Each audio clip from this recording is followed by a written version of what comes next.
painting based on the mysterious island? The host is Isolde, the opera singer? Oh, poor thing. Every member of that family met a tragic end. And now her brother. Shh. Theophil has left us. Behold, my late brother's final painting, inspired by the Golden Isle. The salvation. Miss Dittersdorf, I know your brother's death has affected you deeply. Doctor, you need to release your oppressions. The rain. The Golden Isle. The island of the painting. Is that where the timekeeper is at now?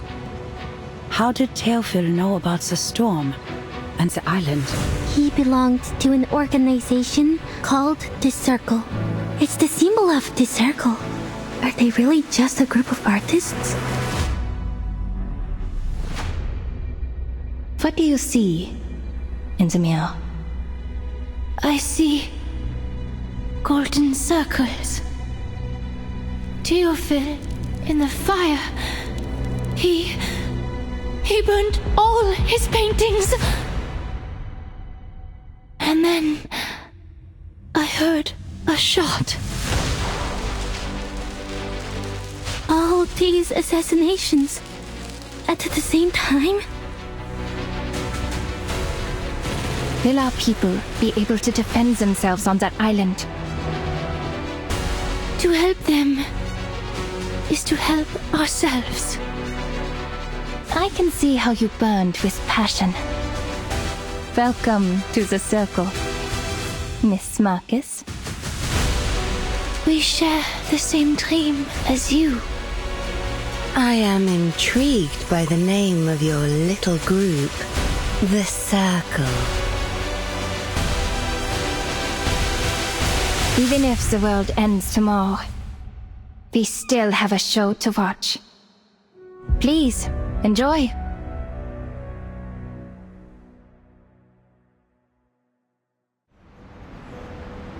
Hey, you! Yes, you, my hurried child. You rush through the street like a cyclone. Where are you going? A show. A show. So you came to Vienna for the love of stories, that's for sure. Then this is just the right place for you. A place where the floors are decorated with gold, where music sings along with the stories. Even a newcomer could be entranced here. Oh, listen to me. You must not be a newcomer, but a true connoisseur. Well, before you leave, may I ask a simple question? Which act in a show do you prefer? So greedy. It's a tough choice, isn't it? But you can't escape from making decisions. Do you know which act I love the most? Not Act 1, nor 3, or 5, but 6. Oh, Act 6, my dear. That's the best part. The part in which the king picks up his fallen head. The knight pulls out the sword in his chest. The bodies stand up, dust their clothes, and come to the front of the stage, bow to the audience, and receive their applause. Yes, it is.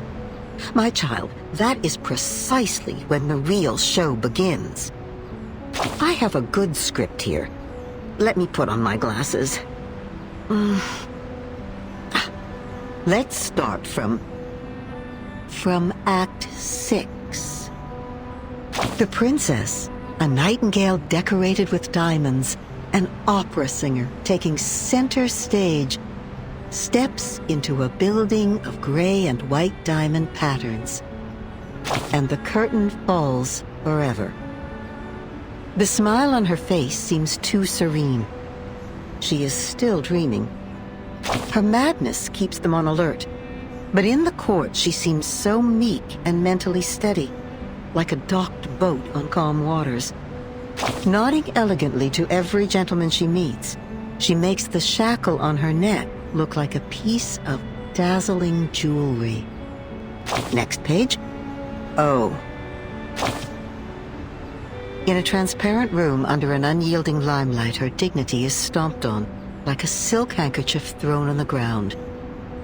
They smash her crown, forcing her to pay for her madness. No, not anymore. Sleep, she said to me. Sleep. If that's what she said, then I don't need to wake up. That's when the star falls into an everlasting dream. The blinding light becoming a spotlight on the stage, the empty room carrying the best reverberations. She has never been so calm.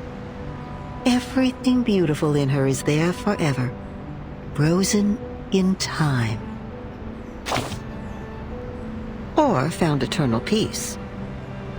Her world has become the performance, a show that never ends. I'd say she's a great actress, isn't she? My dear, you are indeed a great connoisseur. Only one act of a play can't tell a good story by itself. Oh, forgive my ramblings. The golden curtain has risen. Fix your collar, darling, and keep moving forward.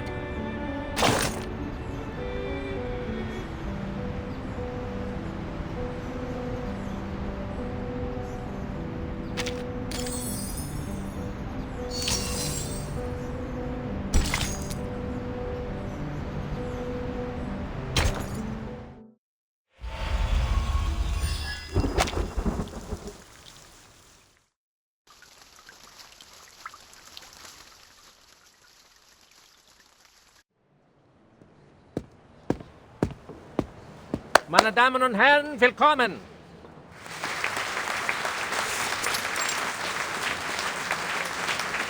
On behalf of the General Medical Association of Vienna, I would like to thank you all for attending this demonstration conference.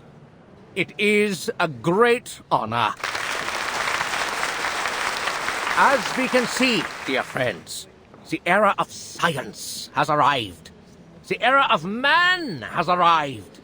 Today, we will share the honor of witnessing the advancement of technology, its contributions to medical science, and even the world. Now, please allow me to introduce the patient again, Miss Isolde von Dietersdorf. This lady has selflessly volunteered for the experiment, and in return will receive a healthy mind in no time.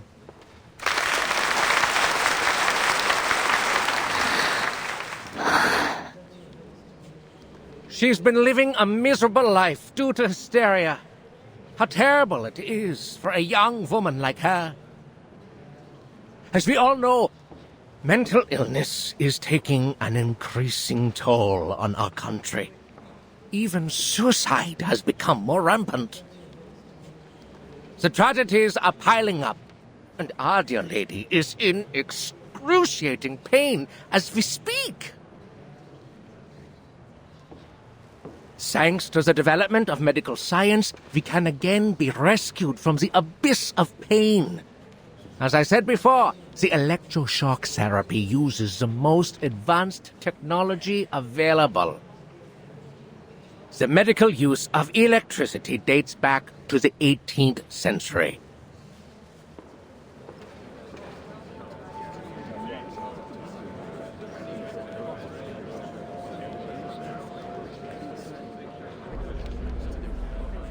Isolde? The youngest daughter of the Dietersdorfs? Oh, no wonder she volunteered. The treatment should do wonders for her. You know there's something wrong with that family? I heard her mother stabbed old Dietersdorf in the temple with a brass needle and killed every maid in the room. That thing's even made it into the curio market. I heard not even the Lord's water could clean the blood off it. The family seems to be cursed. So far, no one's ever lived past the age of 40. In fact, the girl had a sister who died very young, and now her brother. I read in the papers that he killed himself, right?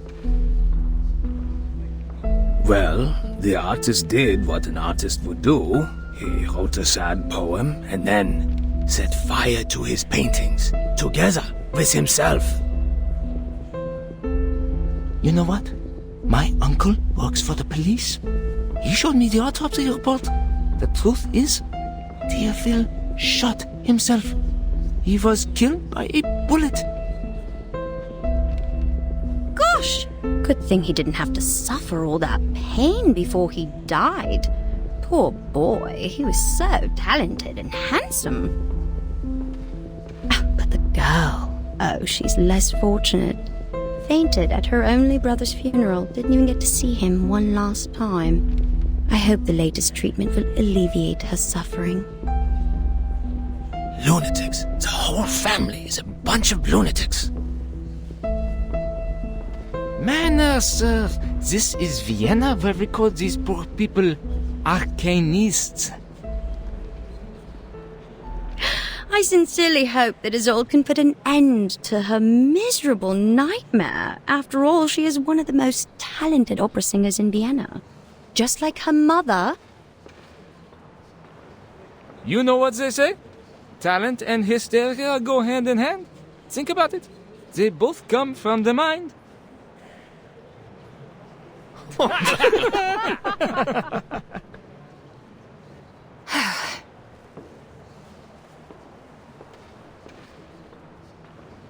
Quiet, please. The treatment will now begin. Are you ready, Miss Dietersdorf? Yes.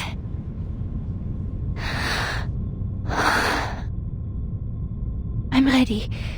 Please. 3, 2, 1. Okay. Calm down, my lady. Just hang in there, okay? The treatment will work. Perseverance is a virtue. I don't think the electroshock is causing the pain you seem to be experiencing. Don't let the imaginary fear get the better of you.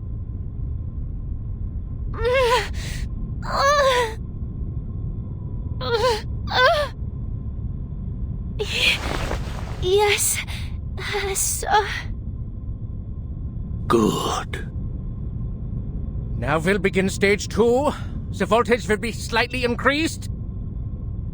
Please get ready, Miss Dietersdorf.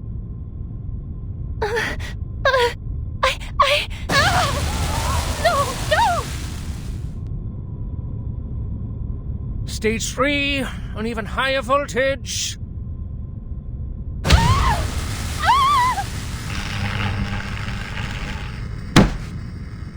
Enough! Forgive the interruption, Dr. Schwartz, but I need you to stop the treatment immediately.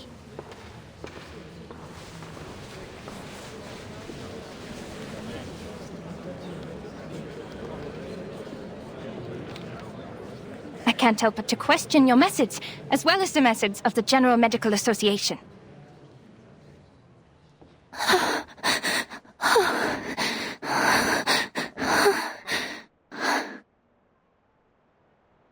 Your electroshock therapy is a gross violation of humanitarian principles. Judging from what I just saw, it only brought the patient meaningless pain and didn't help her condition one bit. Unless, of course, you intend to use physical pain to distract the patient from her mental pain.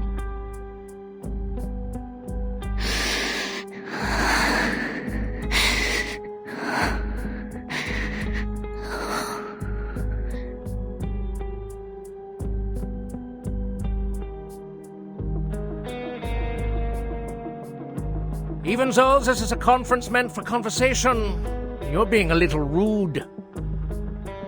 The new electroshock therapy is not what you know from the last century.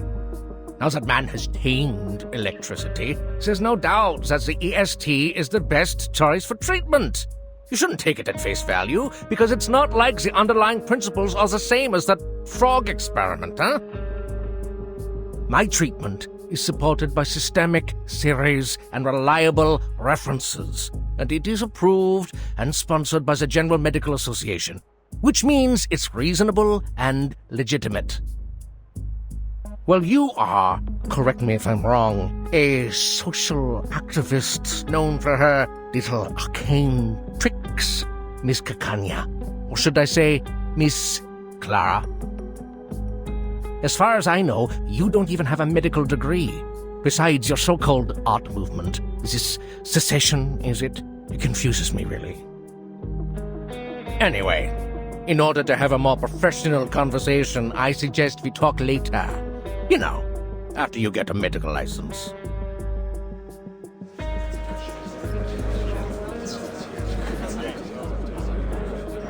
No, Dr. Schwartz. This conversation has nothing to do with my personal identity or experience. I'm only asking you as a citizen of Vienna and as a human being with empathy. How can you not see that she's suffering?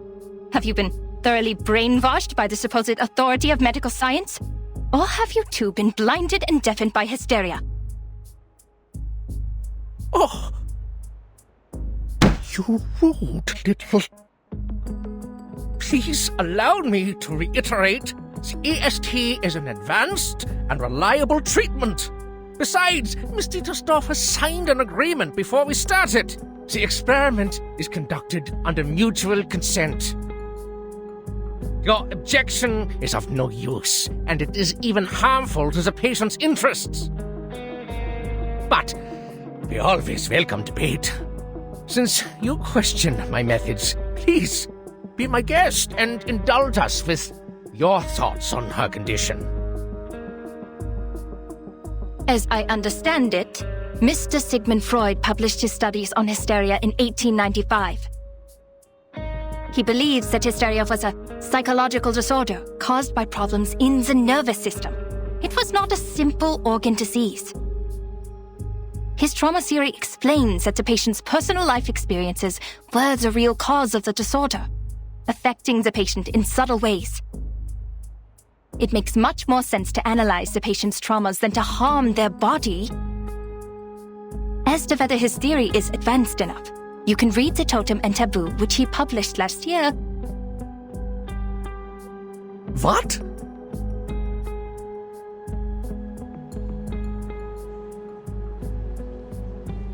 Freud. Freud! The man who told people to marry their mothers and kill their fathers. The one who couldn't get a word in when his patients spewed insanity. It took him 17 years to become a professor, for God's sake.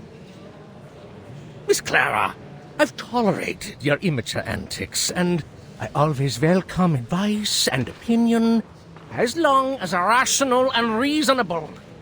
It's just, how could you challenge me with such an amateur theory? You insult me as a gentleman, and you insult my reputation. What? Dr. Schwartz, I did not mean to insult you.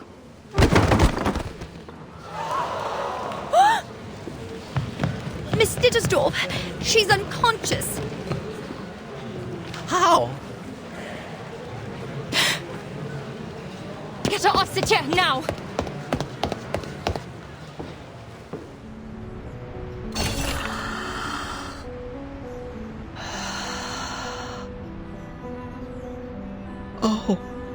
Oh, you're here? Not a good time. As you can see, my eyes are barely open. In the blink of an eye, my dream slips away like a deer into the deep of the forest. What kind of a question is that? You make it sound like me dreaming is the most ridiculous thing in the world. I have to remind you, except for some outdated wisdom, there is nothing different between your head and mine, dearie. I'm as curious about that as you are. You could always allow me to return to my soft bed to try to summon that dream again. Oh, but even then it likely won't be the same dream. See, we seldom remember our dreams, And even what we don't forget can be hard to understand. And that's why we need a dream interpreter. A doctor that values Shakespeare above his patients and cigars above his own career. A doctor like Sigmund Freud. He lures out forgotten memories from your past through a technique called free association. Through this, he can reveal what makes you who you are. All you need to do is to lie on the sofa and spill out your thoughts like old milk. Once you do that, your mental health will surely improve. The sleepwalkers stop falling out of their beds, the hysterical go back to their sewing. With enough time, maybe Nietzsche could write a comedy. But what about the medical journals, you may ask? He must have released them. Otherwise, how could we prove the effectiveness of his treatments? And he has. You can read them in journals, in the textbooks, and hear them in the chattering of medical students. Your name will be blacked out on the pages by then, but your dreams will become the latest gossip on everyone's lips. Oh, my dear, all medicine has side effects. The best medicine is bitter to the taste.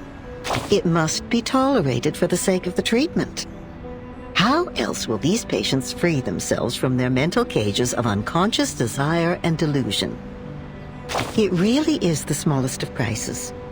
A mere coffee stain on your shirt, just telling a few people about an unlucky moment or two. Besides, the patient is not given a name.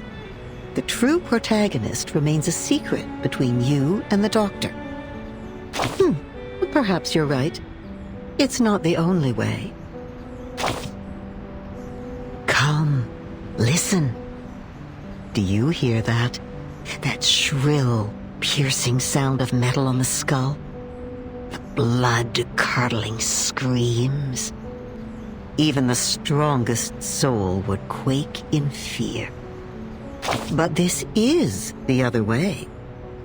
However, funny enough, some people prefer the pain. It ends faster than a hard talk with the doctor.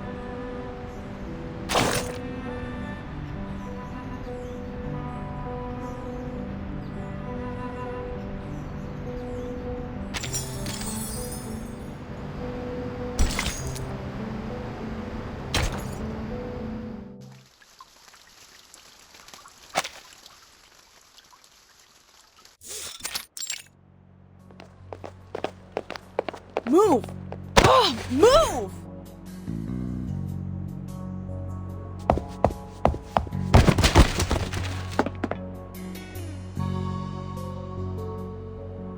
Shoot, are you blind or did you hit me on purpose?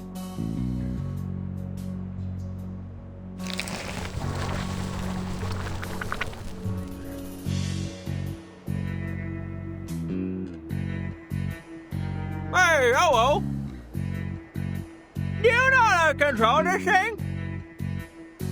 It always drips on my bed at night. I just sit back for a week. Just remove your brain. Problem solved. That makes sense. How come I didn't think of that? Thank you for your advice. You are so sweet. Oh, you're so welcome, pal. I'd wipe my eyes more often if I were you. Just do something to get that black snot off those lashes.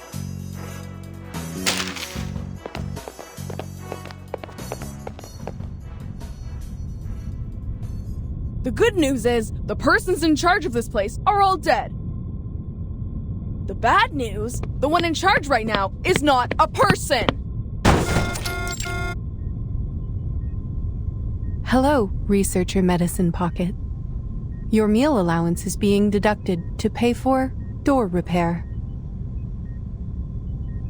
I don't care, Buckethead. Do your worst. A few pennies don't bother me.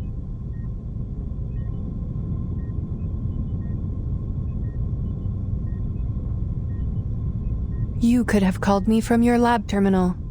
The technology department has equipped every researcher with the latest communication device, and I have the energy to communicate with everyone. Then how am I supposed to know whether my report is lying in your trash or not? Oh, please, you know we gotta talk face to face to solve our issues when things get ugly.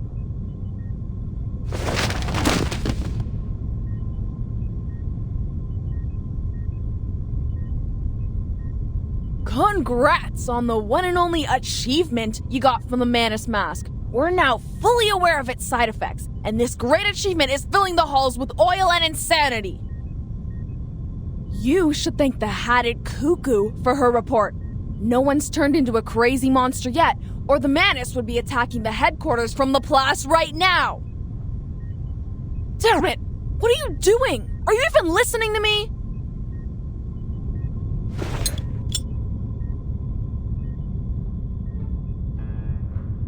My apologies. You said we needed to talk face to face. If I understand it correctly, this is your number one request. You always carry a face in your pocket? That's just great.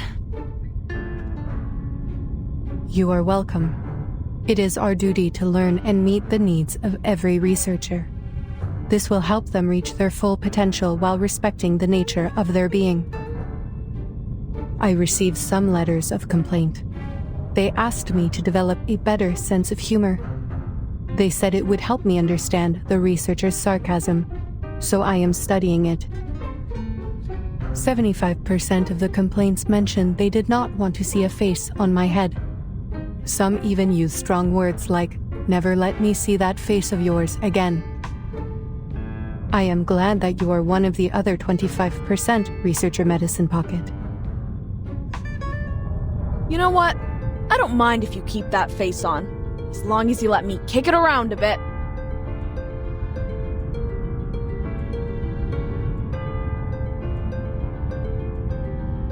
Regarding your second request, I have read your report.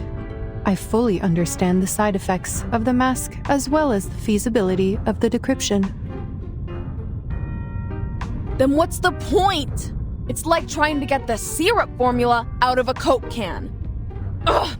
Again, we are all screwed without the original ritual from the Manus. It is too early to conclude that the mask does not contain important clues. The attempts we are making are very necessary. Besides, the situation in Laplace is not as bad as you say. The side effects are completely under control. The subjects are only suffering from dehydration and mania.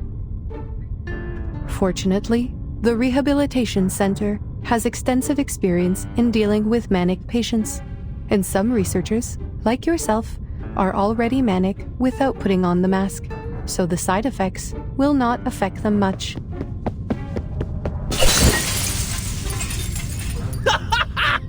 Yes! Ball pens! Ball pens love brains!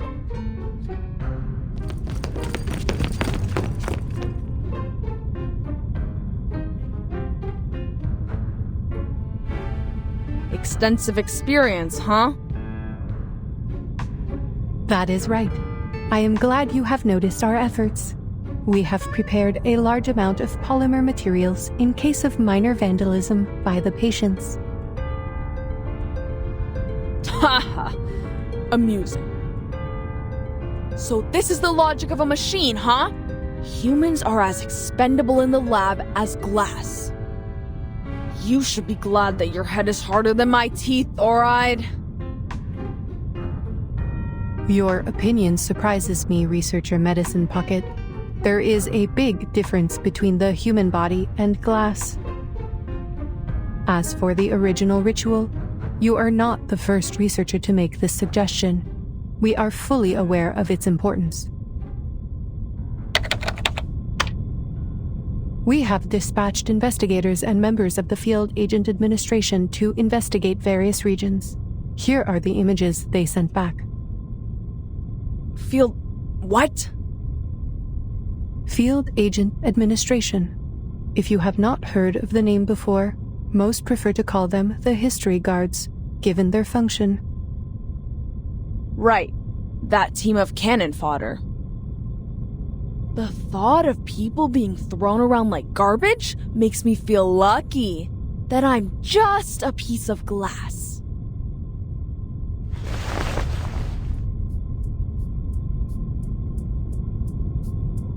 Looks like face-to-face conversation does solve problems. Finally, we're getting somewhere. Aside from the insane colleagues running amok. Let me guess. The blue dots are good news, huh? Correct. They represent the safe areas immune to the storm. North America. I should have gone there for a walk in the park. I don't deserve to suffer in this stupid gray prison. I have to say, Researcher Medicine Pocket, even though I approved your request for a sports field, which you claimed was a humanitarian need, I think it is more of a canine need. I suggest you install an indicator on your humor module so we know when to laugh. See? Like this blinking red dot. Is that Vienna? Yes.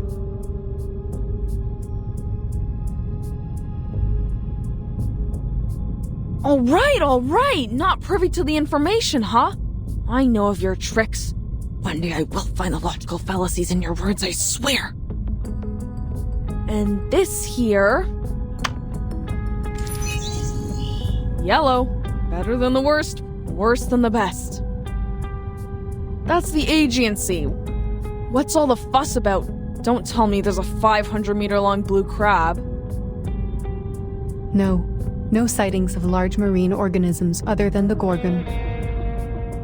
This is where Timekeeper and her team are right now. By the way, it seems you can distinguish between colors precisely, so the canine elements in you are more of a personal choice than an innate trait.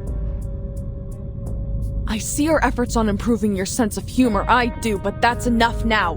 Turn off the module, okay? Who the heck put these complaints in the box? I'm gonna kick their teeth out. Back to business. Timekeeper and her team are in a bit of a situation. The details are classified, and I am not privy to them either. Huh. Classified. I know what's going on. In this place, classified means they're in big trouble.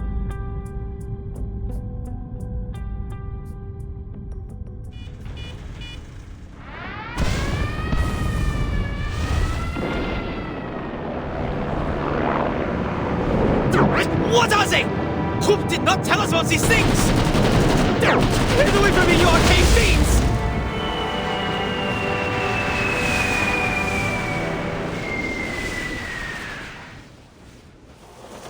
Marcus? Marcus?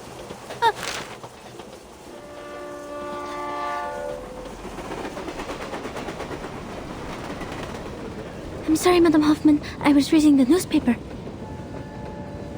I know I told you to practice your arcane skills more, but you don't have to do it all the time. I just told you the oath to secrecy for this mission. Level 2 Investigator Marcus, repeat it to me. Remember the field mission manual? Never disclose any information about the storm or the era to irrelevant people. Never build unnecessary connections with the current era. Never disclose any real information about the headquarters to members of the branch. Never discuss confidential matters in unrelated settings. Never contact or interfere with the insignificant. Stay out of their lives, silently observe and respect their lives. And why is the stupid train never on time?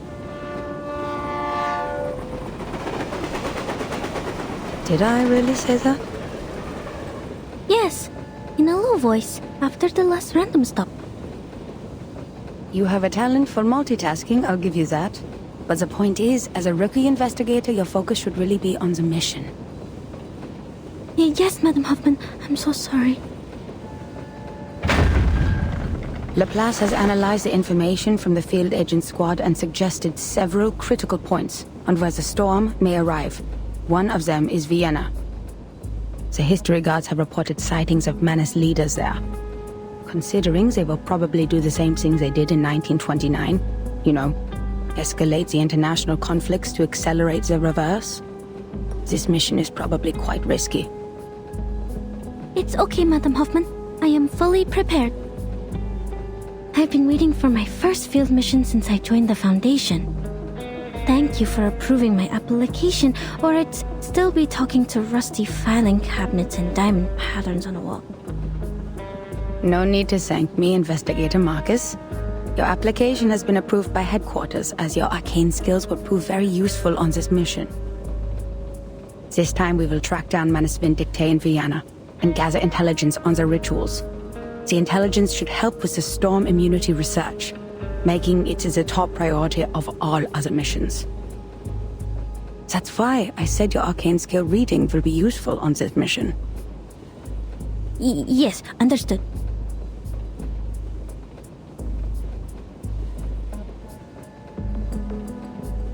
I know how lucky you must feel for returning to your era, after being isolated from the outside world for so long.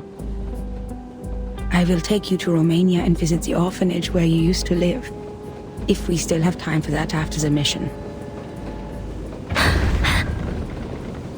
I'll do my best, Madam Hoffman.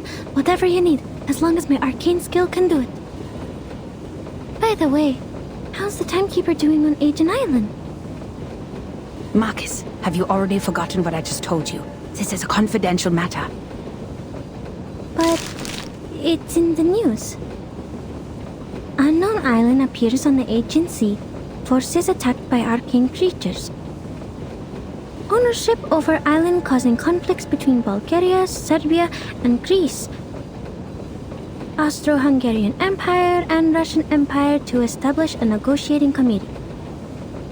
Madam Hoffman, the increased turmoil could cause the storm to arrive earlier, right? That is not our problem. The headquarters will send someone to intervene since it is caused by the Arcanum. Now, just focus on our destination, Vienna. Time to get out. Grab your luggage.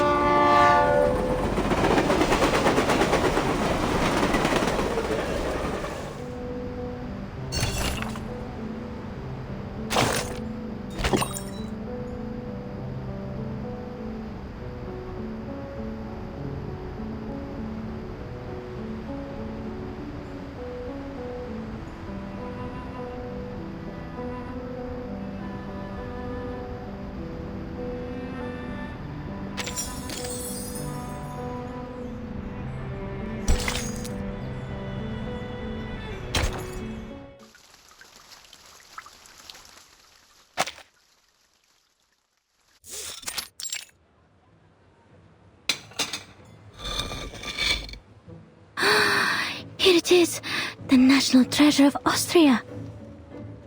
The creamy chocolate cake, the buttery ganache, and the delicious apricot jam. Created by the ingenious apprentice Franz Sacker in 1832, renowned throughout the world. The dessert of Vienna, Sackertot. My first time seeing a real one.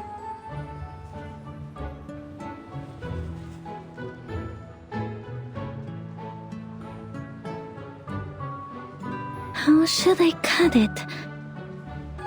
If I cut straight, the cake will get mushy.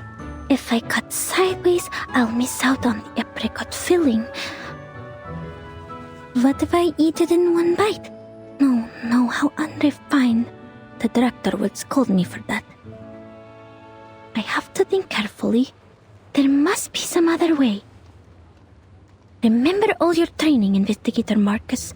This is the most important moment of your life. Don't get too excited or you'll ruin it.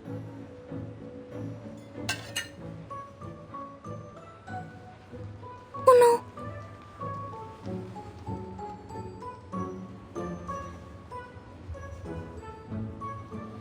What?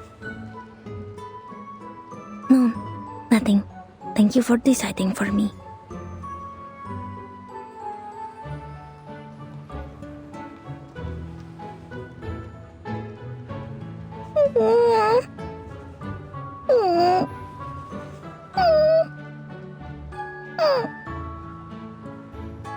What's with the tears, Marcus? Because the cake is way too sweet.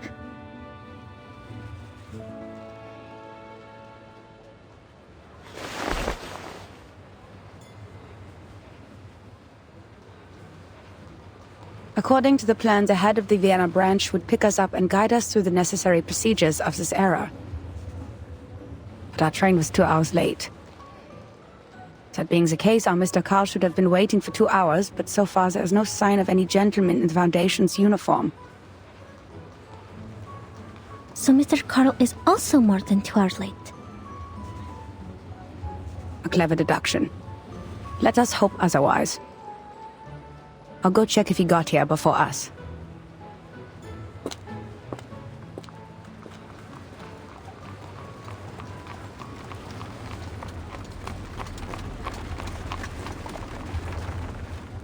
I bet that island is a secret base of the Dual Entente.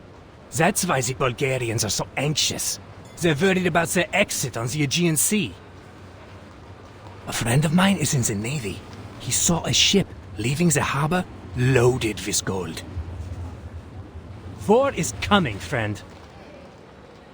No. How does that explain the arcane creatures over there? I'd say it's never been discovered before. Like the Celtic Otherworld. You know, the heavenly land beyond the sea in Bran's legend. The Arcanum has declined after the Enlightenment. It is an honor for all of us in this era to find such a paradise from the past.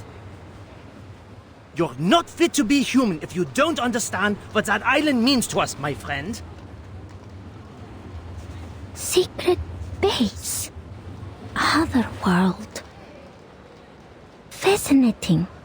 I need to write this down.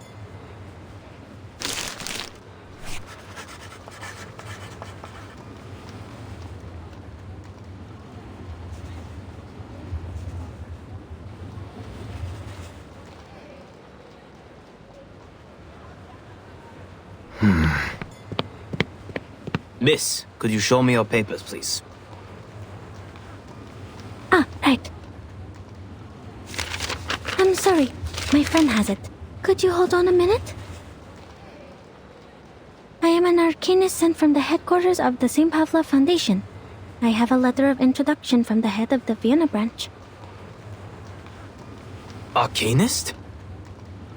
Then you come with us, miss. Hands up and be quiet.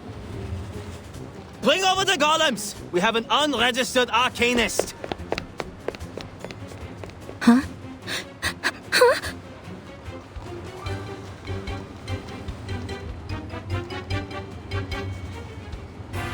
Marcus? Sir, please listen to me.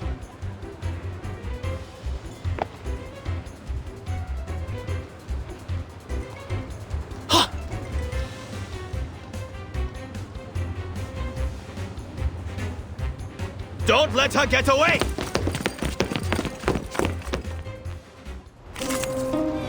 Go! Puppies! I'm losing my patience. There they are. What is happening?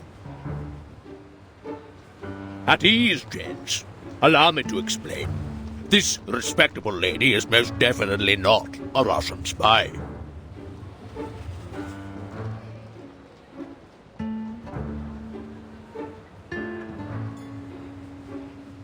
Ah, Miss Hoffman! So, this lady with the big case is your assistant? No spy would be stupid enough to carry an entire case of papers in public.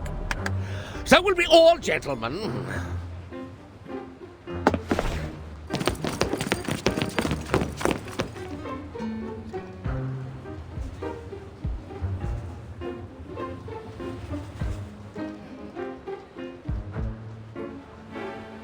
The gentlemen in Vienna have become exceedingly sensitive after the infamous espionage cases of 1913. And their pride was almost destroyed by the Redl case. The man was even head of counterintelligence, and had a sexual orientation not tolerated in his time. Well, I'm not sure which of the reasons hurt them more. Sorry, Marcus. I should have told you that, as your supervisor. Mm-hmm.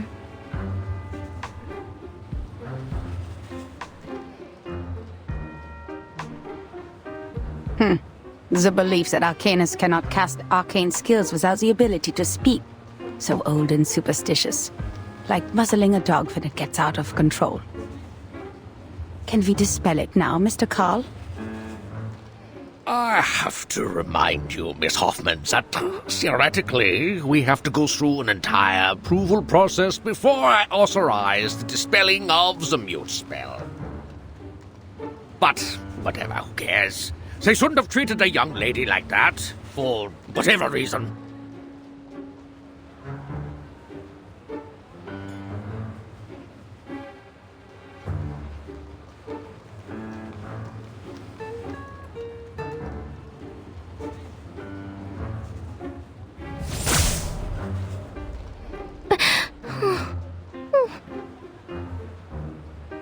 Relax. This was just a minor incident. You'll never find another place as tolerant as Vienna. The very same principles the Foundation strives for. All registered arcanists can come and go as they please in this beautiful city. We even offer artists and musicians perks that cover every aspect of their lives, because Vienna loves art and music. Oh, speaking of registered arcanists, could you show me her arcanum license? Arcanum license? Yes, ladies from the headquarters. Even so, I'm more than willing to skip some unnecessary procedures for you. We still have to be careful about security, you know, especially when dealing with arcanists.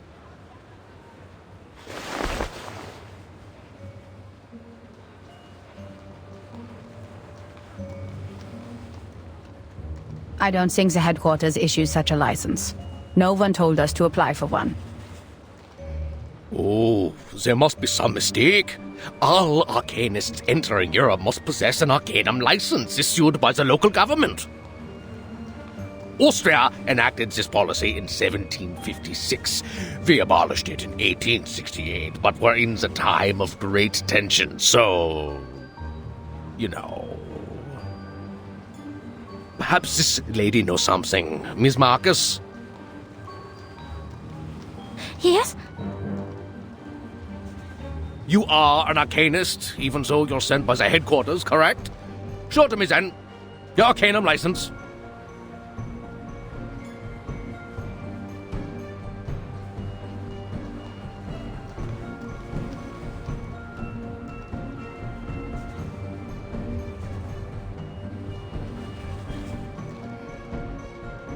Marcus is my assistant on this mission, Mr. Carl. She is not to answer your questions directly given her rank and status. It is me, the one in charge, that you should turn to, not my assistant. Oh, lady from headquarters, don't get me wrong. I didn't mean to usurp your authority. It's not an issue. You didn't have to. I have it.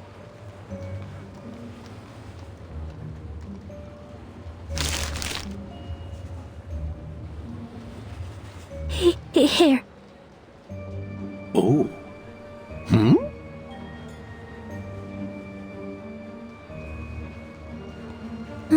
Is everything okay, Mr. Carl?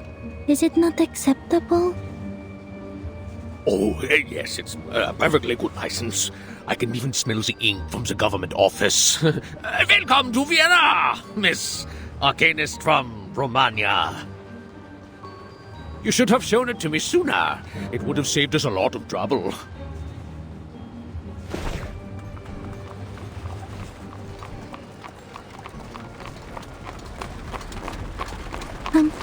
I'm so sorry to have wasted your time.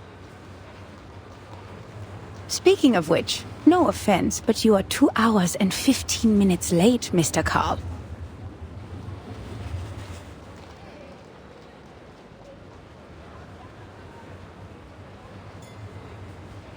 My apologies. The Minister of Finance and I had a little too much at lunch. Well, your train was late too, wasn't it?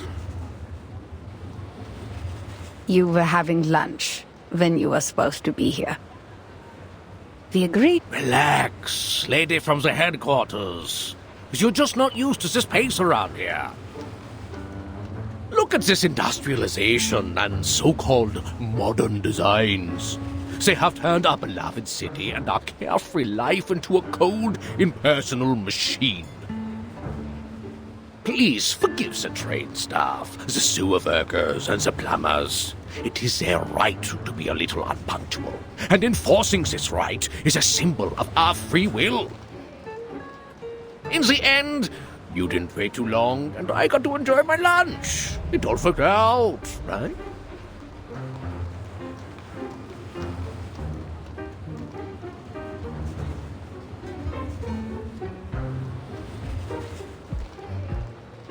So, why was your train late?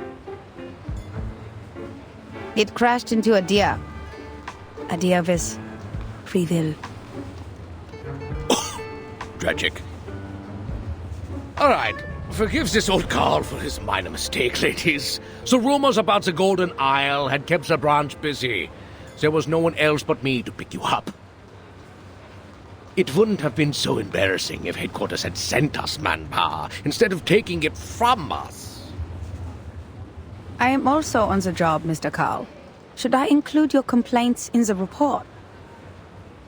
No, that's okay. It's just a group of lunatics banished to an island.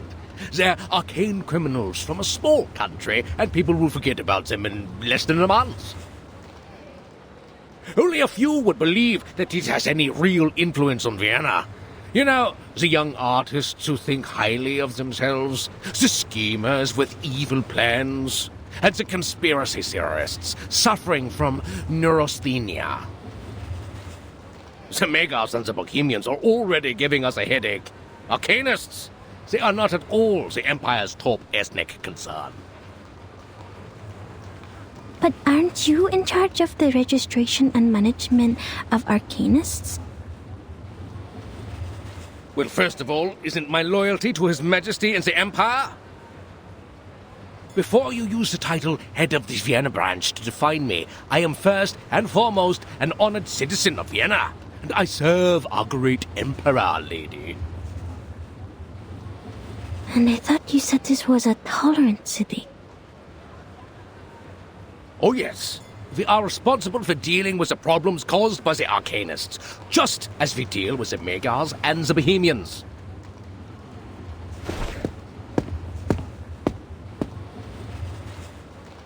All right, that's the Venerable Vienna branch of the St. Pavlov Foundation over there. Let's go.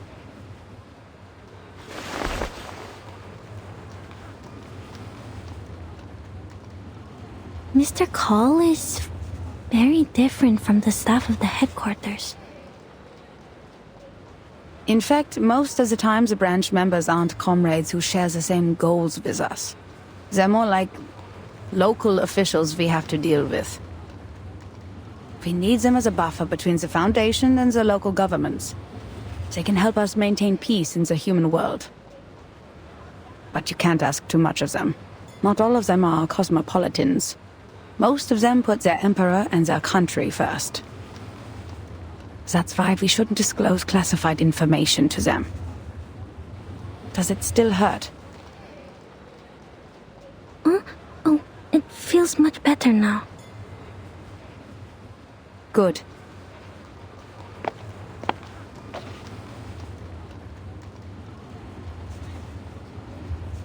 Marcus, did you already have that license before you joined the Foundation? Yes. Austria abolished that policy in 1868, but Romania did not until 1913. I carried it with me out of habit. Thank goodness I did. This is indeed the era I'm from. That time has returned. Never disclose any information about the storm or the era to irrelevant people.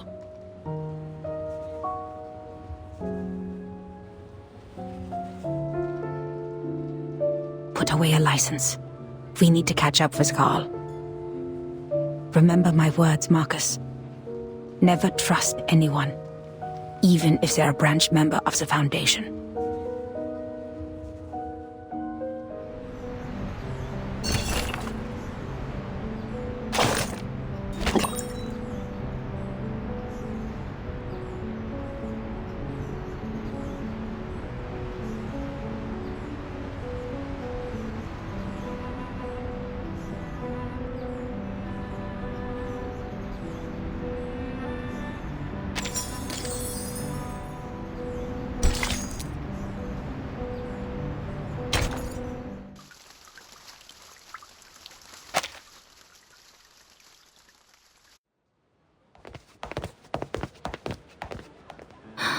So this is the Vienna branch? It's splendid. Look at the walls, simple yet elegant. It's like a temple of modern art. I can read the contrast between different shapes and textures. This Mr. Ulrich must have put so much effort into the design. It must be a very pleasant place to work at, Mr. Call. Oh, no. This is a secession building. Another meeting place for the young artists to show off, other than the cafes. They said they wanted to break away from traditional art. Well, it's more like they're breaking away from human life. There's nothing to like here. Only inexplicable paintings and neurasthenic lunatics. But people keep coming back. There are even secession groups to the secession. Like cells dividing through mitosis. The entrance to our venerable branch is on the left. Please follow me.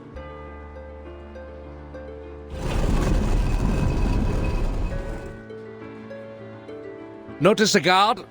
It's the most loyal and reliable knight of Vienna, powered entirely by arcane ritual. The greatest achievement since the revival of Arcanum in Europe. In 1662, a royal magician from London offered it to the emperor at the time.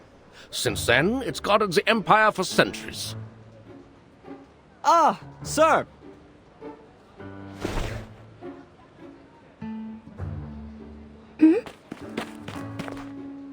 Greetings, dear Sascapia. How's your son Tamino? I hear he's not getting along well with his fiancée. He's a strange one. What's he doing standing in the corner like that? My apologies, Miss Hoffman. Please hold on. Terrific, Heinrich! Just as terrific as your pathetic art career! That's great! Best wishes to you, Sascapia. Oh, my apologies.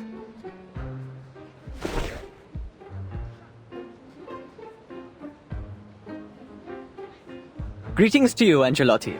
And unknown lady.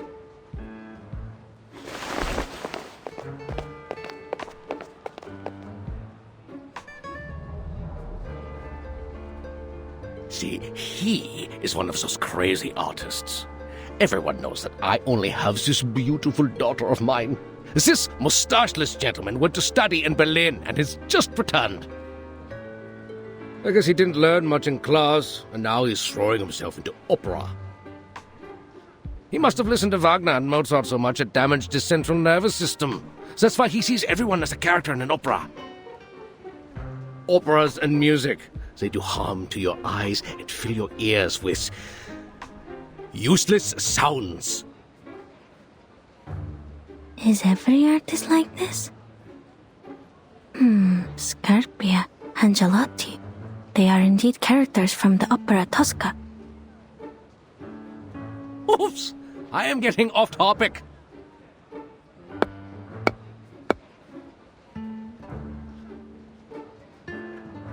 Don't worry.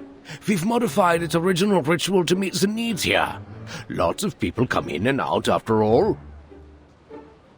You just need to knock on the armor 3 times, touch your mustache, and it will let you in. Ha! I forgot you have no mustaches, my dear ladies. But you do have arcane skills, right? First of all, I am not an arcanist. Second, I am not as humorous as you think. Fine! But that was no joke. This thing only accepts mustaches. It's a symbol that every gentleman should have. And not everyone's like Heinrich.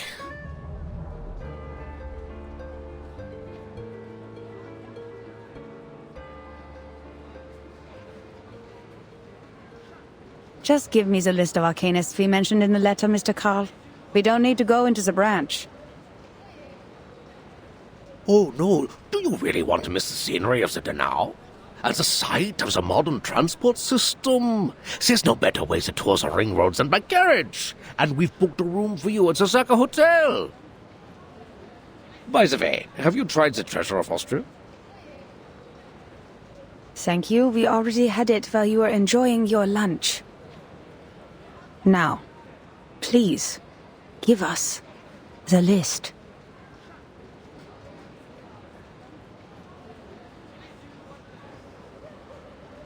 And I'm sure you've received a telegram from the headquarters. You are to investigate the people around Theophil von Dittersdorf. Okay, all right. It's a pity, lady from the headquarters. Here you are. And that's all of it. All of it. Oh, and this. 2 tickets to the Vienna Royal Orchestra. Please give them to Mr. Richard, and when you see him, send my sincerest regards.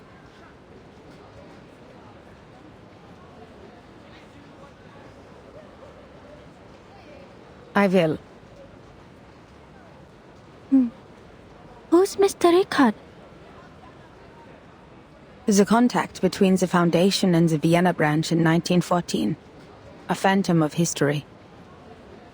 At that time, people still believed the golden age that had begun with the last generation would continue as it should, and that their positions in government would be as unshakable as the long-standing empire.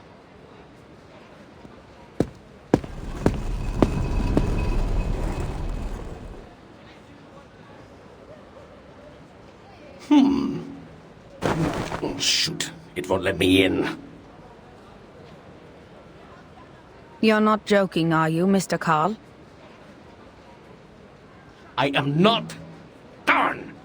What is going on? Is this thing broken? Oh, no, I'm stuck. Oh, my belly. Oh, I had the suit custom made in Paris.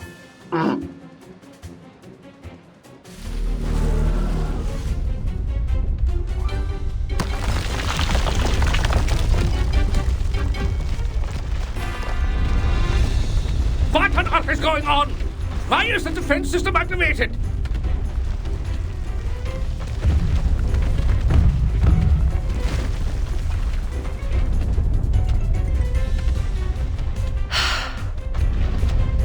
Marcus, can you read its internal rituals? Considering its sluggishness, yes, I think so. Good. It's a good chance for you to get some experience. Just stay safe.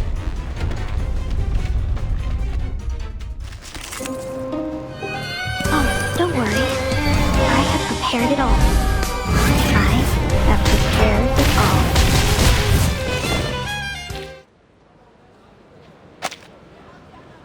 all. Oh, no! Miss Hoffman, these columns represent the spirit of the Vienna branch. You shouldn't be so violent!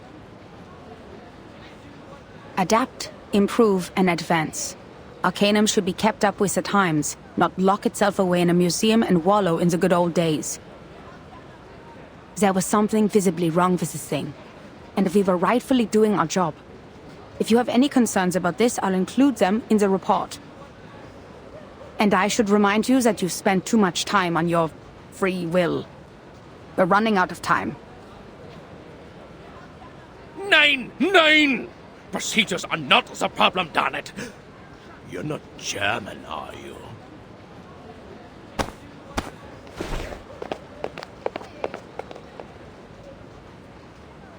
So, what's wrong with the golem? As Mr. Carl said, its structure is simple and yet incredible. The malfunction comes from one of the components. There's an extra stroke on the enchantment. These strokes look new. I guess the staff made a mistake when they did the maintenance or repair. Let's hope so. Now take a look at this before Mr. Carl comes out.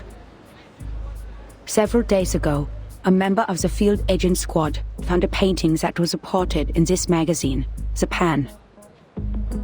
It belonged to Theophil von Dittersdorf, a deceased artist from Vienna who committed suicide. Its name is The Salvation. and it was found along with a poem. The poem mentions the doomsday, the reversal of time, and the rain. Salvation and rain. It sounds so... Yes, and given the sightings of Manus leaders in Vienna, we believe Theophil came into contact with Manus leaders before he died, and probably learned the truth of the storm and the message of salvation. This was how Manus Vindicte recruited arcanists in 1929. If he knew the method of salvation, why did he still kill himself?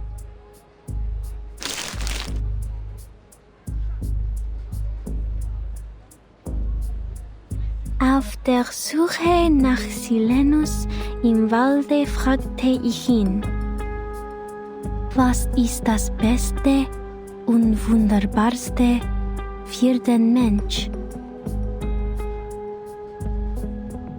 Die Lehre, wo der Mensch nie geboren wurde, sagte er.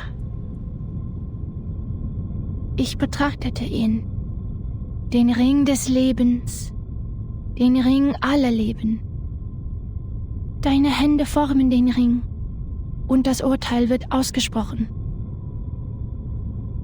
Am jüngsten Tag, in der Dämmerung, wenn die Geschichte verblasst. O Welt! Sein Kopf beißt sich in seine Füße. Seine Knie berühren seine Nase. O Mensch! Sie bewohnen die Erde und warten darauf, dass der Himmel fällt. Gestern wird zu morgen. Morgen verwandelt sich wieder in gestern. Wer wird im Regen verschwinden? Wem wird das ewige Glück gewährt, die Gnade von oben? Und diese Lehre, das Aufhören der Existenz?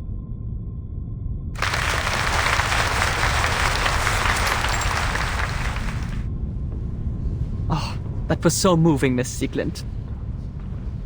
Poor Sigmund, my best friend, has returned to the void. Thank you all for coming today to shed tears for our departed hero. He was a righteous and noble man who cared for his people. He was still trying to save the Arcanists on the Golden Isle before he died. He left us so many beautiful poems and paintings. Shame that the fire burnt everything to ashes. The only thing that survived was the salvation. We were in a golden age of progressive ideas. We believed the Enlightenment would make ignorance history and lead us to paradise where everyone would be saved. The barrier between Arcanists and humans would be removed. In Vienna, that tolerant city, we would stand together hand in hand, back to back, reliving the intimacy we once shared when we first came into this world. Oh, world. Its head bites its feet. Its knees touch its nose.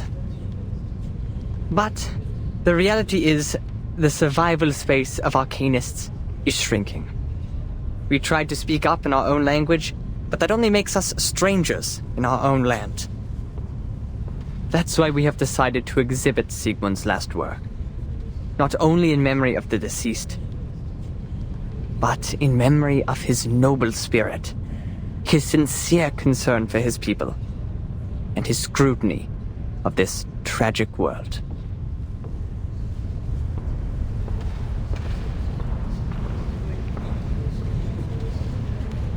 There is no need to be sad, my friends.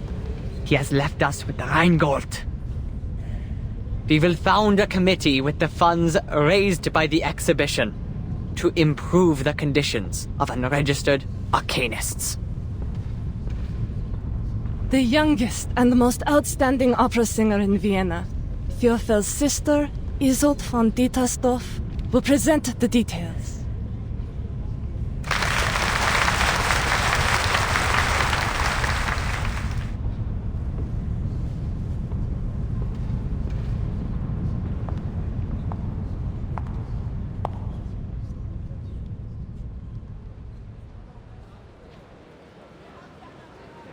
Now I see. why we were ordered to investigate Theophil's connections. There may be spies from Manus Vindictae among them.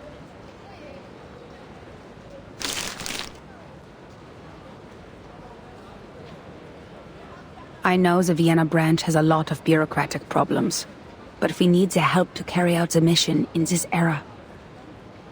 The search warrant, the letter of introduction, the evidence collection permit. They've provided us with all the official documents we need in this era, as well as a list of all the arcanists in Vienna in 1914. But we're not going to cooperate with them any further, because of the requirements to confidentiality. We'll only need manpower from them in the following operations.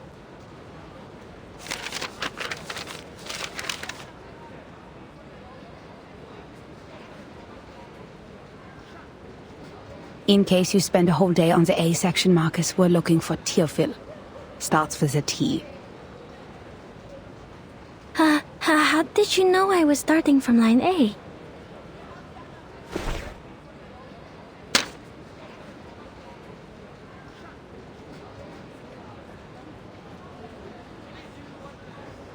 It says Theophil belonged to a group of artists called the Circle. They often gathered in the Secession building. Madame Hoffman, I think we can make contact with them one by one.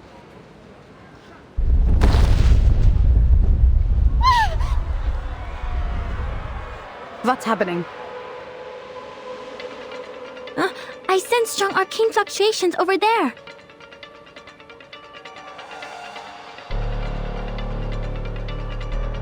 I think it's a ghost?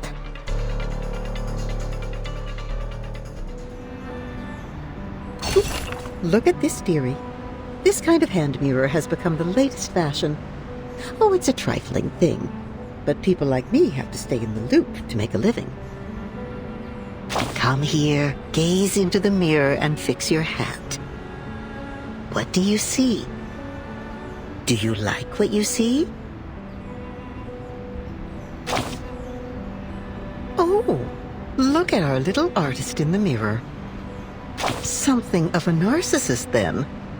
No, I'm not laughing at you.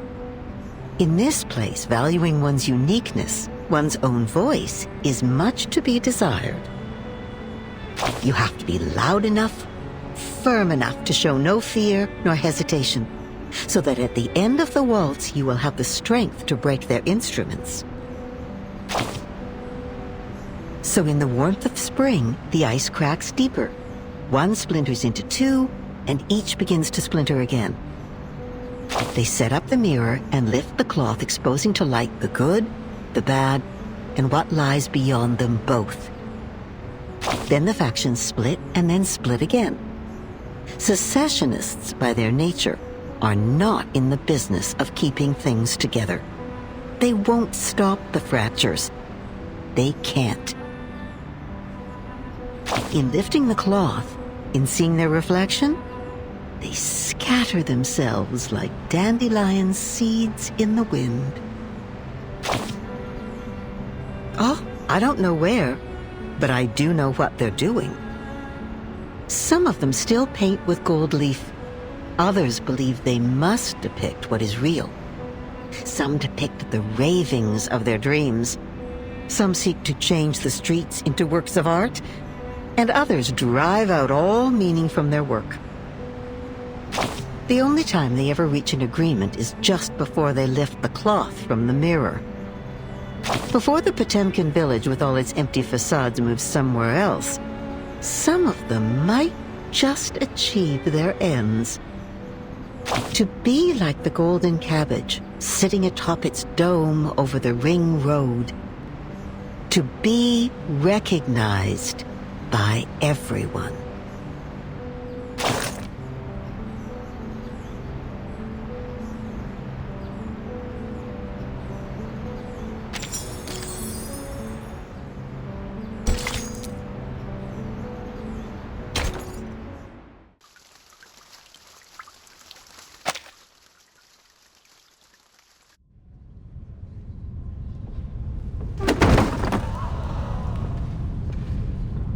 Isolde? Isolde! God! She passed out again!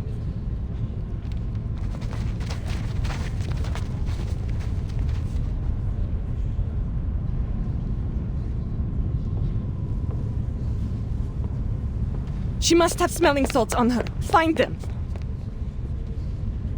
What is going on? Make way! Make way! Let me see. Kakania! People, make way for the doctor. Isolde? Can you hear me? Oh no, it's a seizure. She's going to bite herself. Get a stick! Heinrich, do you have any props she can bite? Doctor, help! Please help me! They are here! The paintings, they are here! She can't wait. Isolde, open your mouth. Doctor, your hand is bleeding from the bite. It's okay. What happened just now? She was fine when I left 10 minutes ago. I don't know. We finished reciting Sigmund's poem and... Sigmund? Oh, you mean Theophil? I see what's going on here. You've aroused her trauma. You shouldn't have invited her to her brother's exhibition, Heinrich. And you even read his death notice in public. Ah, you should have known it would upset her. He was the only family she had left. I did not. I thought she had completely recovered. What? She should have recovered from the electroshock therapy. What kind of nonsense is that? Dr. Schwartz is a liar without a conscience. He takes pleasure in the pain of his patients. I know how he managed to fool the medical association. Those rich morons don't care about the patients at all. Soon as you mention fancy words like advanced or science, they'll throw their wallets at you as if they'll be left behind by the times. They're all blinded by the shining glamour of progressivism. And they even scoff at psychoanalysis, the real meaningful discovery of the era.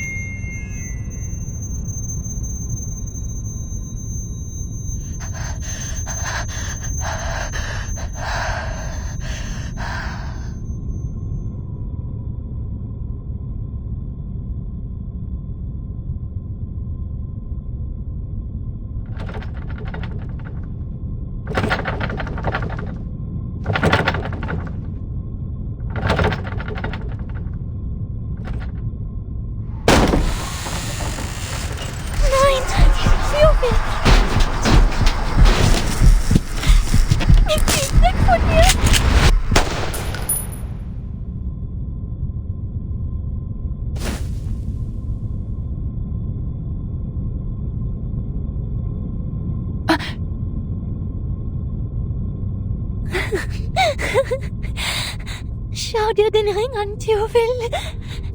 Er ist so wunderschön.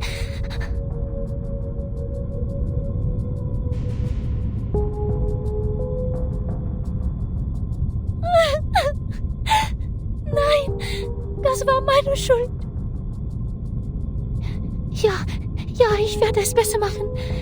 Ich kann es schaffen. Ich kann immer noch singen.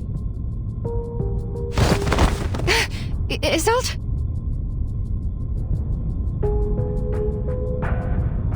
Bitte, schau mich an, Doktor.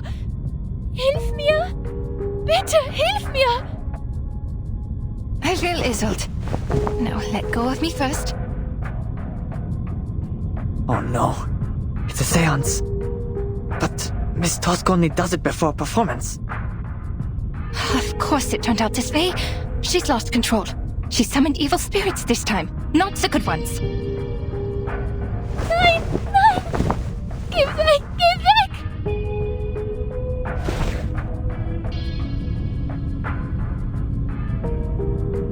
She's afraid of the paintings.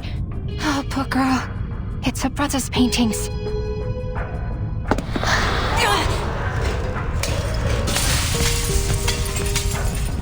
Miss Kakania, watch out! Heinrich, give me a hand. Draws a ghost away by whatever means. Look at my back. These souls are no longer bound to their bodies. They're a nuisance to deal with. Hey, over there! Leave the doctor alone! I bought this bullet with my savings. Who took it out of my body? It was you. You! Enough of your ugly fuss. What family are you from, miss? How much property do you own? Go away! It's not working! You'll have to try harder, Mr. Heinrich. Leave her be, gentlemen. Ow! How There you we are. She took half my body. No, Father will scold me. There they are. A nobody! A quack with the stink of a monkey! How dare you lay those filthy fingers upon me?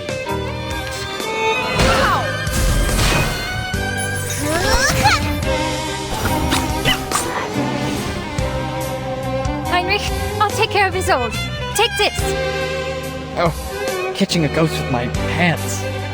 Yeah, it's so soft and sticky. Give it back, you thief!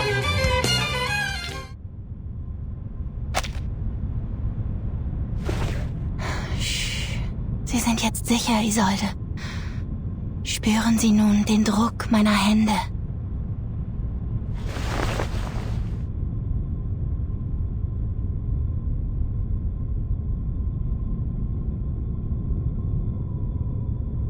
Der Druck wird Sie an einige Dinge erinnern. Sie werden langsam und stetig in Ihren Kopf gelangen und Ihnen nicht schaden.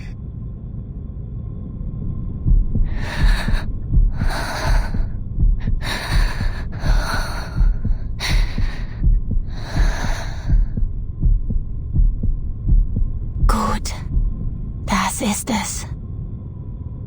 Wenn ich den Druck loslasse, öffnen Sie langsam Ihre Augen. Diese Dinge werden sanft zu Boden fallen, wie Federn. Jetzt fangen Sie sie vorsichtig auf.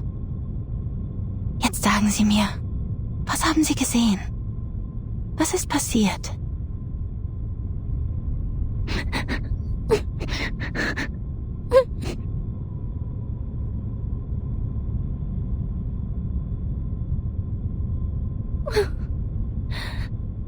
Dr. Schwartz told me that humans are rational and we should be able to control ourselves completely. But I failed. The Dittersdorfs can't afford another lunatic like me. I will be abandoned by the audience. By everyone. No, you are not them, Isolde. As long as you receive proper treatment in the hospital. Please don't, please. I'm cured. The shock therapy worked well, very well. Isolde. No, I mustn't act like Mother or Teofil. The Dittersdorfs can't bear. The opera can't bear.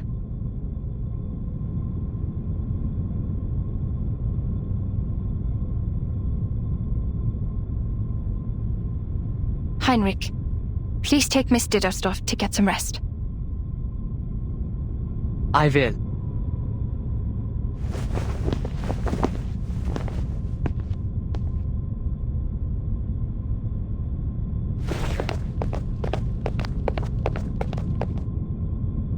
What about you, Doctor? Where are you going?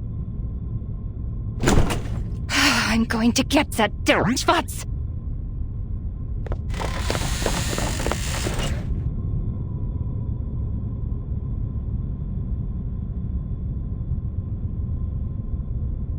Kakanya? Huh? You are from the Foundation.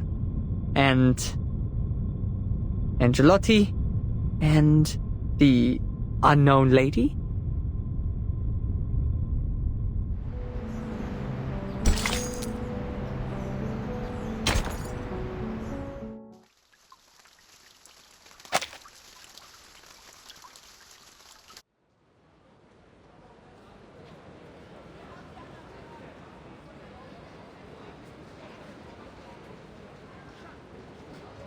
Remember, Marcus, the working staff of the Foundation branch will take care of the dispute in their fashion.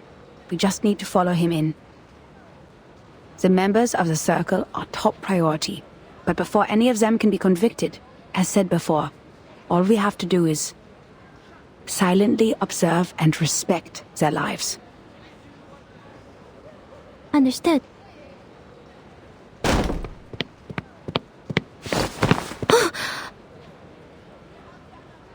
I almost bumped into her. That lady in green seemed to be in a bad mood. Shall I ask the gentleman from the branch who she is? Oh, he seems busy at the moment. But that gentleman is a person of this era. If I interrupt him, am I also interrupting his original course of action?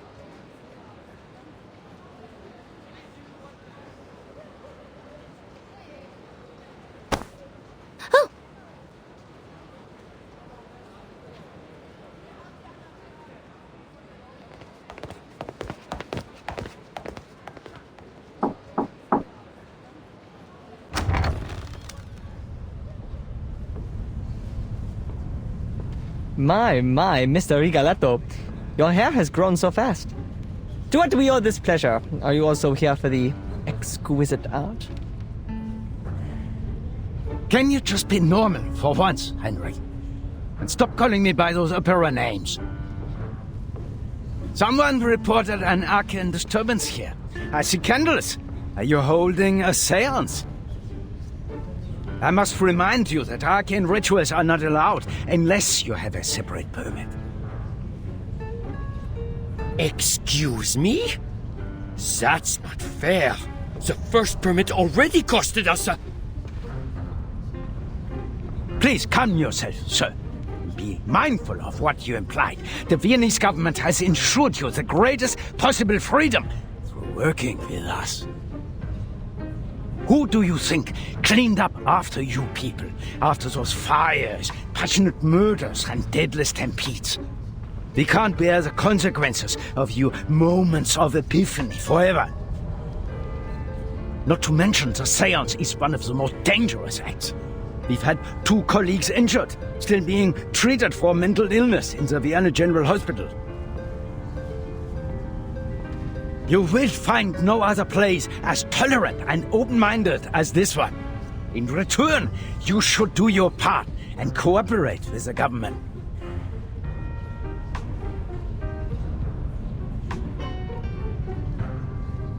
Seance? What seance? Nothing of the sort, Mr. Rigoletto. This is just a rehearsal of the play. The candles, the settings, and of course, these paintings once bathed in fire. Yes, this is an art exhibit, a youth rally, or, as we prefer to call it, a visualization of the future. I demand a rational conversation. Now, I must question the sanity of this gathering. Is there no one here who is of sound mind? If not, I'll have to... I'm terribly sorry. Mr. Strauss, sorry to have kept you waiting. Miss Detestorf. Bless you, madam. I did not expect to see you here. Oh, sorry that we troubled you. I'm here for my late brother's exhibition, and for rehearsal for the coming performance. We got a little carried away. Made you come all the way here to check on us. Please, madam, as your friend, I do not wish to cause you discomfort. In fact, Mr. Carl and I were talking about you over brunch earlier. He was truly impressed by your talent at the opera. Ah, Mr. Carl is too kind. Since my mother passed away, he has been such a caring friend to the family. Well then, this was all just a misunderstanding. But, madam, please understand that I still have procedures to go through. Would you mind if I investigated a little?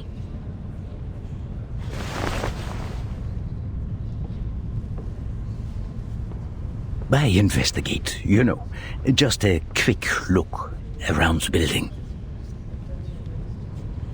We are grateful to have a responsible employee like you, Mr. Strauss. Please, help yourself.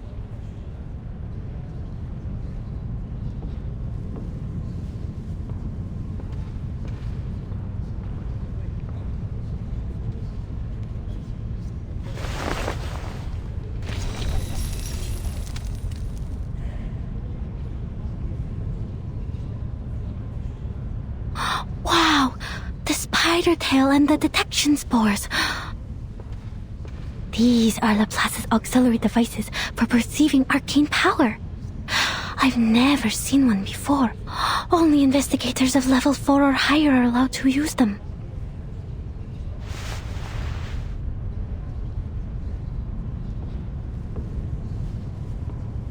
Marcus, come. Give me a hand. On it. These burnt pictures. They're the work of Theophil von Ditterstoff. They're the perfect subjects for reading.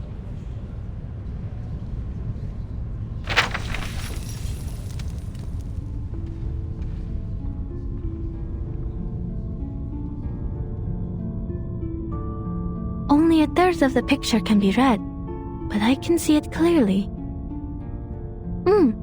An ingenious composition that balances the different elements of the picture. Sadly, the creator focused too much on the form and overlooked the content. The frame is made of... not important. Next page. This one is luckier. Half of it survived the fire, so we can see the lower half of the lady in the picture. But, Theophil certainly had a way with women. She was not his first prey. And this one, only a frame remains. The rest of his works are too damaged, but I do remember an intact one somewhere. But aside from this, I don't see anything else. Next page.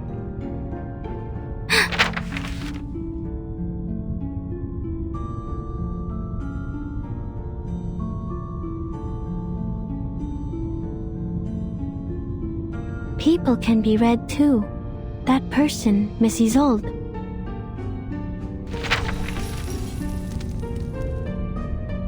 Unlike other ladies pursuing the latest fashions in Paris, she still wears the corset, with only some Art Nouveau jewelry by her waist. She's as delicate as a butterfly. She is a renowned medium. The Ditterstoff family is well known for their mediumship. Nowadays, they use that power mostly for art. That is, they summon a spirit to possess their body so they can sing, write, and paint like no other. They also suffered for this power. Racked by neurosis and hysteria, the family has had very few members despite its long history. Wait a minute. The picture behind her is still intact, and it is enormous. Is that the Salvation? Strange. This painting is... You have a keen eye for art, miss. Oh!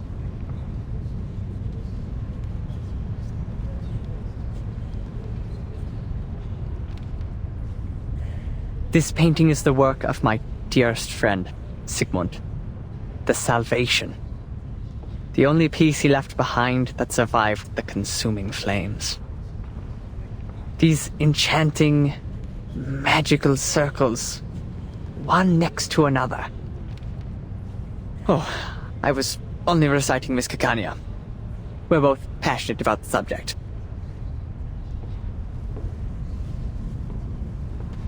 How regrettable. She would have given you a much better explanation if she were here. Her words can easily stir one's soul. Did you say Kakanya? You have a friend called Kakanya? Oh, yes. Every artist has their own nickname. I also have the honor of knowing the Orange Knight, Victor of the Rhyme, Offerstrudel. Are you a friend of Kakanya? Too bad she just left. She should be meeting with Dr. Schwartz by now.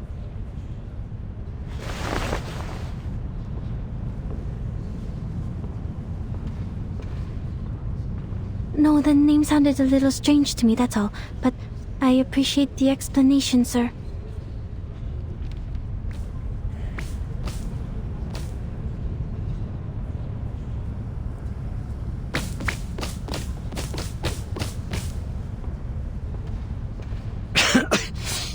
What happened?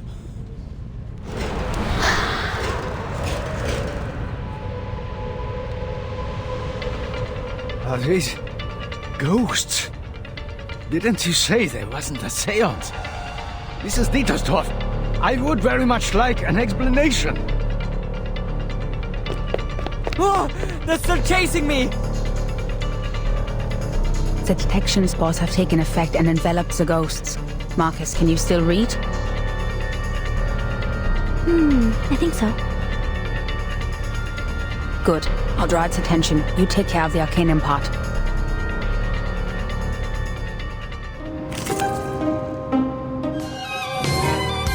The scale of your soul has tilted. The balance needs to be restored. There they are.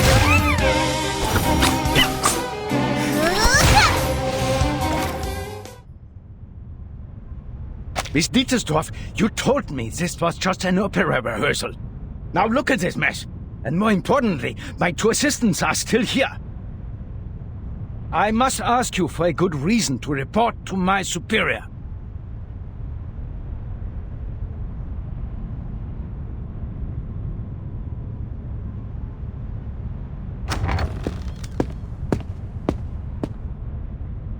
Oh, Isolde, my dear lovely gal.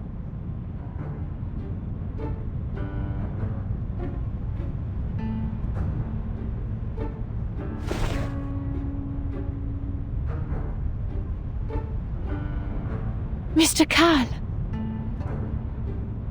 Director? Look at you, so pale. The play is sapping your strength. Come, child, come to me. I told Schwartz to take good care of you. Well, I guess he can't be in two places at once. The frequent presentations must have been too much for a doctor such as he. I've learned that you've recovered from hysteria, which is good, but promise me that you'll look after yourself, will you? Your late mother suffered a tragic end, and it would be unbearable for the Empire to lose another star. You flatter me. Joseph? Yes, Director. Don't be so hard on them. Those wonderful stage effects. Heinrich is an expert at this, yes? What better demonstrates our free wills than respecting the artists and their work? None of us would mind an episode of excitement every once in a while.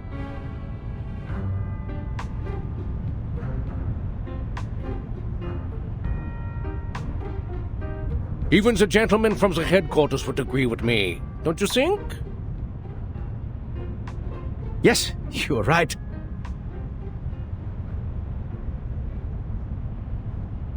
We are short on manpower, and the assistants should focus on more important matters.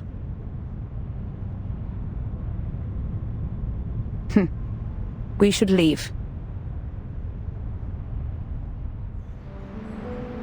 Let's start our conversation with a simple exercise. First, please repeat after me. Dittersdorf. After all the days you've spent in Vienna, you should be familiar with the name. Tell me, how do you feel about it? You're making light of it again. But fair enough, you're new here. not as familiar with this name as those who live here, murmuring it in their dreams. Most of the time it swirls invisibly through the conversations on the street. Other times, it is tangible in the signatures of the exhibits, seen in the performances and the metal badges clinging to collars, and always in the boys and girls who inherit the Dittersdorf talents. And just like that, they are thrust into the role of the outstanding Dittersdorfs, the lady songbird and the artistic painter. Oh, of course! Well then, high time to tell you about them. Vienna, at present, is a splendid, crumbling house. Whenever the waltz starts playing, the roof trembles along with the music, while the dancing crowd, and funny that it is a crowd, none of them dare look up at it. The people here live in identical pretty little houses, the social classes smoothed out like butter on a cake. Now, works of art become their icons, and in their madness, they scramble to make these beautiful, dazzling things. The Dittersdorfs, nobles who can perform channeling, are made to perform like dancing animals in a circus. Businessmen and nobles clamoring to sponsor their performances in order to glorify themselves. The noble ladies prefer to curate the finest acts, highlighting their good taste and fashionability, while the lordlings seem to prefer new and hidden talents as some example of their virtue. How then could a good singer ever miss a performance? But she must to take her chance, seizing the lovely bird in her hand. That poor, noble little bird, because people said that she was born with madness. And it is in this act of fighting against her madness that she proves herself proper among the noble ladies. She knows better than anyone why a piece of art is valuable, and how to make it worth even more.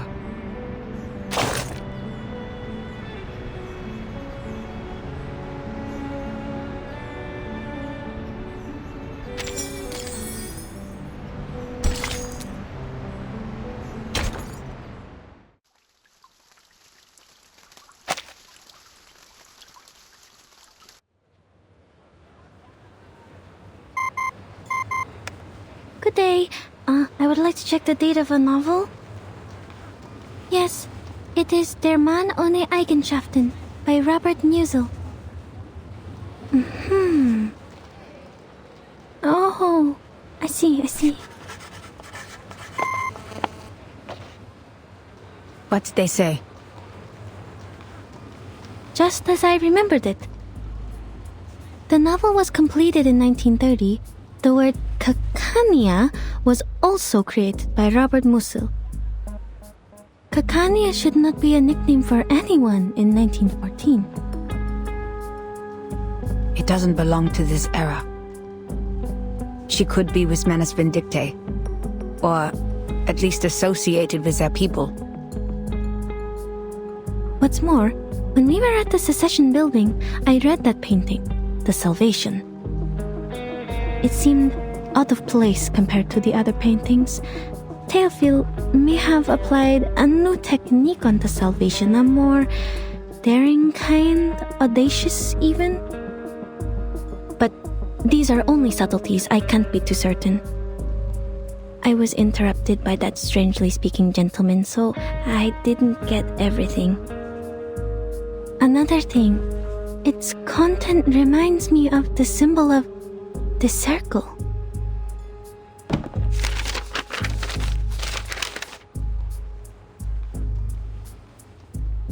This twisting circle resembles the circles in The Salvation. Heinrich called them magical circles, one next to another. They must be more than just circles, I think. Was he demonstrating the madness of passion? But the lines are clean.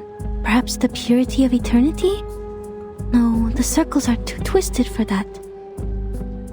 Or was he just representing a primitive state of being? I don't understand any of it. So this must be art. Ma'am, you're funny sometimes. I wasn't joking. Huh? Based on what we know, we can't be sure if this group of young arcanists and the Manus are connected. But we all know that the latter is eager to win over the cynical revolutionary youth. You did well, Marcus. The important figures of the circle, Isolde, Heinrich, and even the late Theophil. We had made contact with them all. Only this Kakanya. What does the intel say about her? Kakanya, also known as Miss Clara, inherited her arcane skills from her family. She's able to reflect people's thoughts in a mirror. She was once a medical student, but dropped out halfway through. These days, she shows up at various social events as a psychiatrist, which the Foundation tries to prohibit because she doesn't have a license. And she is also an activist. An activist? According to Mr. Heinrich, she is meeting with a doctor named Schwartz today. Schwartz, the family doctor Carl mentioned. Let's try our luck there.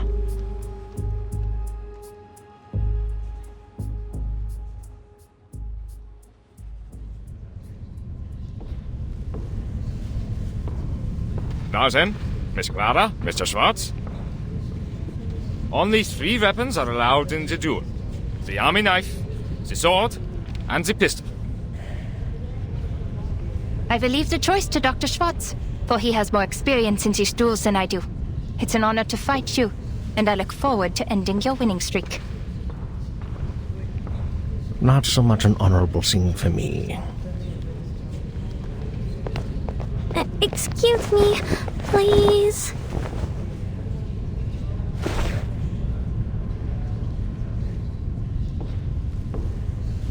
Pardon me, what is happening? A duel, ma'am. Just as Dr. Schwartz was demonstrating his therapy, Miss Clara barged right in. They were arguing, and this is how they decided to end it. To ensure fairness of the duel, the combat must happen within 48 hours of the challenge, but I've never seen one take place on the spot. Well, I hope they know what they're doing. I don't want to get caught as collateral damage. That green dress. So she is Kakanya. What do we do? If she gets injured, our mission will... Don't worry about people in that time. It is their life to live. Never intervene if you don't know the exact consequences of your actions. The course of history is more important than our investigation. This is Investigator Greta Hoffmann. What? Hold on. I'll be right back. Where are you going? The field agent squad needs to speak to me. This won't take long. I will leave this to you. Remember what I said, Marcus. Yes, madam.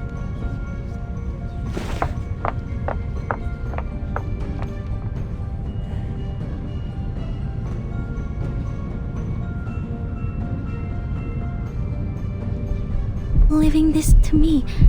To me. To me.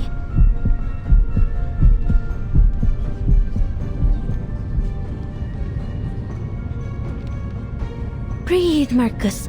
There's nothing to be nervous about. You can't be an assistant forever. There will come a day when you're all on your own. Just like at the Secession building, I only have to watch her. If I end up talking to Miss Kakanya, I'll just pretend to be an ordinary employee of the Foundation. Easy. You used to do well on your own, when you were reading in the lighthouse and the forest.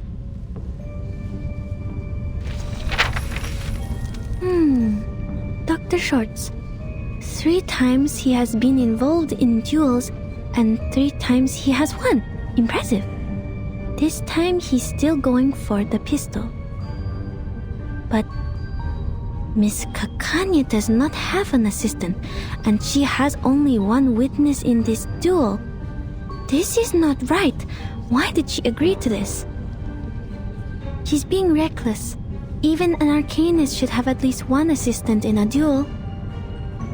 Dr. Schwartz's assistant brought them a pair of pistols. FN Model 1910.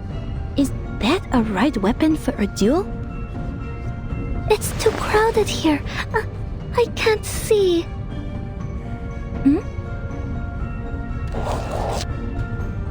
No, the pistol given to Miss Kakanya. Something's wrong with it. The bullets. Her life is in danger if the duel begins. But Madam Hoffman warned me about the consequences of intervention.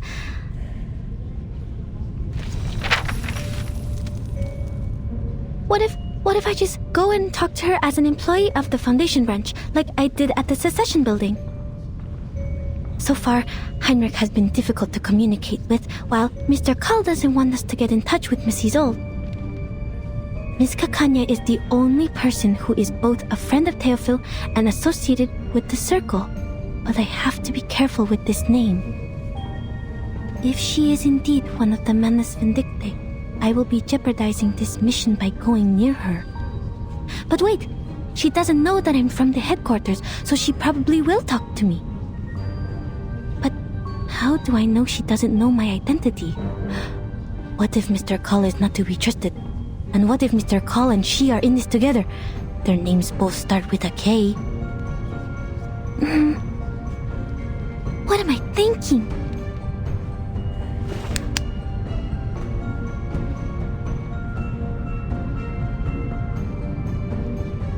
Stop. I'm not on the Flannan Isles anymore. I can't waste my day on endless thoughts. Remember what Madam Hoffman said. Think of the immediate mission. I have to prevent Kakanya from getting killed in the duel. She has the clues about Theophil that I need. Never intervene if you don't know the exact consequences of your actions.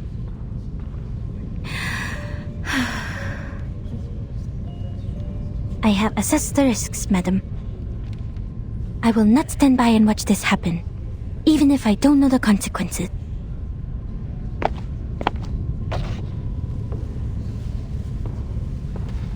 I need to make this clear to you.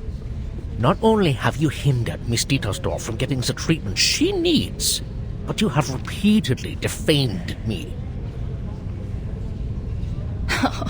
I can only admit that you're right if you have to call a different academic perspective slander.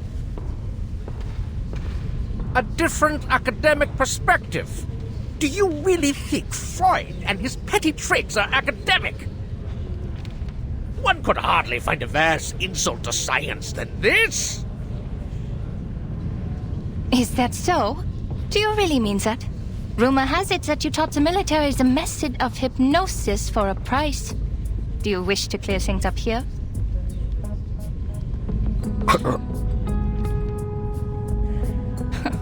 Your silence is a resounding yes. Tell me, why did you please the ministers with these petty tricks, but not with your most advanced electrotherapy you've been touting? Do you harbor negative feelings towards Mr. Freud because of his open rejection of hypnosis? What does any of this have to do with you? Many things, Mr. Schwartz.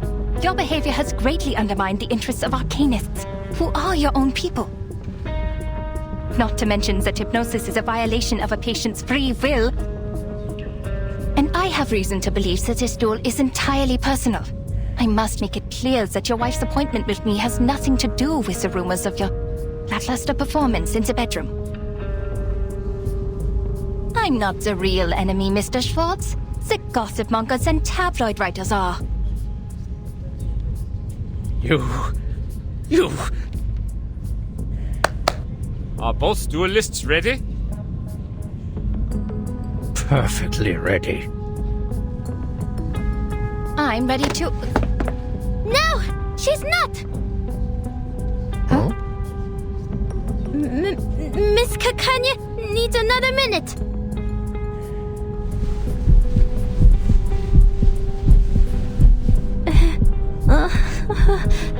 The crowd.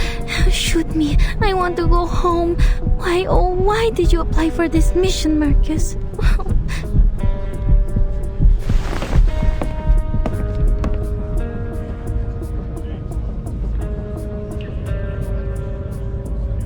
I am Miss Kanya's assistant. I am here to... Sorry to interrupt, miss, but the last time I checked, I couldn't possibly afford a St. Pavlov Foundation member to be my aide. Ah, darn it. I forgot about my badge.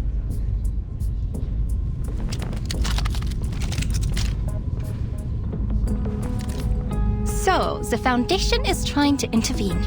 Don't worry, Miss Foundation staff. Look around. We're doing it the human way. No arcane skills involved. The head of the Foundation branch should not be your role model. Mind you, you're giving up a part of your integrity for taking his clones. A terrible deal indeed.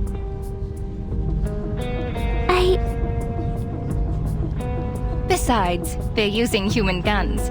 They don't need the Foundation's license to use these. I'm not doing anything against the Foundation's rules, am I?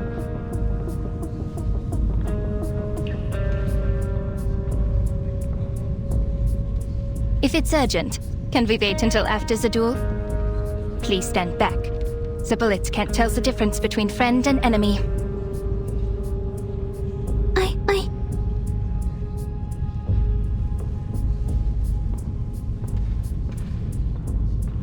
Please don't use that gun. The bullets in it are dangerous. What? The bullets are wrong. The gun will burst if you pull the trigger. Sir, I demand that the gun be checked.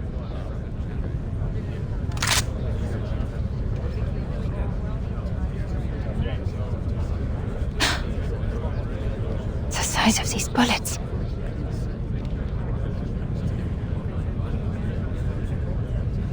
I need an explanation, Mr. Spots. I thought you had at least the integrity of a gentleman. The bullets in my gun are wrong. If I pull the trigger, as Miss Foundation here said, the barrel will burst. A bursted barrel? I remember now. That Anton boy lost the duel to Schwartz for the same reason. Did Schwartz do something to his gun too? And was the guard in on it too? Huh? This is defamation. I have never... Please! Who is dueling here? The guards are here. Hey! Don't step on my dress! Not good! Madame Hoffman has not come back yet! Madame Hoffman!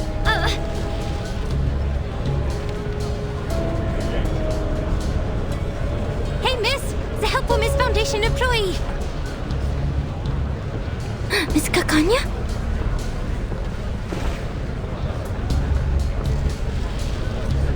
Don't stand there! Come here!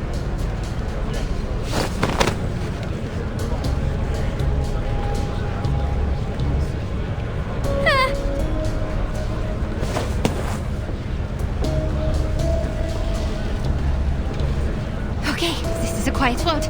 We're going to jump, Miss Foundation. 3, 2, 1, here we go! Let's kill time together. Move! Seal off that exit! Don't let them get away! Got to sneak away. Don't worry, Miss Foundation. I won't leave you behind. I'll help you as you helped me. That's not... Kanya, this way! Ilich, I thought you were out selling wares on the street. Is that the magic mustache? You clever boy. Quick, name your price. You sure you can afford that, Kanya? Triple the price. Just about what I can accept. You know my limits, old friend. Put it on, Miss Foundation. Don't take it off. You'll be exposed. It smells, but bear with it. Now keep quiet and follow me. I'll get you to safety. Lead us if you want your pay, Ilich. Got it. Follow me. There they are.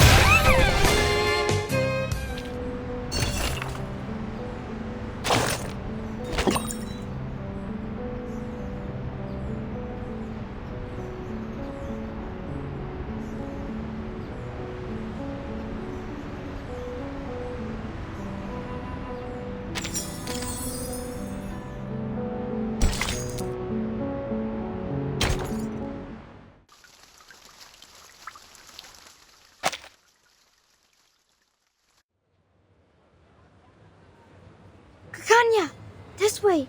Over here. Elite! Thanks a lot.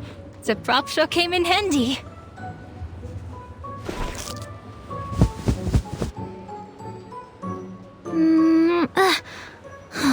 Finally.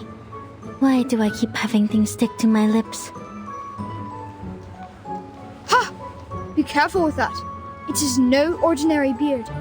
Every single strand was soaked in a Bohemian potion, mixed with bloodroot, toad's heart, and Yavangal.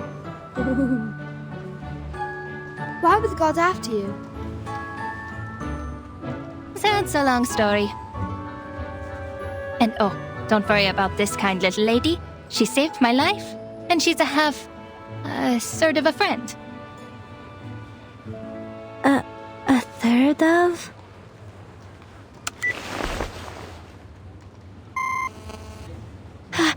This is bad. The connection is down. I can't get in touch with Madame Hoffman. She's probably in an important conversation with the field agent squad and has calls on block. It's okay, Marcus. You can do this yourself. Just stay in the conversation. Communication is not that hard. You've done this through before. You can do it.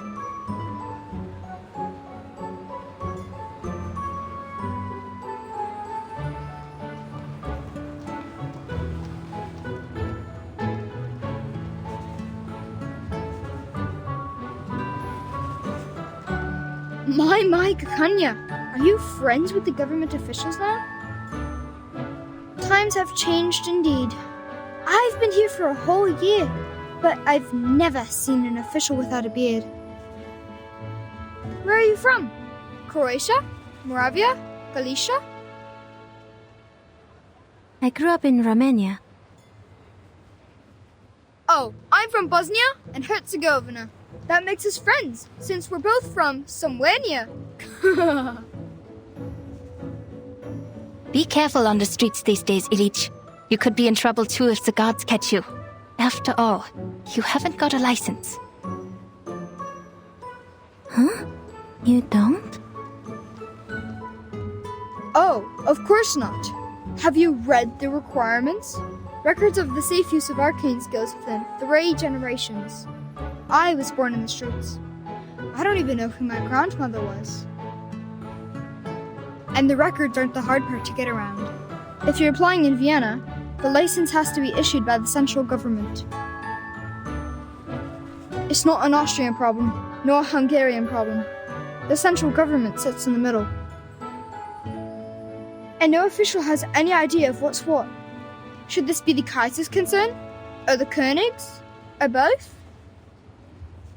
You'd be the biggest fool to listen and follow these broken rules. Stuck in the system, nowhere to go. Unless you work the magic of crowns. What happens if we don't have an Arcanum license? Oh, you'll love this. Who knows, you could get 3 days in detention, or maybe 10 years in prison. Even if you are sentenced to prison, they might forget to bring you in. Or, if you're an outstanding citizen who can shed your arcanum during your human re-education, you might get to have a nice life. Without a license, that is. Our justice system is much more unpredictable than the arcanists. We still have a fair chance of getting away. Very informative, Ilich.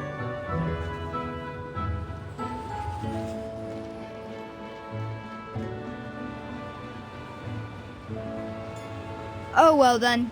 Bis später, Kakanya and Miss Foundation. Forget I said anything?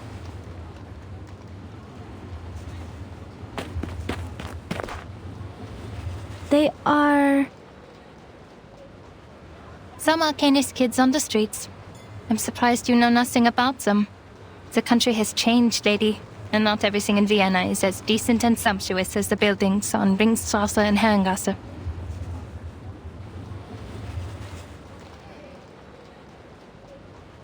I'm thankful for your help, Miss Foundation, but so far I have returned the favor. You don't want the gods either, do you? We're even. So, can you tell me why you're here? Oh, I see. Mr. Carl sent you, didn't he? Because I don't have a psychiatrist license. Can't you people give me a break? I swear on my ancestors, I'm doing this entirely the Arcanist way. It has nothing to do with human science.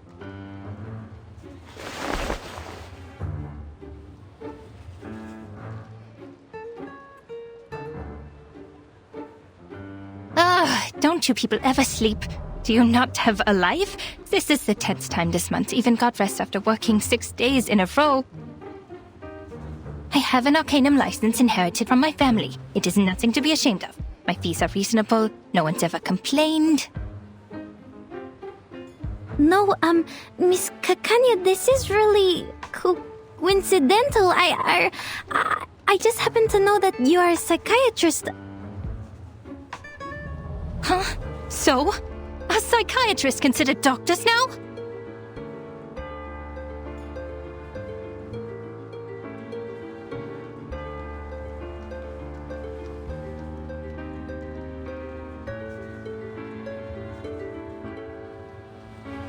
I think there's been a misunderstanding.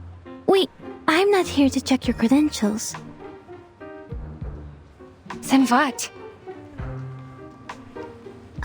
So you call yourself Kakanya, but I know your first name is Clara. Oh, I didn't know the Foundation staff reads my work. How very flattering. Yes, I'm Clara, but Miss Foundation, don't you think Kakanya is an intriguing name? Heinrich, who's a friend of mine, gave me a book which greatly inspired me.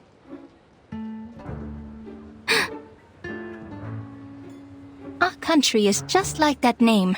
It both is and isn't. It both has and has not. If you look for it, it can't be found. Yet if you stop looking, it's everywhere. Look at this country, my friend. The sumptuous buildings rise so high that the people in power never have to lay eyes on the rye farmers of Bohemia, the immigrants from the east coast of the Adriatic Sea, or on the Arcanists. How could there possibly be smog choking the industrial area? How could there possibly be cold houses in the winter? The cafe house is definitely filled with people who love to dance, and not with those who can't afford the heat. Oh no. Surely there's no bureaucracy, no discrimination, no poverty here. This is a city of humanism and freedom. Oh yes. Kakanya, Kaiserlich Königlich, or Kaiserlich Unköniglich. And Kakania, the Shetland. There's no better name for this country. So then, you did get that book from a friend. Now's my chance. I still have one spider tail Madame Hoffman left me. If I can find a chance to leave the spider tail on her, or in her place.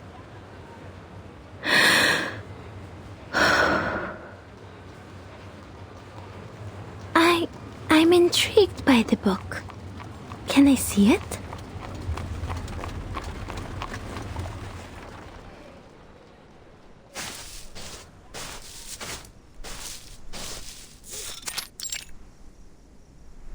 This concludes the report by Semmelweis of the Field Agent Administration. Please confirm, Madam Hoffman.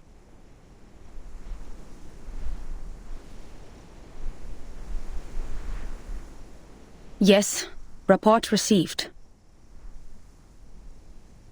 Why so serious, Greta? That was just routine. And I envy your lightheartedness and optimism.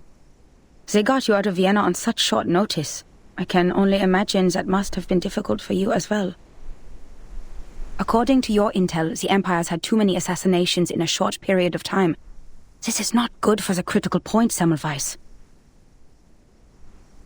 At least try to stay in a good mood. What else can we do? Aside from that, Greta, I have more to tell you. I was pulled out of Vienna overnight, and I didn't have time to brief the new squad there. You know it takes ages to get through the briefing process. I might as well just tell you now, personally. There could be an arcanist who has crossed the storm, and is now in Vienna. What did you say? Do we know more about this arcanist? We only know his name is Heinrich. We learned about this from the Berlin squad when we met up here, but had no time to verify. I see. Leave the rest to us.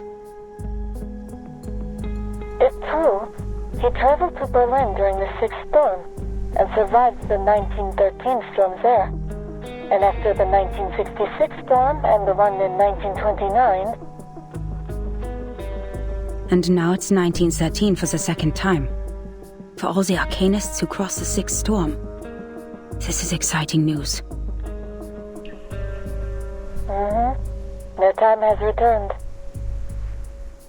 I understand the excitement, but perhaps time in its chaotic fashion has inadvertently returned to the same year. I hear you, Semmelweis. This is valuable information. I'll let the... Greta? Are you still there? Sorry, I have to go. Something's wrong with the spider tail I left on Marcus. This is not her ritual. Something's happened.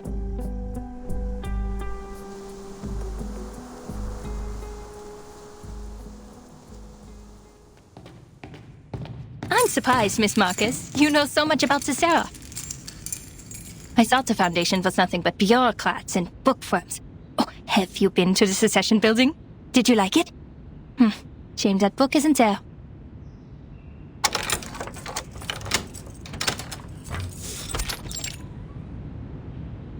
Please, come in. Forgive the mess.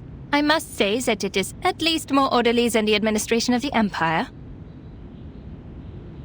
Thank you.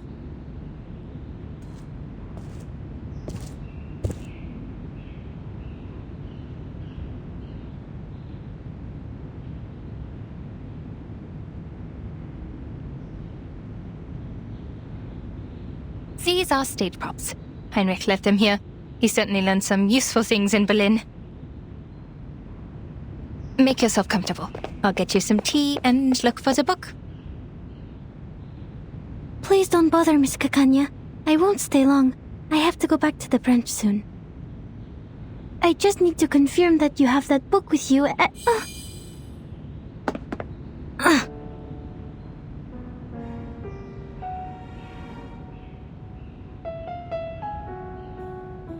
Is this Kakanya's arcane skill?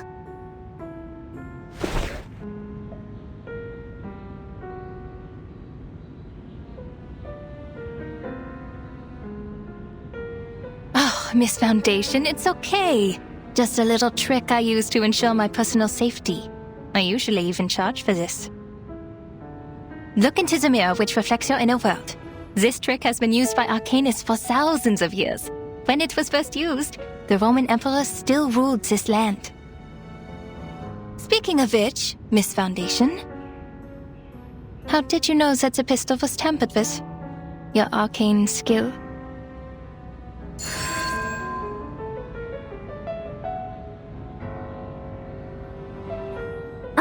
Don't look at the mirror.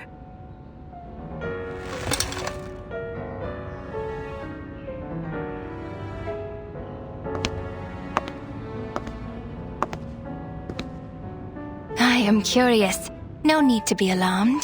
I'll treat you gently.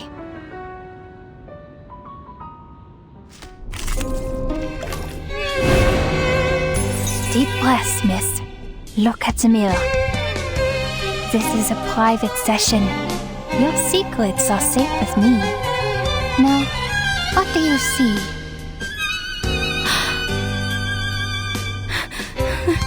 I'm dizzy. Oh, spinning. So this is Miss Kakanya's arcane skill. A maze of mirrors. The orphanage. The Flennon Isles. These look like my memories, but different. You can look at them directly, miss. They'll reveal your deepest secrets and desires. They're only illusions, Marcus. Just break her arcane skill and get out. I'll do the only thing I can do. Pray. I see her. She's behind these illusions, but which one is real?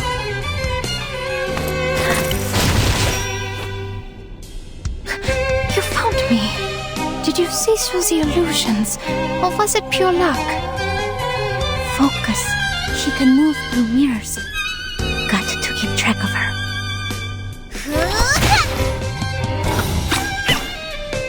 This can't be luck. No, I need to be sure. I'd be disappointed were it a fluke. Got you. Everything is a book. Everything can be read. These reflections are merely distractions. I found it. The page of truth. Oh, it's true. You saw through the illusions as you saw through the pistol. Oh, all right, enough of my tricks. What a pleasant surprise. How does your skill work? Let me see. No, I'm out of here. I'm losing my patience. I'll fill the cup for you.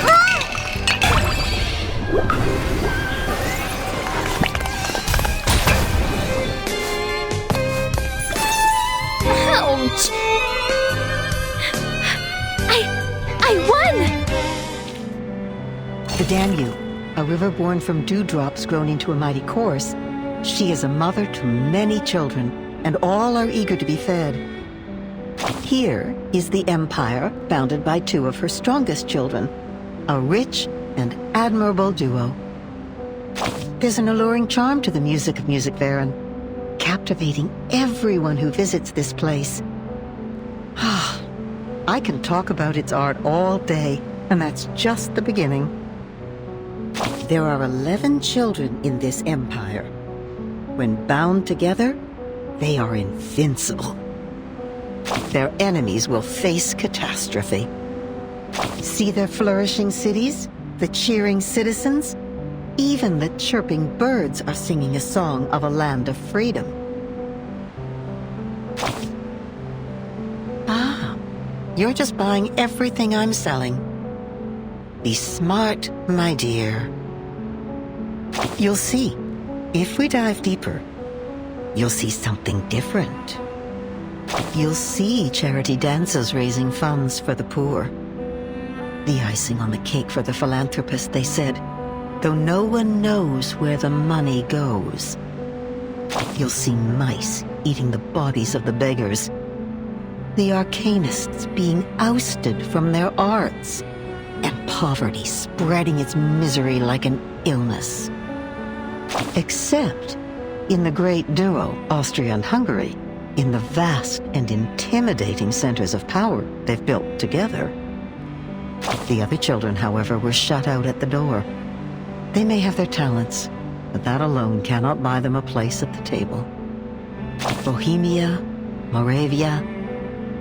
The Empire has only the slightest sympathy to these forgotten children. Nothing more than articles of fine words written in the newspapers. How funny it is to see these poor humans now sharing in the same fate as the Arcanists. Do you think they will choose to hold together, even if left outside of the negotiation table? Oh, so you're a pessimist. Then I guess you will enjoy the drama of this broken family. The truth is they will fight each other like rats in a barrel, until every one of them falls. Crack, crack. Did you hear it? It's the fracturing of a great empire, like the breaking of spring ice. In an army that speaks 20 different languages, who can the general trust to obey his commands? Only those who speak the language he does. You can already imagine it. A ridiculous beast with 11 limbs, each pulling in their own direction, limping across the battlefield until it gets shot. Luckily, that time hasn't come yet. The crying of the children is still being drowned out by the music playing in the theater and the beating hearts within the dancers' chests. The wails of suffering are silent in the newspapers, and the world sees only the silvery mirage of freedom and prosperity. Believing all these children can live in harmony. Oh, but my darling, we know that the ice must break. It's as inevitable as the thaw of spring.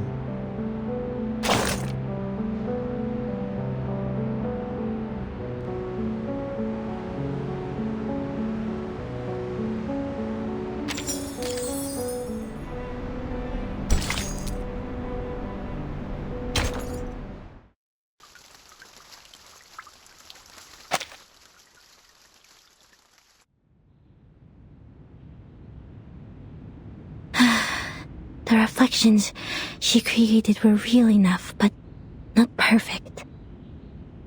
The reflections had neither shadows nor breath. Most importantly, they didn't have her passion and subtle movements. I read the truth from these details. She meant me no harm. Maybe it was just a little trick she was playing. But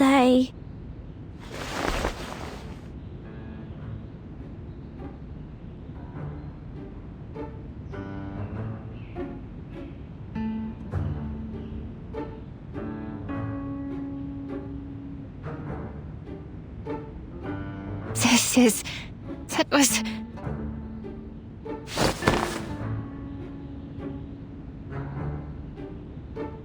I knew it. Your arcane scale is incredibly unique. You can discover what's on the inside by observing what's on the outside. You are born to be a psychiatrist! Huh?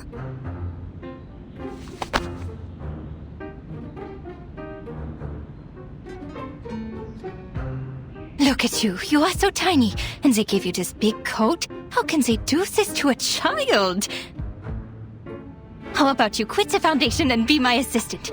Your perception would be invaluable in this line of work. After all, we search for truth from foggy memories and vague descriptions for a living. Miss, the book?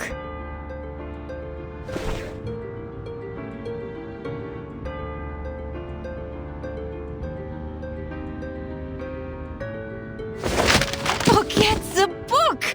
A new academic field is opening its doors to you. Let's go inside.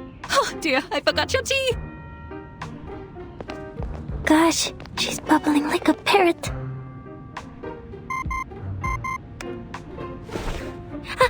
It's Madame Hoffman. Ma'am? Marcus, the spider tail has shown me your direction. How did you get that far? What is that place? An arcane fluctuation? I'm with the target, Miss Kakania, in her clinic. I'm safe. Investigation's going well, ma'am.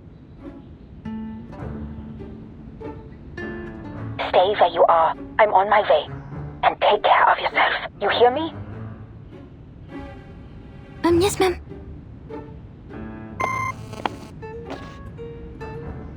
Was that your supervisor? She sounds rather harsh.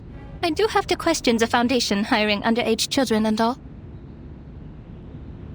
Just in time.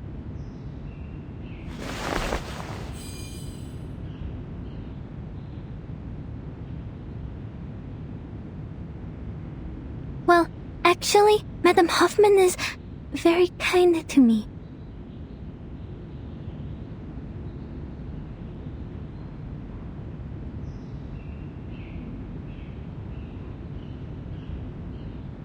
Well, you have seen it all for yourself.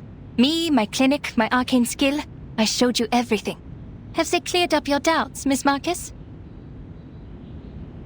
Just one more question.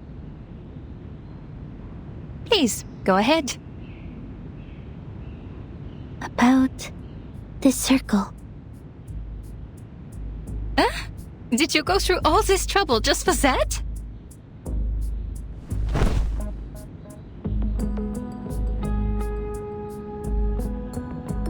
You could have asked me earlier. I am the founder of the circle. Whoa, what?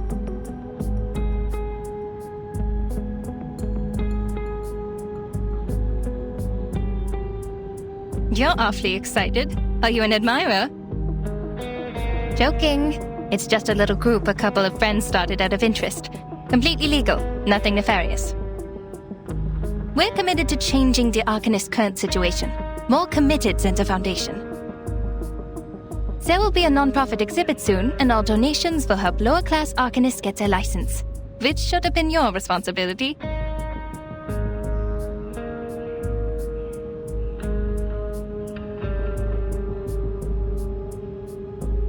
Oh, sorry, I got carried away. I should persuade you to join us, not to take your current job.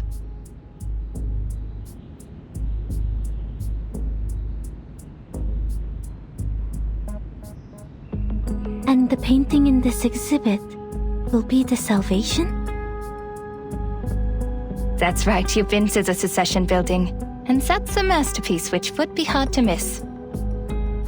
That was Theophil's final piece of work, the Golden Isle being its subject.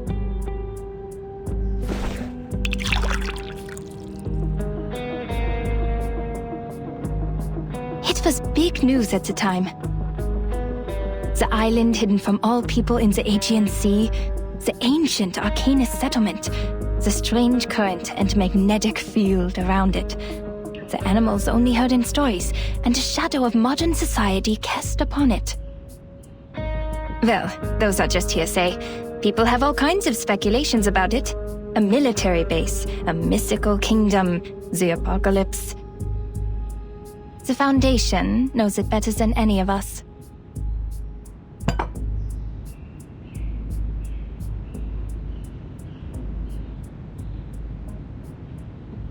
Miss Marcus, I've told you everything I know. If you trust me, please tell me one thing. I'm sorry, Miss Kakanya. I can't. There really are people on that island? If so, how did they protect themselves in these changing times?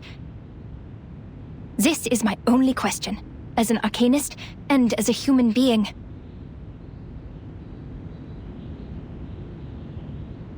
The arms companies are turning the Balkan Peninsula into a proving ground for their new weapons. That was how they discovered this island. You work for the authorities. You must know something. Please, I just want to know if there's any more of us in this world, suffering, silenced and helpless.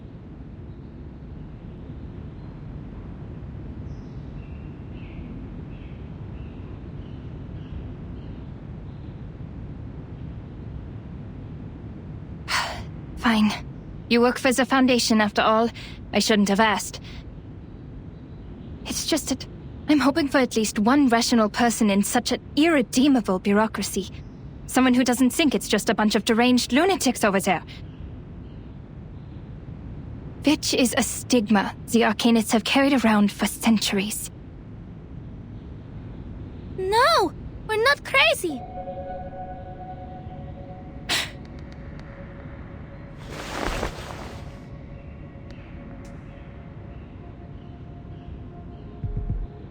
I don't think the Arcanists on the island are crazy either. Miss Marcus.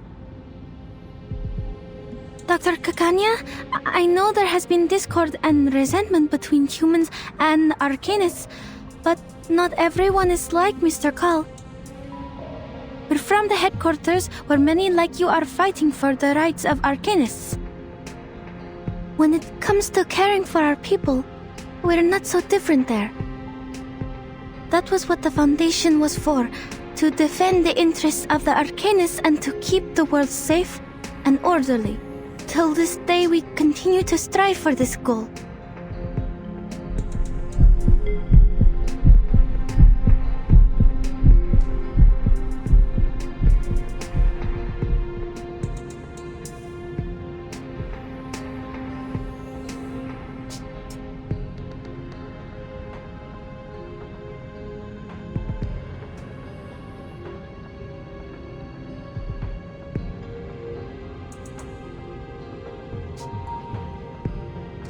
My sympathies for all that is happening. Oh.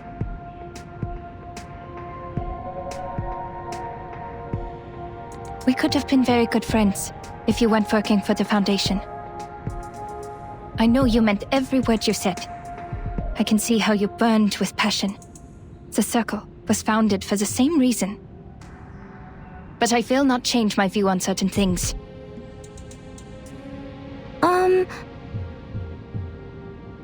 But on second thought, I have friends working in all kinds of places. We have a big house, plenty of wine and refreshments. There is more than enough room for a new friend. I would like to invite you to the Secession building, and to be present at the opening of the exhibit, Miss Marcus. And we can talk more about what you said afterwards. That'd be great! But my supervisor... That is tricky. But a minor like you requires the presence of a guardian, and you told me that she's kind to you. Well, she can come with you. We must abide by the law, after all. It might help to clear up misunderstandings if she's there.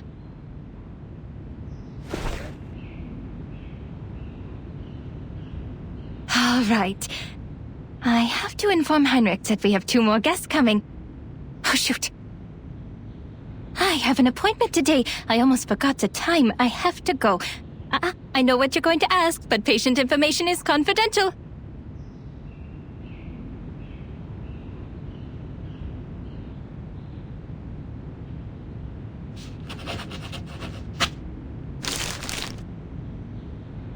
I shouldn't keep you any longer. See you soon, Miss Foundation.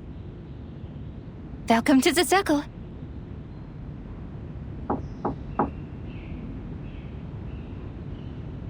Oh, I should go. Thank you, Miss Kakanya.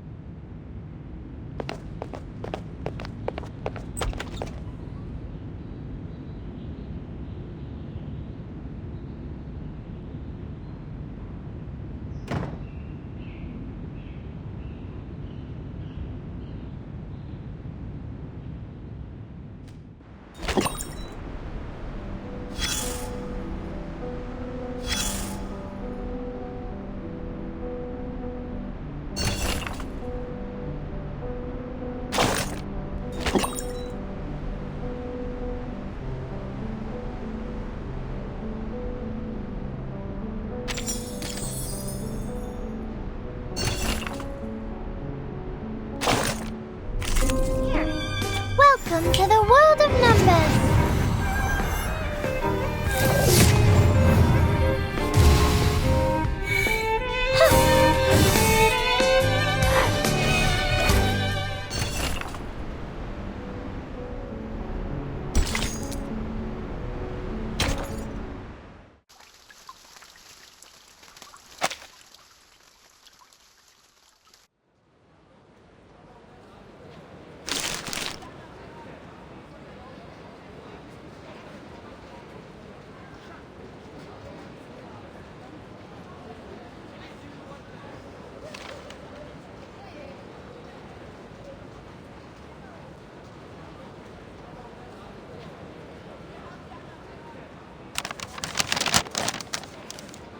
You know what happened. But under the Foundation's regulations, I must reiterate that the primary subject of this investigation has been changed to Heinrich. These 2 invitations are very useful.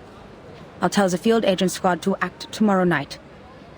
Once Heinrich's identity is verified, we will detain him in the exhibit.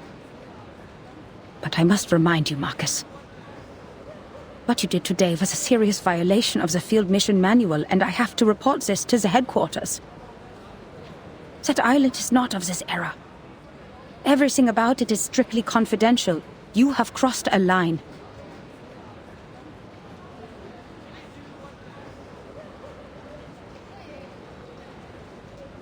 Understood.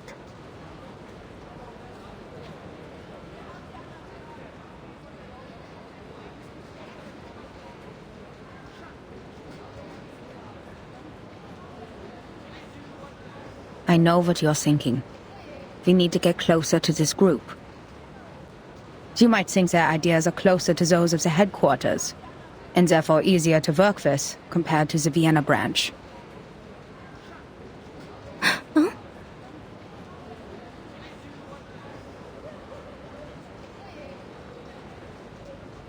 You must know that Kakanya is not our only source of information.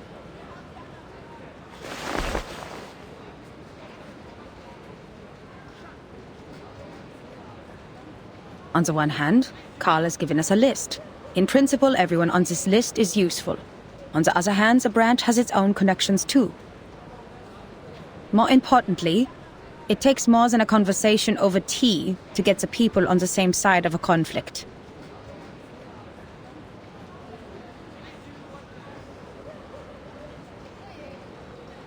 I'm worried you are not ready for this, Marcus.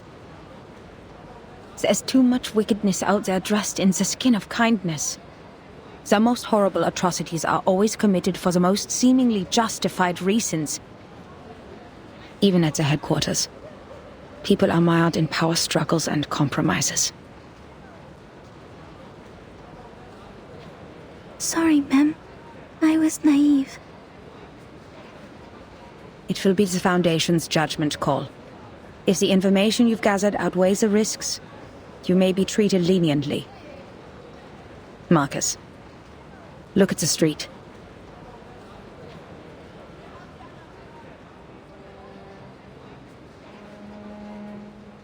You're not the only one who wants to contribute to this place and its people.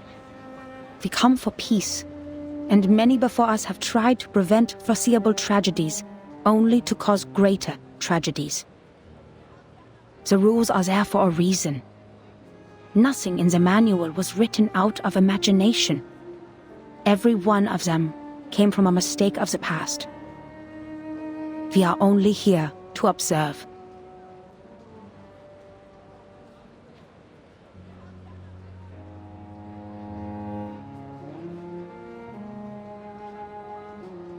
This is Vienna in 1914, the birthplace of an enduring war and chaos, the critical point. It is a powder keg, and the slightest spark will set it off. Any action we take could have unfathomable consequences. That is why we advise extreme caution. This is our responsibility to this era.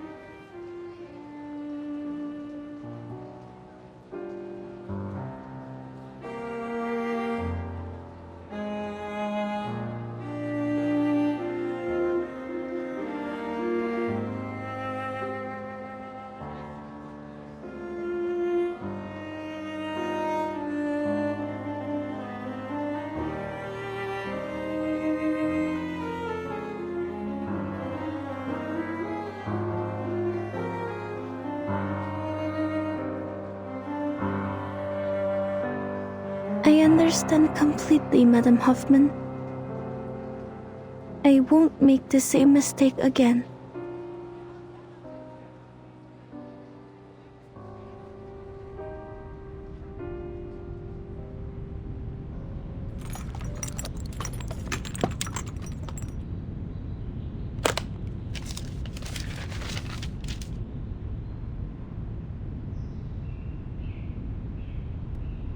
Isolde, you look sad and pale. What happened? Did something happen in the troop? Or did those dreadful officials come back? No, I'm just a bit worried. You entered a duel for my sake. Dear Lord, the thought of you getting hurt breaks my heart. Did Heinrich tell you that? He needs to keep his mouth shut. Don't worry about me, Isolde. I fought for the ethics of the profession, and I'm ready to bear the consequences of my actions. That scum sold the secrets of hypnosis to the military. It's a treatment, not a means of interrogation. In the end, all is well. The duel didn't happen, and I'm here, unharmed. All thanks to that young missy from the Foundation. That young missy from the Foundation. The lady who just left? I bumped into her at the door. So you've seen her? She was at the cessation building. You weren't there. Did she give you any trouble? You told me the Foundation was after you for a while because you didn't have a license. I can help you, Doctor. I can ask Mr. Carl to... No need for that. We only just became friends. Friends? You told me to stay away from the Foundation's staff, but now you're making friends with them. Oh, she's different, dear Isolde. We met by chance. I gave her an invitation to the exhibit, so you'll see her there. I think you two will become best friends. It would take all day to tell you everything. You're here for treatment. Let's not waste time on unimportant things. Unimportant? All right.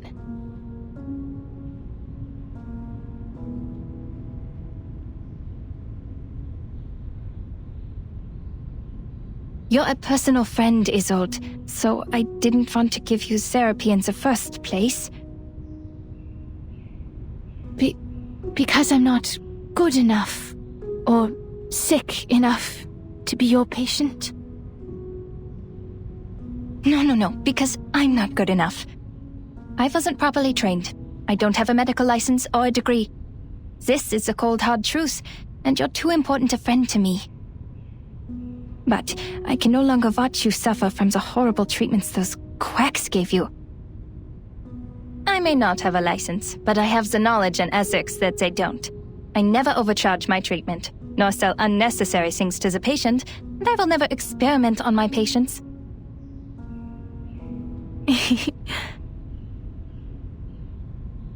Your smile. So you agree with what I said about those psychiatrists and doctors? Okay, then let's get to it.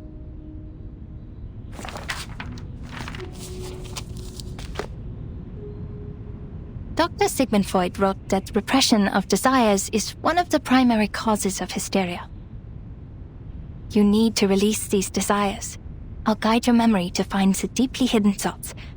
Trust me, and tell me everything during the session. You'll suffer less from the repression, and your physical ailments, fainting and convulsions, will become less severe. Cast off your shackles and trust in me. This first step is crucial. I know tragedies in your family have affected you deeply, but I'm here to help you now. If you have trouble putting thoughts into words, use this mirror. It reflects your inner thoughts, like a mind's endoscope. I casted an arcane skill on it to help your thoughts surface. Look at it, and tell me what you see. My inner thoughts. Yes, I won't hypnotize you. Nor will I turn around and peek at the mirror. What's in there belongs to only you. We're just going to talk. Hypnosis is a therapy I most detest. It doesn't help you understand and rediscover yourself. And if the dialogue isn't based on the full awareness and consent of both parties, it's pointless. I see. I will do my best. Do your best? Relax. You're not on the job. Just turn around, look in the mirror, and tell me. What do you see?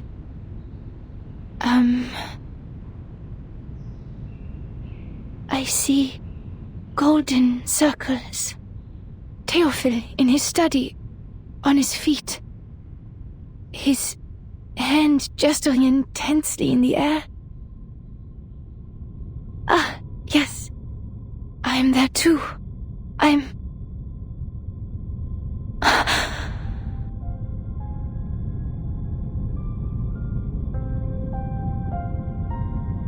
Odd. Why am I not here? Doctor, is your mirror not working? It's not showing my reflection. No, this isn't right. I promised to do my best. I was there. I must have been. I have to remember it. You prepared all of this for my sake. I mustn't disappoint you. Oh no, she's stuck in her obsessive thoughts. Isolde, please sit down and listen to my voice.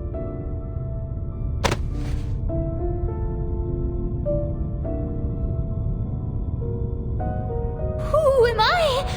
Where am I? Hello? Is anybody there? Who is me? I'm who? Greetings. Hello?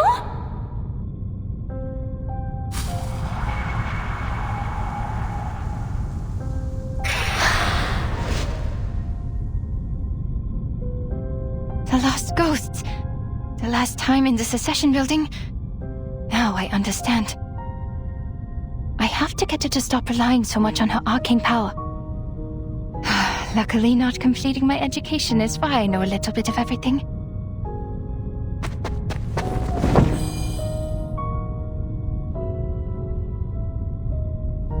What are you doing, Doctor? Is the session over?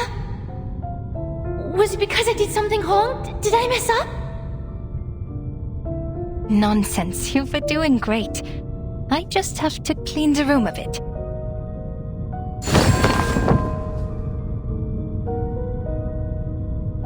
Shoo!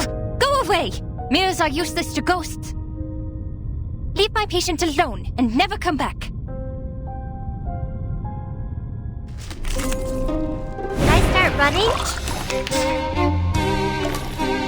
Hello? Hello? Are you talking to me? These ghosts are confusing her. I have to calm her before she hurts herself. I'll take care of you, Miss Dittersdorf. Shh. Tell me, who is here? I'll behave, Miss Picania. Look at me, please. Who? She's a little girl. Got you. And a boy. You don't want to miss it. Who are you? I'm in my bed. Why'd you call my father, father? My mother, mother? And my brother, brother? Hello? I saw you beg and tremble. Father took you away, and the servant brought you back. I'm sorry. I sympathize. But please give me my life back. It's not as nice as you think. They're only memories, Isolde. What happened next? No! You died. And then I was here?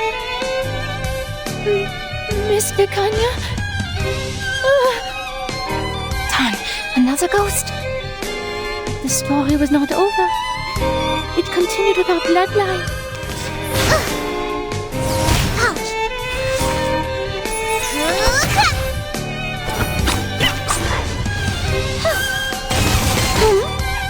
The second child hogged all the attention. A genius, but a mentally unstable one. I hope the bloodline doesn't end up killing her. She understood, then sat down. She got scared and began to cry. This is not a stage. It is all real. Amid the shaking and convulsions, the second child remembered that she was really the third child. A seizure. A memory related to the electroshock therapy?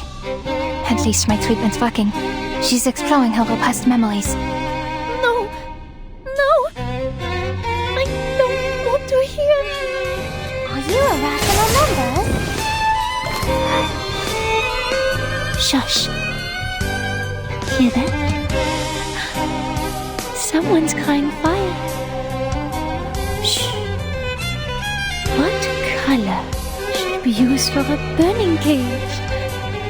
Did you hear something crack, fall, and split apart? Snap, crackle. The fire is yelling. Something's burning in the fire. They left. It's okay, I'm here.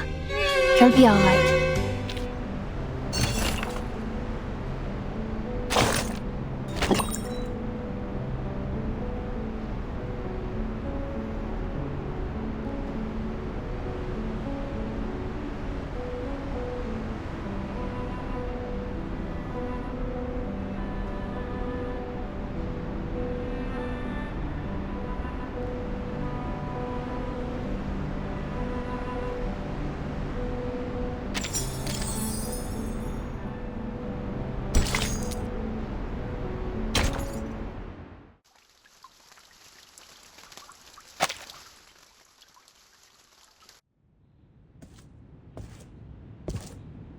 Feeling better now? Is anything still haunting you? Talking to you? Do you remember who you are, Isolde?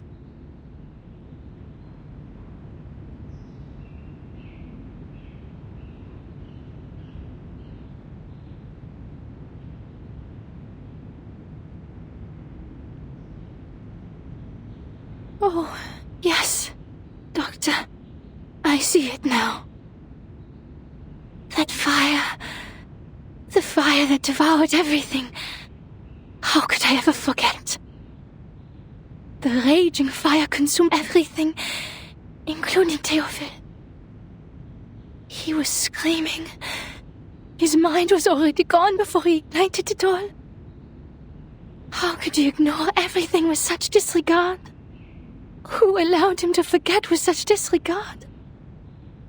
Well, I remember it all. I am from a noble family. I need to be a qualified Dittersdorf. An outstanding arcanist. A first-rate opera singer, a good sister, and a good daughter.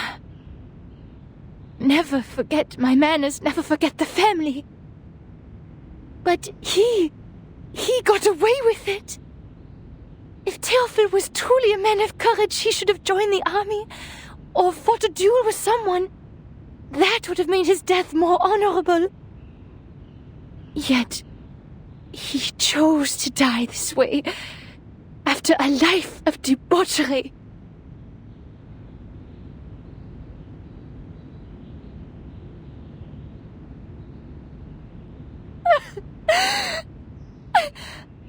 I'm sorry.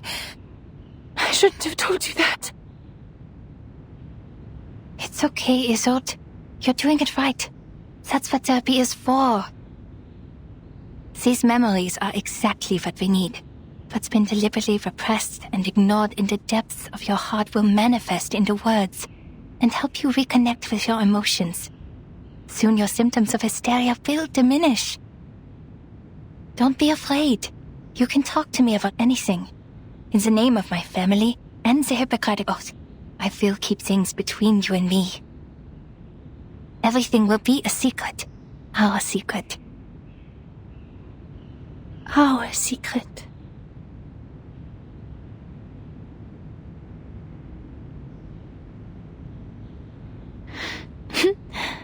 Klingt wunderbar.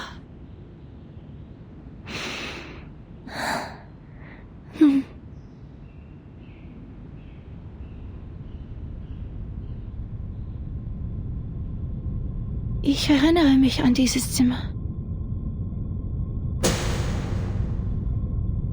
Das Zimmer war übermäßig hell.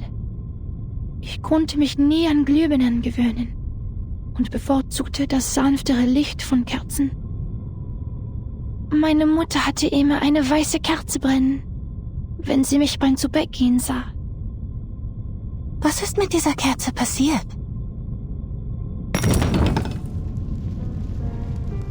Jemand hat sie umgeworfen. Das freche Balg. Mein dunkelhaariger Bruder.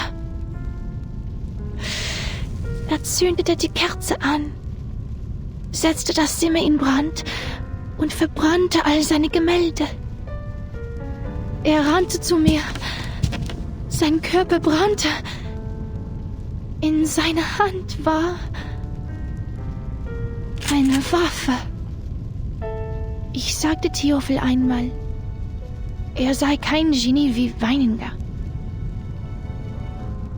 Sich eine Kugel zu geben, werde ihn nicht berühmt machen. Nur ein Debüt hinterlässt Eindruck.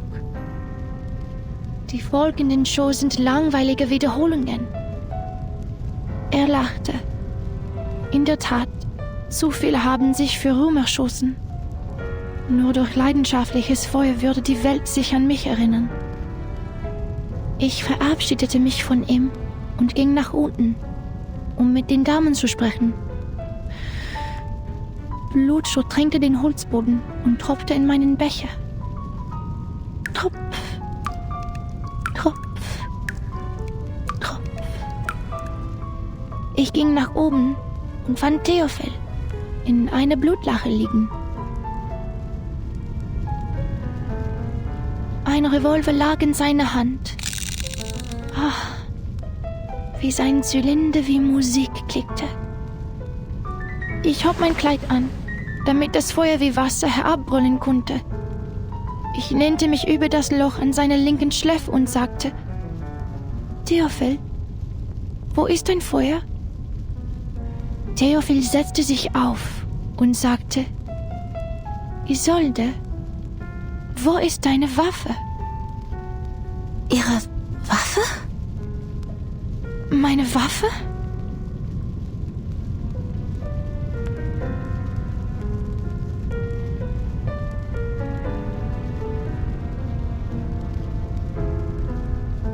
Meine Waffe! Ich erinnere mich jetzt. Ich hielt die Waffe die ganze Zeit. Theophil stand im Arbeitszimmer. Die Flammen umhüllten den Balken, die Decke, alles. Was?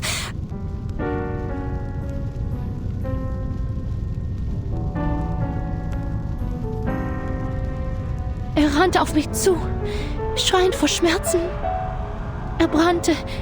Die Hitze trocknete mir die Augen aus.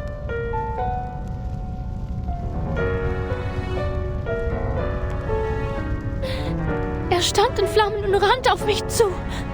Doktor, er rannte auf mich zu.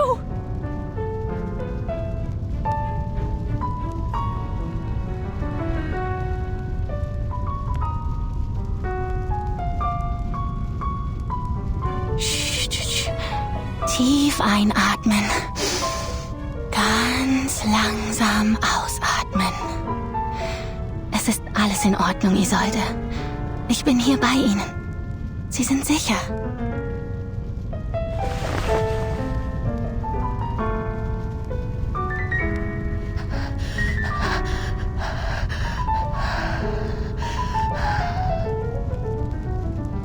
Und dann hörte ich einen Schuss.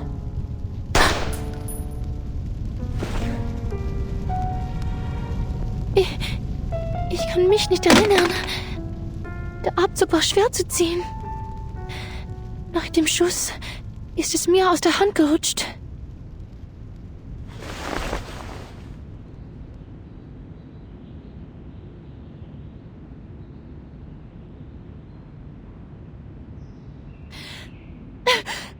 Ich habe Theophil getötet. Es war ich. Ich verdiene es nicht, das Recht zu haben, an seiner Beerdigung teilzunehmen oder seine Gedenkausstellungen zu veranstalten. Ich verdiene keine Sympathie und Freundlichkeit. Ich hätte in dem Feuer verbrennen sollen. Ich hätte sterben sollen.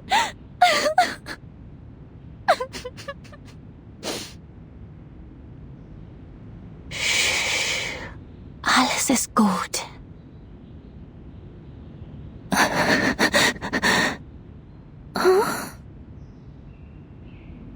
Ich bin weder Richter noch Polizist, Isolde. Ich bin einfach nur Ihr Arzt. Ich werde Ihnen treu bleiben, egal was Sie denken, wer Sie sind. Ihr Leben war in Gefahr. Jeder hätte dasselbe getan. Es war nicht Ihre Schuld, Isolde. Sie waren einfach verängstigt. Schämen Sie sich nicht für Ihr instinktives Verhalten. Seien Sie versichert, Ihr Geheimnis ist bei mir sicher. Nach Dr. Freud ist das Akzeptieren Ihrer Dunkelheit der erste Schritt zur Befreiung. Es erfordert Mut und ist nicht einfach zu tun. Die meisten Menschen schaffen es nicht. Aber Sie haben das sehr gut gemacht.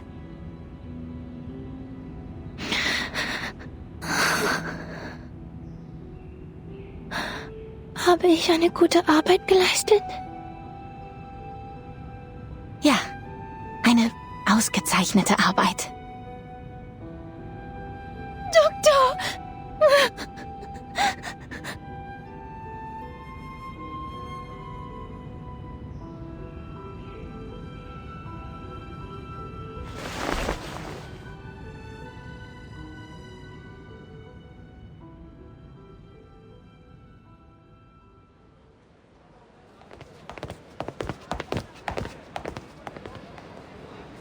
All right, this is as far as I can walk you. You have to host a ceremony tomorrow, and Tosca's next week. Vienna won't forgive me if I take up too much of your time. Don't worry about it. Like you said, the night breeze will do me some good.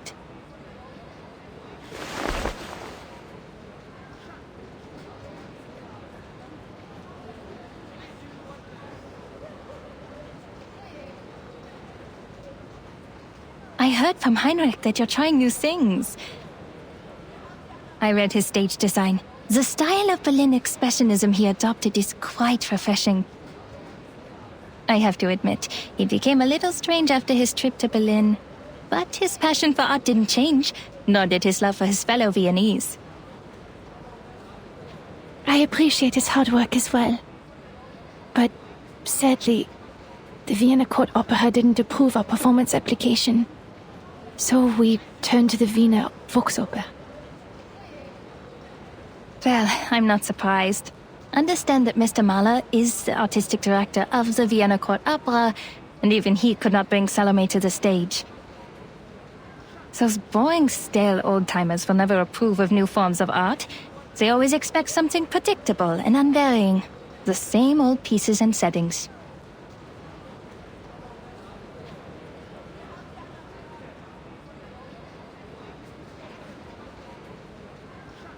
I'm the reason Tosca can't get the permission.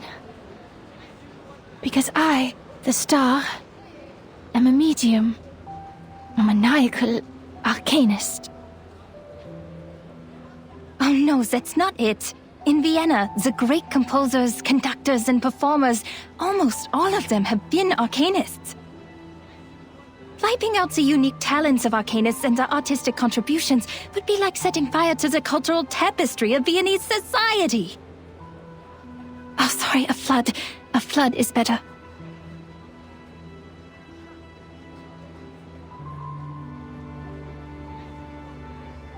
They consider it a desecration of the stage.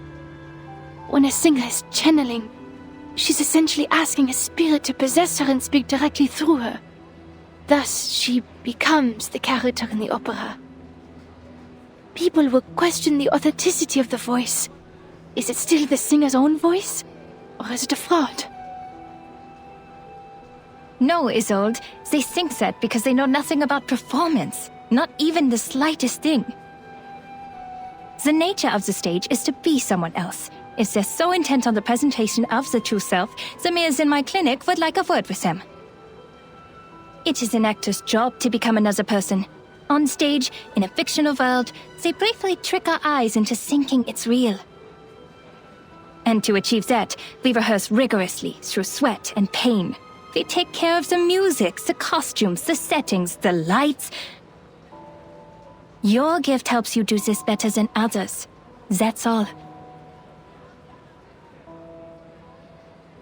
But I use the arcane skills of the Dittersdorf family. I couldn't have done these things without them.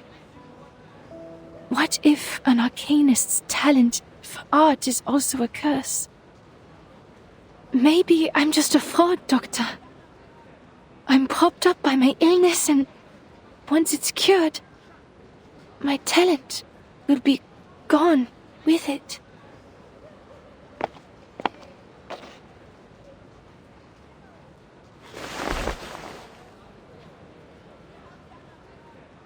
It's not like that, Isolde. Using your talents is not cheating. We're arcanists, but before we allow ourselves to be defined by that word, who are we, really? If an arcanist grew up on a lonely island, she wouldn't see herself as an arcanist, but as a person like you, like me, like everyone. Doctor.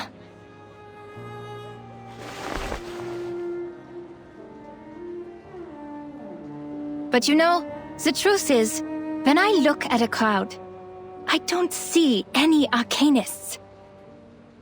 All I see is our people, with different talents, trapped in life, their selfhoods ground smooth until they're indistinguishable from the crowd.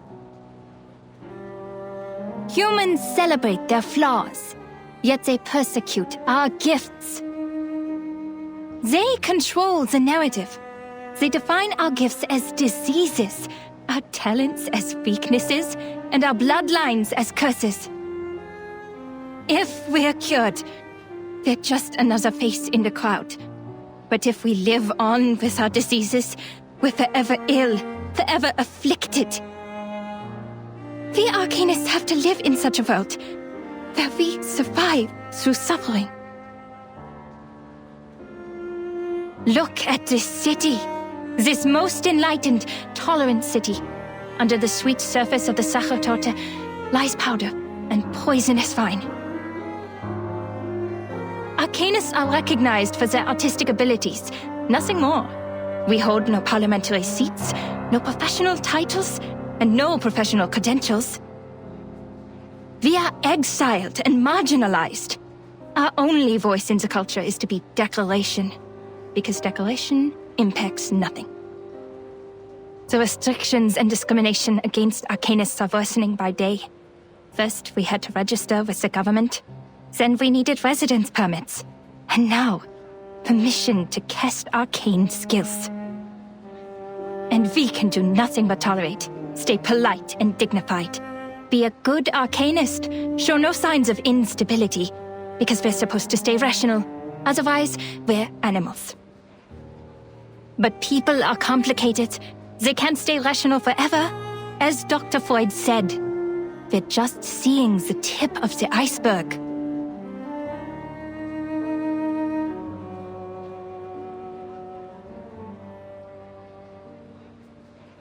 You might be sick. I might be too. But the truth is, this whole society is sick. You can't just treat the individual and ignore the bigger picture. It was the repression of irrational desires that allowed the diseases to spread in our time.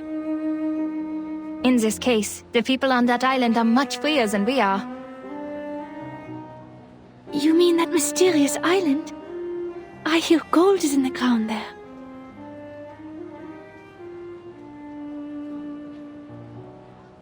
Remember the lady from the Foundation? Yes. Why? She said the Arcanists on that island are not lunatics, and they're living a life free of restrictions. Doesn't that sound great? If we could form our own society, like those artistic associations, and have control over our own production and labor. This must have been some kind of enlightenment. I can almost see it.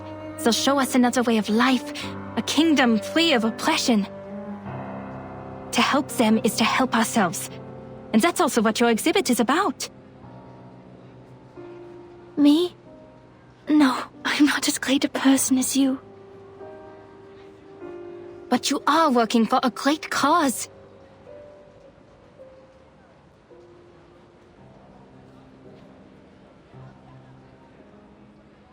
Isolde, my friend, I've shared my dream with you, and I hope one day it'll become your own, until the day when everyone shares the same dream. Our society needs a revolution, a radical surgery. We urgently need a new vision to reunite us at the dawn of the new century. Like the secession in art history, we need a secession of Arcanum to distinguish us from hysterical lunatics, street peddlers, and con artists. We need a new dream, a new saga. We need to reinvent ourselves and become a new people. No more repression, only the full embrace of our primal desires.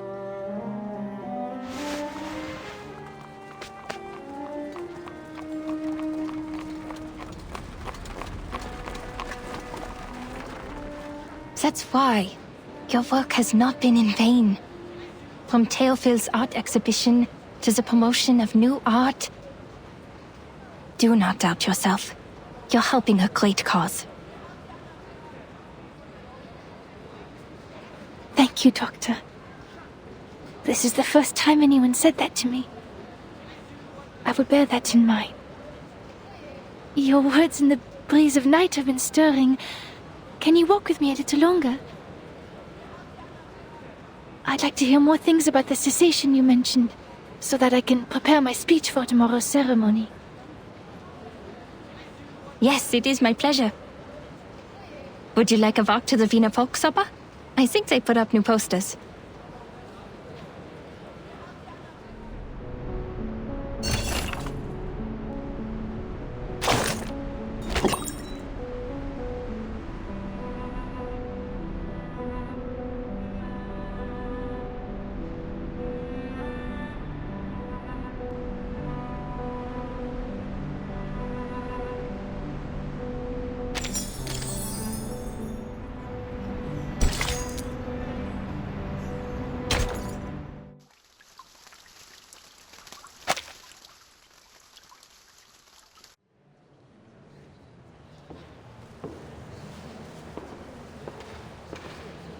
Reporter of New Free Press, editor-in-chief of the Pan, the founder of Defying.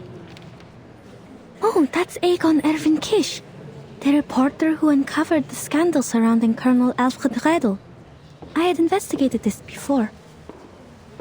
Adolf Loos, the architect. He designed the Steiner house, as I recall. That's Major Maximilian Honge and his wife. Who knew that celebrities like them would visit this exhibition?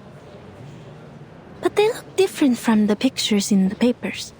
They were younger and less chubby. Has my memory failed me? Or is it because photography is also an art of beautification? Mr. Cull was right. People are flocking to the Secession building to get a glimpse of the new art. I can't appreciate these things at all.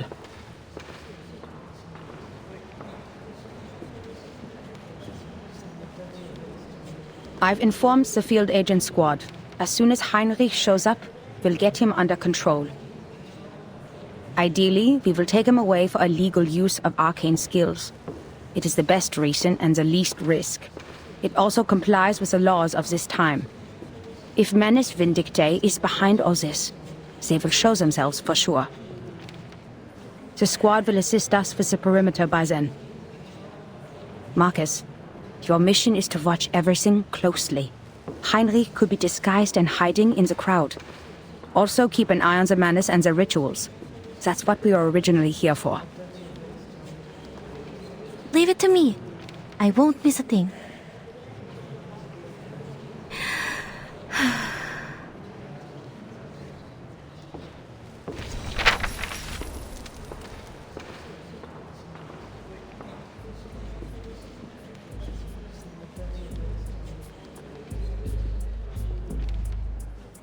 Mr. Thomas, the representative, is talking to the ladies about Expressionism.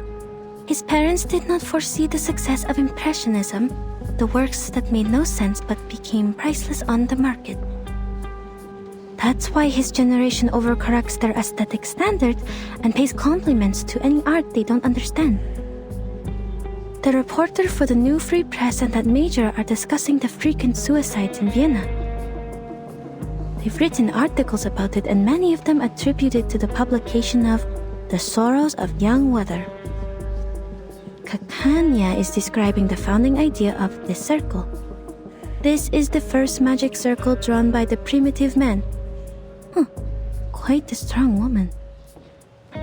The military exercise in Bosnia and Herzegovina this spring, General Conrad to lose power, a low-pressure trough on the Atlantic Ocean, ivory-colored paper for official use only, the general, wife of a cabinet member, court sand, is Arcanum a bacterial infection? Is psychoanalysis a new type of mental illness? Mr. Heinrich is not here. Nothing useful on this page.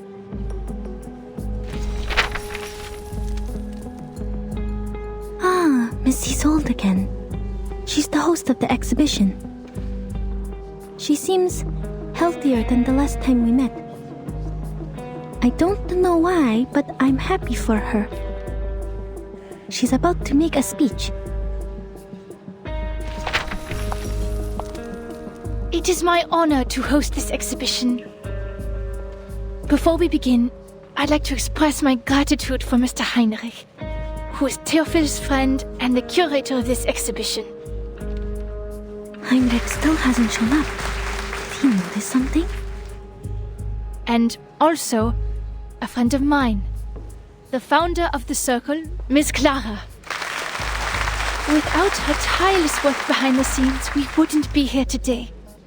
Born into a rising arcane family of the middle class, Miss Clara is a devoted doctor and an art connoisseur with impeccable taste.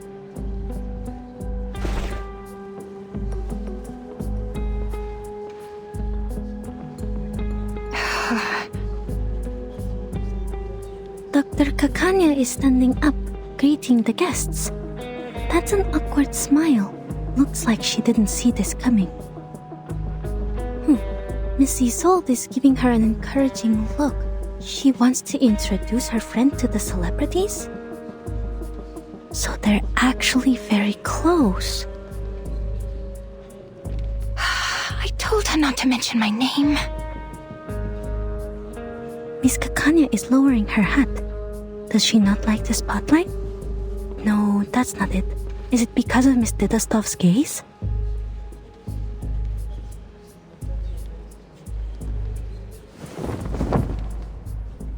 This is the debut of the Salvation, the only painting Théophile left behind.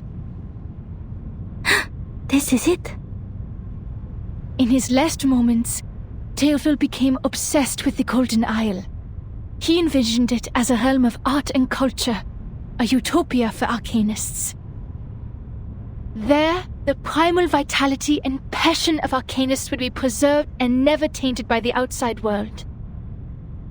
He wrote, "That island holds the hope of salvation." Is this so? This is above my clearance. Sounds like everyone in Vienna has their own interpretation of the island. Ladies and gentlemen, your attention, please. We are forming a committee to petition the Empire to cease its attacks on the island. The arcanists there are not lunatics. They are simply living free. Huh?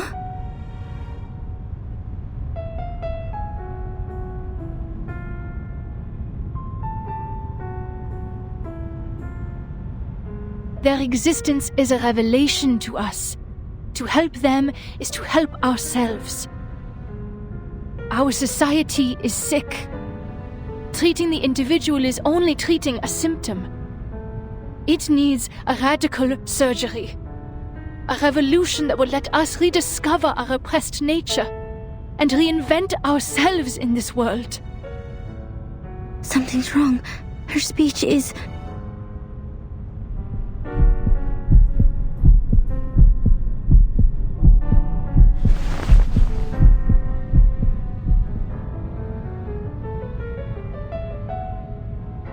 I wish for the arcanists to unite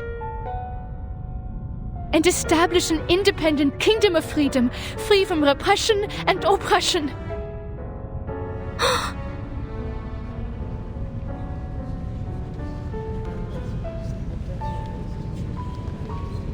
It's an emergency. Seal the exits. Add Isolde to our targets.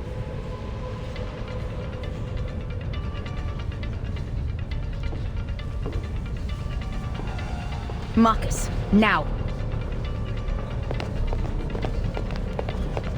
What? Am I hearing things, or did Miss Dittledorf really say that?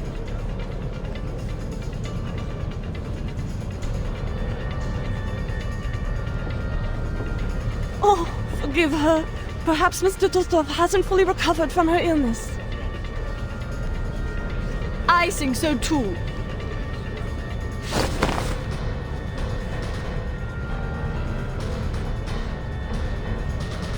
What? How? I did not tell her to...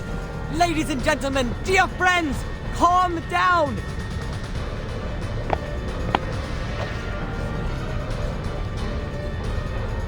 Do not panic, for I have found salvation for you!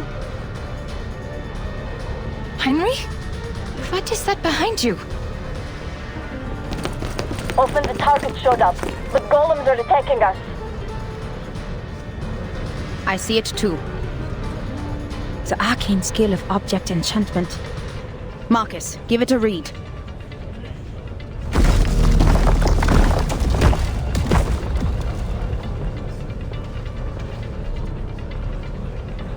Please do not ignore what Miss Dattersdorf is saying.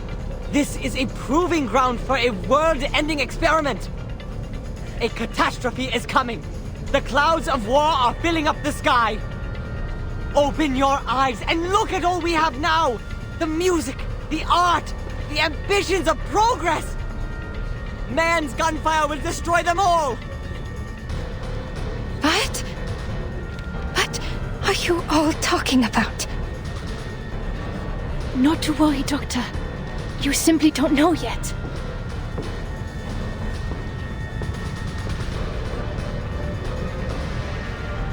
Follow me and I'll show you everything.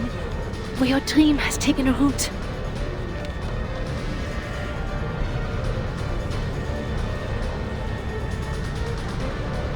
This is ridiculous. An independent kingdom? It is treason.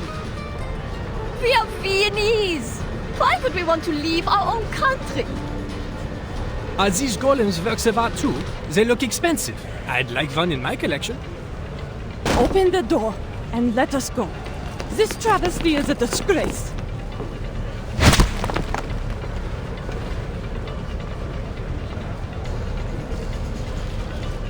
Damn! Are these golems immune to Arcanum? We can't get to Heinrich! Madam Hoffman, I read them. Object enchantment strokes. The same ones we found at the Foundation branch. Any signs of the Manus rituals? No, nothing yet.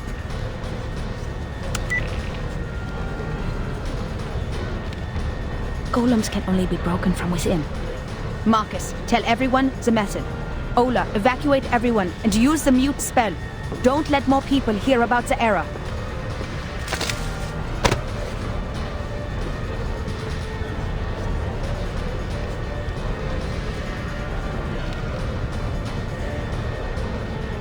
Heinrich escaped with his ode. There's an opening behind the painting. After them.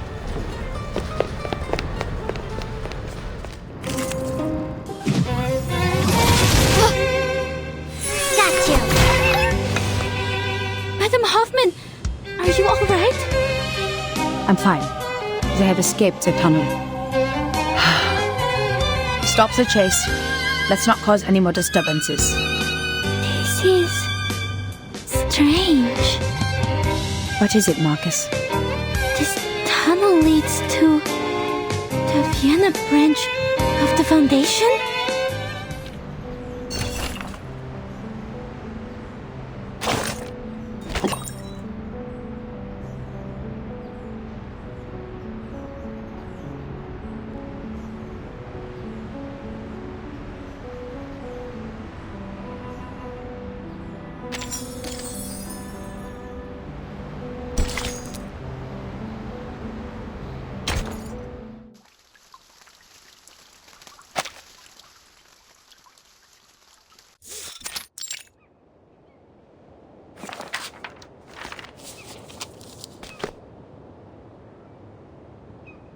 Thank you for your mediation within the committee. I think you're right. Sending more people to the island will only exacerbate the trust issue. They don't trust us. And that's what Arcana wants. Things have just got better. And we can't let anything else upset this delicate balance. I think...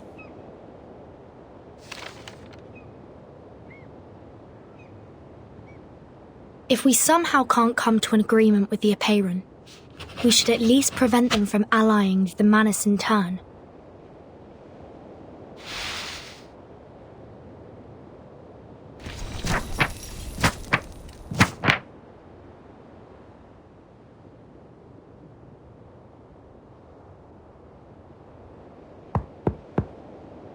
Come in, please.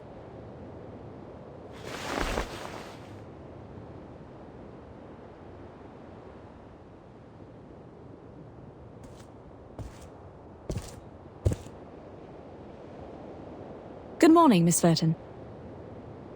I'm here to see if you need help with anything. May I have some more paper? Of course. We are always generous in our support of the contemplative. Thank you, Miss Marta. Don't you want to ask me what I'm writing letters for?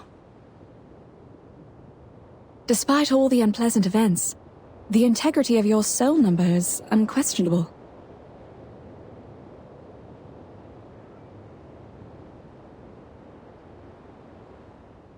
The Foundation is negotiating with the outside world. They are trying to resolve this unfounded territorial dispute peacefully.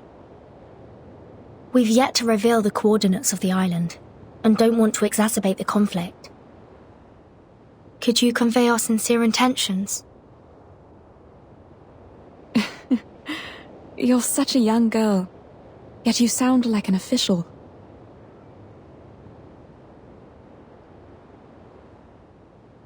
But I'm just a practitioner without a number, a roamer of turbulent times.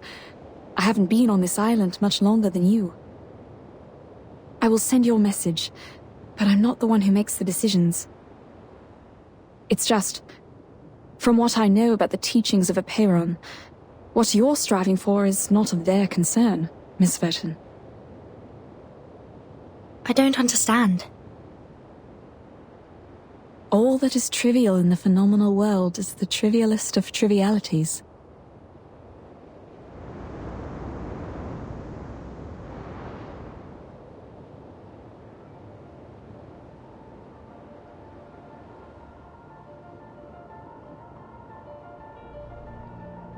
If the emanation arrives, everything will be washed away. Wars, disputes. Their number one priority is how to find salvation, once and for all.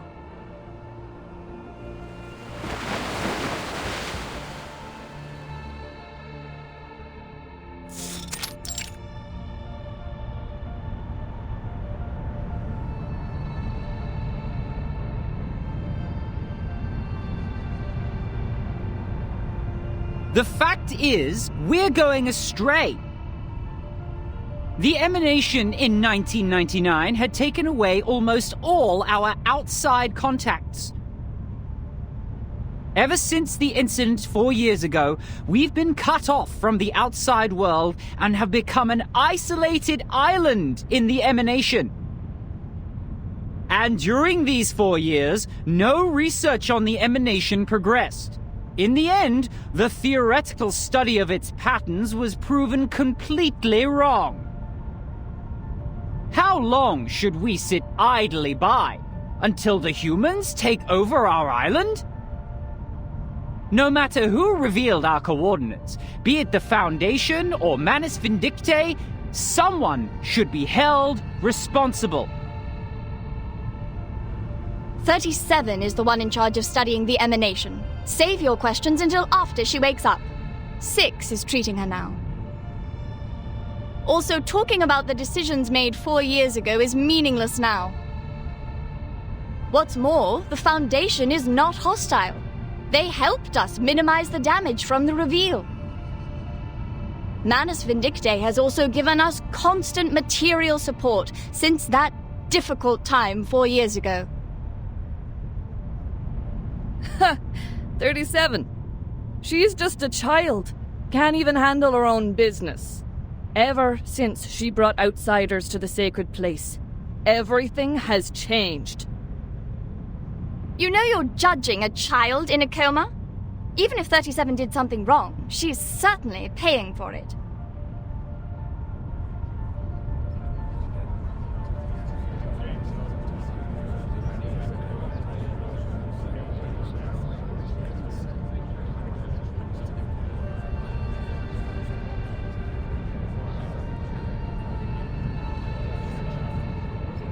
Don't get angry. What 42 is trying to say is simple. Even if the emanation will take away the human army, when is it coming? Now that our model has failed, how can we be informed of the next emanation and act accordingly? If pure theoretical research is doomed to failure, and if we must look outward, how can we restore communication with the outside world? Do we stand with the Foundation, or with Manus Vindictae?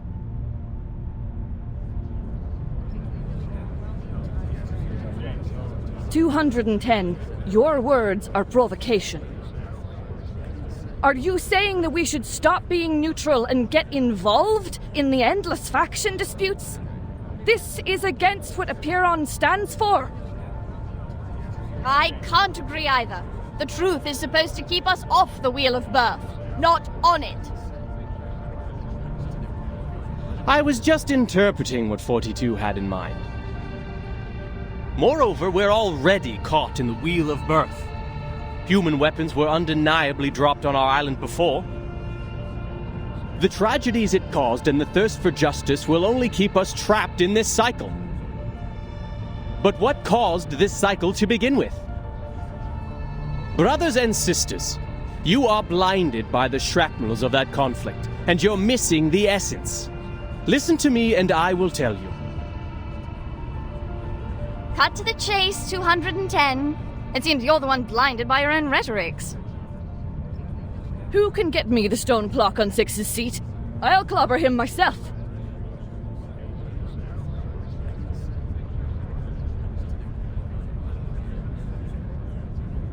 The original cause is the failure of our research on emanation. Our excellence comes from our beliefs. Once the truth fails us, the foundation that sets us apart from the world will also fail us. However, my people of great wisdom, forgive me for imagining a worst case for you. We believe the book of nature was written in the language of mathematics, and every number is a transcendental existence living in the kingdom of eternity. Math is the path to truth.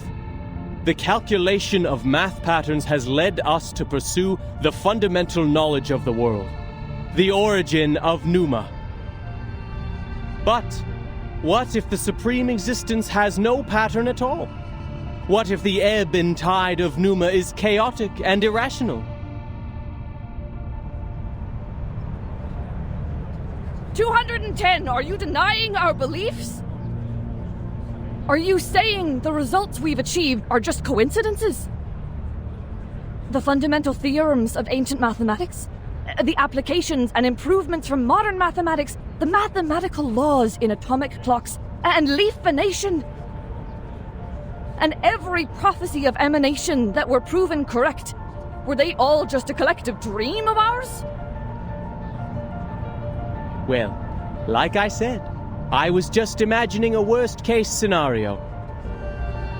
Exhaustion is also a common method of proof.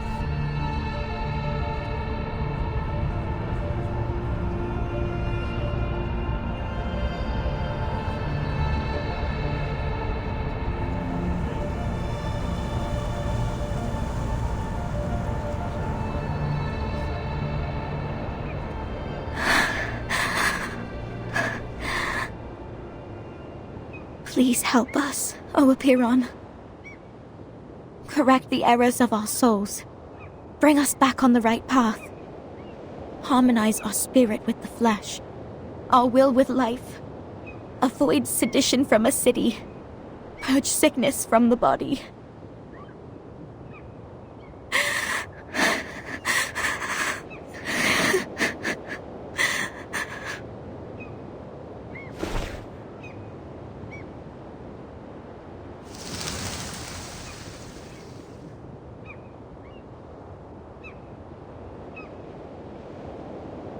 They don't look like seagulls. Or am I mistaken?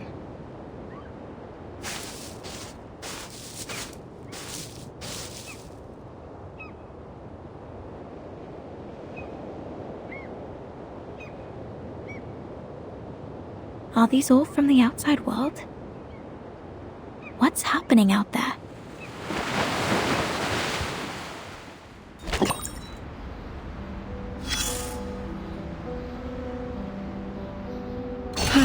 A lovely day to rest at an outdoor cafe, isn't it, darling? Everyone working here is a capable server and knows how to address you properly with my lady. I'm here for one simple thing: information. With a careful ear to the goings-on, a shrewd businesswoman can gather all the latest news. Oh, there she comes. That girl in green with the bouncing feathers in her hat. Don't worry. She can't hear us from here. Of course you do. Isn't she our lively little cockatoo? She says she's a psychiatrist, but with all the work she does for the people, she's more like Vienna's own Robin Hood. Oh, look at those people around her, with their gold cufflinks and patched sleeves. Very likely they're from Leopoldstadt. You can hear them saying, "Our golden era is finally here. Forget all these melodramatic rumors." Maybe you know it by a different name? Perhaps you caught a glimpse of it under the list of exhibit sponsors? Europe at that time welcomed people from all over the world. Its culture and art held as their highest ideals. Its institutions believed they held the keys to paradise. They once believed that they were the lucky few. Blessed with the wisdom of a golden age, that's why they still linger here, even after the smoke of war faded the glimmers of gold away. It's not surprising to see Our Lady with them. See, she loves to seek these well-hidden things and chirp along with the most overlooked voices. But I feel sorry for her, because she herself overlooks some of these teeny-tiny things said at her own expense. Words taken as jokes, ignored because her wishes and anticipation outweigh their sting. But while songs are floating in the wind, the clock keeps ticking. People in the cafe talk about the secessionists and the newest plays in the same breath.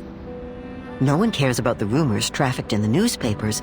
They're only concerned with what is in front of their eyes. Still, the good doctor comes to share the pain of that melancholy lady, and then next to the cafe, to encourage the lower class to persevere. She says that every man is entitled to the same rights. She'll draw a circle around them all like the ring road, or the round mirrors in her clinic. The good times will come again, so say the coffee sippers. But you know, in the end, they'll be like the undissolved sugar at the bottom of the cup.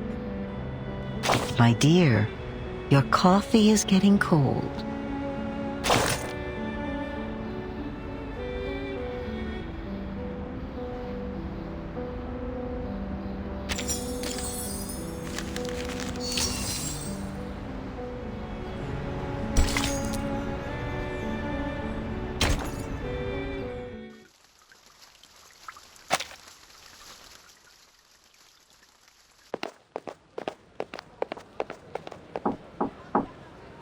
I'm looking for Isolde von Tittersdorf.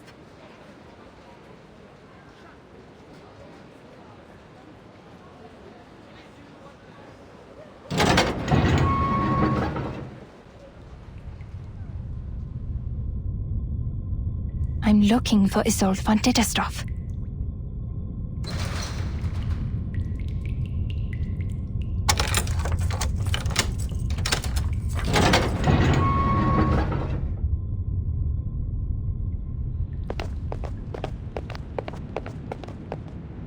I'm looking for Isolde von Tittersdorf.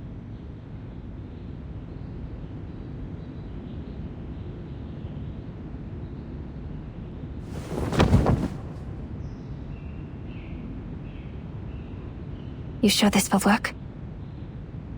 No time to complain, Doctor. You should be very grateful that I'm helping you. This is an invisibility cloak from Bohemia. It took the hair of 2 witches to make one. No one will see you, even if you are right under their noses. Okay.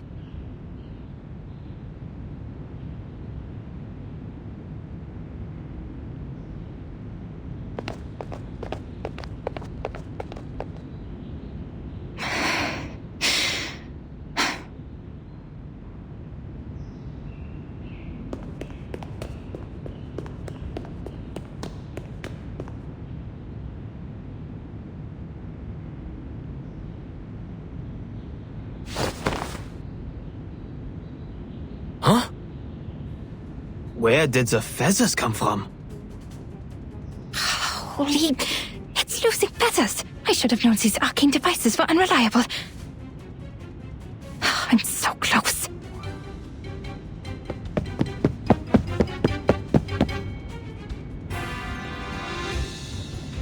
Hey, wait. Isn't that the wanted criminal Kakanya? The traitor! Disturbing the peace, inciting treason, and bewitching citizens with arcane skills? How dare she infiltrate the government? Halt! You're under arrest!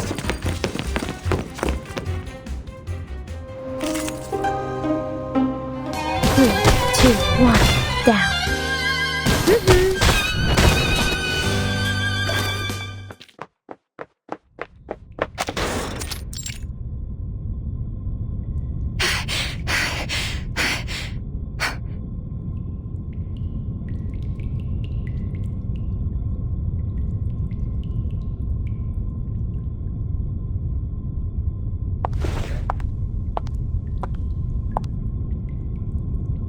Doctor! You finally come! I've been waiting for you.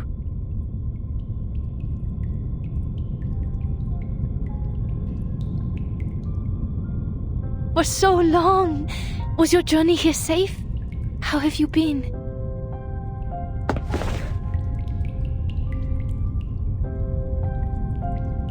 Isolde, what is going on?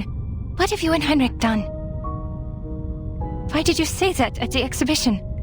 Who were those people helping me on my way here? What's with the golems, the secret tunnels, and that turmoil? You vanished from the exhibition, and now the Circle is considered a treasonous organization, and our members are now wanted. Newspapers are criticizing us. The New Free Press called us treasonous and naive, like a teenage runaway. And now the Circle has become subversives. And I'm wanted.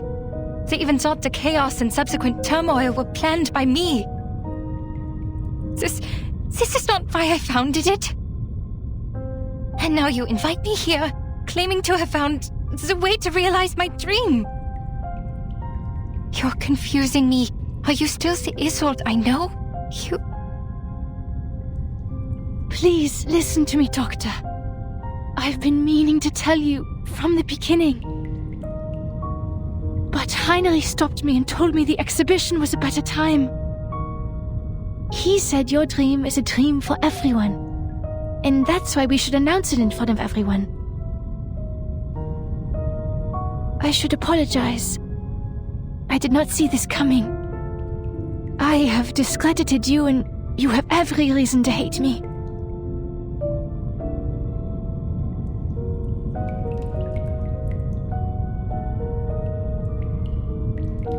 But worry not, Doctor.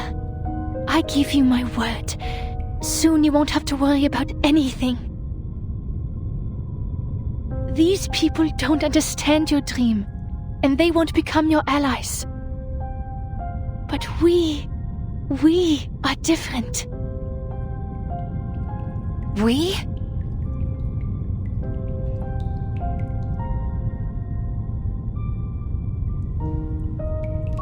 The mister who sent me your message. The people showing me the way. All were unfamiliar faces. I've never met any of them before. Who are they? No, who are you? What is your purpose? Doctor, it doesn't matter, Doctor. What matters is that we share the same dream with you. We long for the same paradise as you do.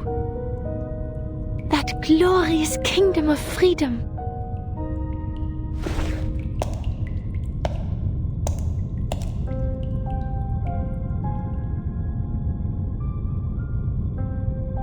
Isolde, are you seeing illusions again?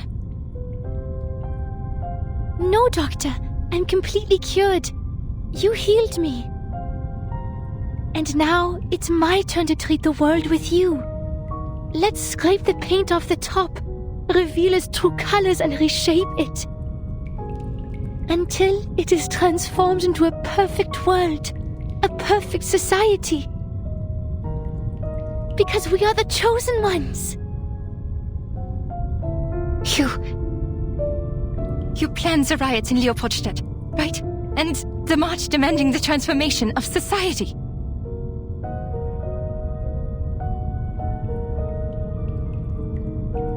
Isolde, I don't know what they said to threaten you, but you can't stay with them. They're not treating you.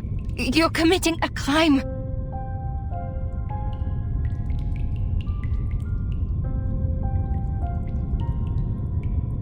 But I did exactly what you told me to do, Doctor. Me?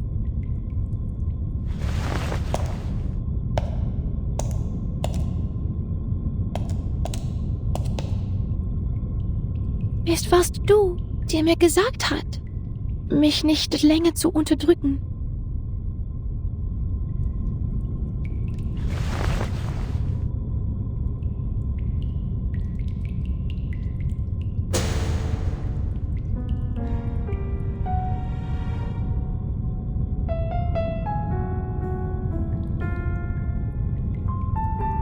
Es warst du, die mir gesagt hat, dass unsere Gesellschaft eine Operation braucht und dass wir Organisten einen neuen Lebensstil brauchen. Ist das nicht auch dein Traum? Ich möchte dir nur die Wahrheit der Welt geben. Ich möchte dir nur deinen Traum zurückgeben.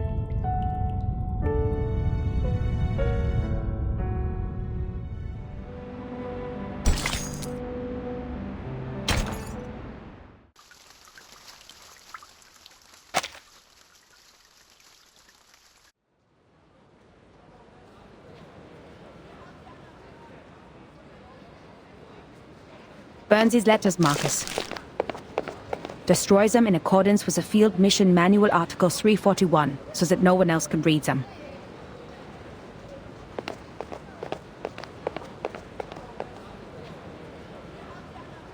Okay, Madam Hoffman.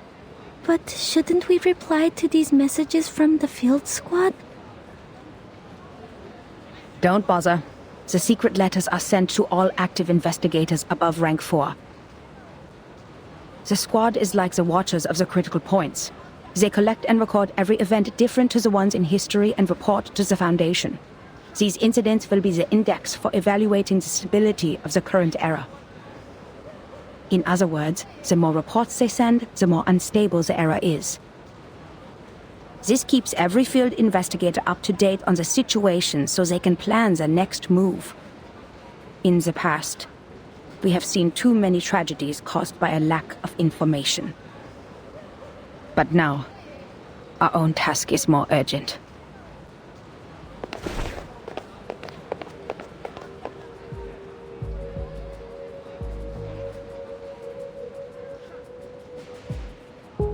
The Circle publicly committed treason. Isolde and Heinrich disappeared. Kakanya became wanted. The Leopoldstadt riots and the march of the lower-class arcanists may be directly related to them. Heinrich and Isolde's speech is like the sparks that ignited the powder keg that is Vienna. The riots have been going on for days. But why was Miss Kakanya wanted? She didn't act out of line in the exhibition and seemed totally unaware of the speech. All she had was the book which didn't belong to this era. Clearly, Heinrich didn't tell her a thing. It is because she is the known founder of the Circle, and a middle class with no background. This is good news for us, Marcus. We can start with Kakanya. They did protect her from being wanted, which means she has not been fully assimilated into this elite group of nobles. How typical of Manus Vindictae. We need to find her fast. Luckily, the spider tail you put on her is reacting.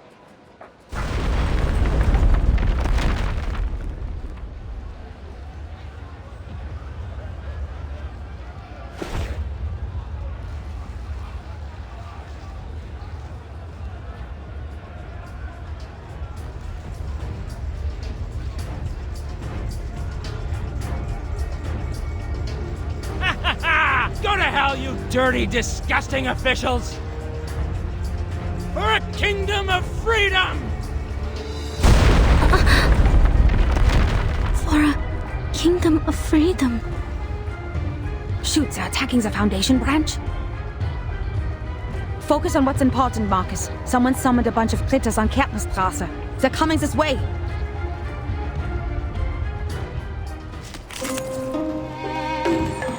I'll fill the cup for you.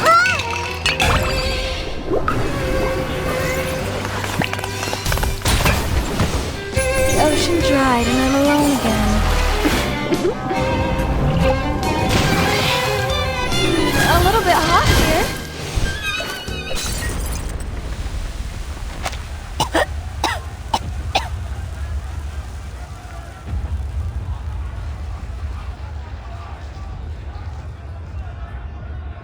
Something's wrong with this mist. Maybe the evaporation of the arcane potion. Devil's shoestring, judging by the smell, for better diffusivity. Marcus, cover your mouth and nose, but enters the Foundation's branch when it clears up.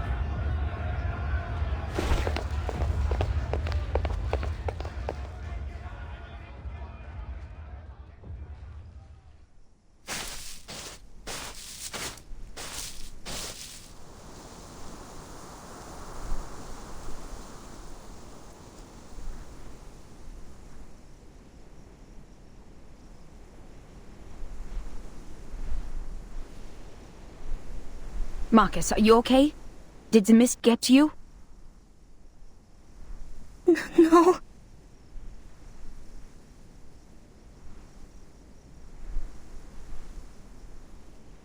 Madam Hoffman, the terrorists and the people in the march, what they shouted, for a kingdom of freedom. That's what Miss Dittersdorf said in the exhibit, and she quoted that from Dr. Kakanya. And it was me. I told that to Dr. Kakanya. I told her about the island. I told her it's a place of freedom for arcanists. So I'm the one who caused this turmoil. I told them the secret of the Golden Isle and caused the chain reaction.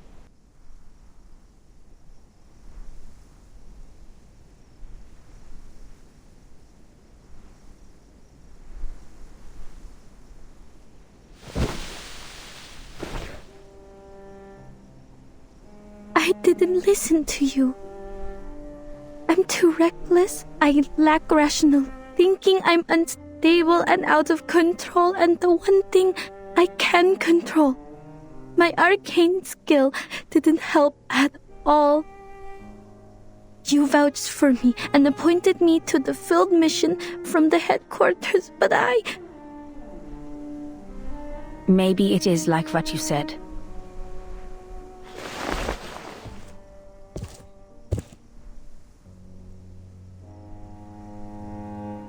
Maybe you did play a role in this era, causing a butterfly effect in history. But trying to be responsible for everything beyond one's capability is a symbol of irrational hubris.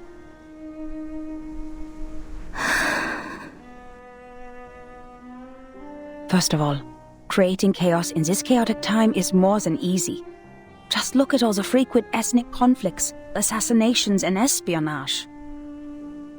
If not the circle in his old, the Mannis will find themselves a different flashpoint. You never know how the leaked information will simmer. Its subsequent spread is uncontrollable, and remorse would be useless. The thing is, everyone has their own ideas about that island. Your words just deepened the expectations.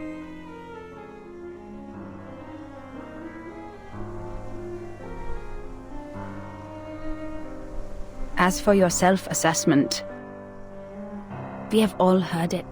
Humans are more rational and arcanists are more emotional. They are sensitive to the darkness in the world so they can easily become absorbed in their own emotions and ignore reality. But if we put a human child in the position of an arcanist, who always takes on the world because of his uniqueness, who is never understood for his talents, maybe he too will become impulsive, sensitive, immature, and unstable. And that's why it sometimes dawns on me that if we put an Arcanist child in the position of a human being who receives enough love, education, and positive feedback, these instabilities might be controllable, at least enough to keep them from hurting themselves or others. Madam Hoffman? I took you away from the storm in 1912. It has been a long time after that, so I know how precious it must be for you to return to 1914. And your urge to complete the mission and go back to Romania. You are not an impulsive person, Marcus. You're just growing up. And you do need to grow.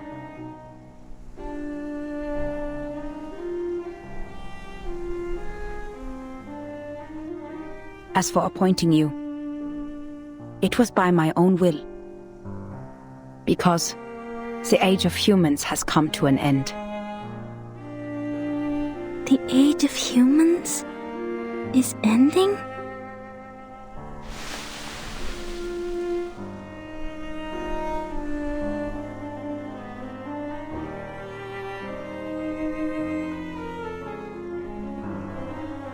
If the eras keep on regressing, human technologies would fail to accumulate.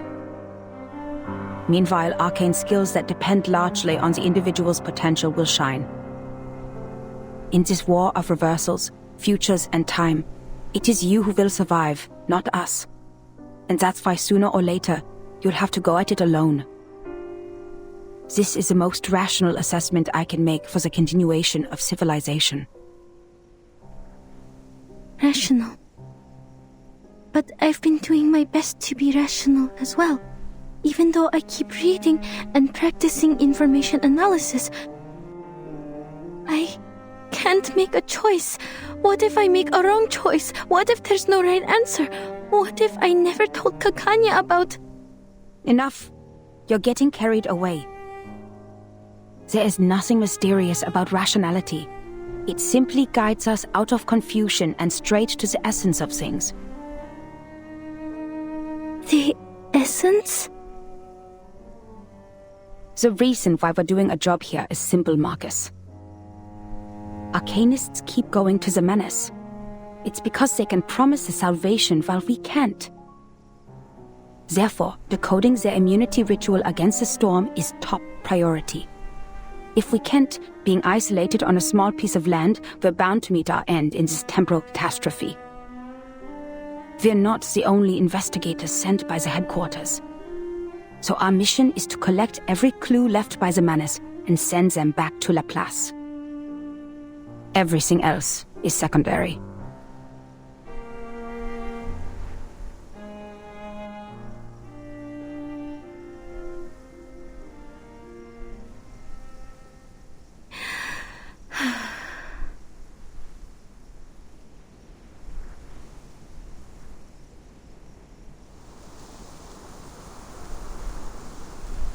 Madam Hoffman, besides finding Miss Kakanya, there may be another way. That painting, the last work of Theophil, The Salvation, something's off with it. When I read it in the exhibition, I felt a familiar afflatus. It was concealed in a clever way, but I noticed the traces of concealment. Manus's arcane skill.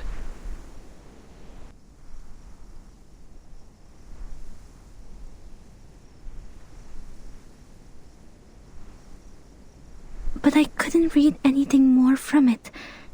If we can persuade Miss Kakanya to help us with her arcane skill...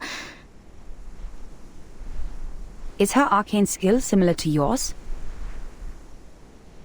No, quite different. I fought her once. I feel that under certain conditions, our arcane skills might be complementary.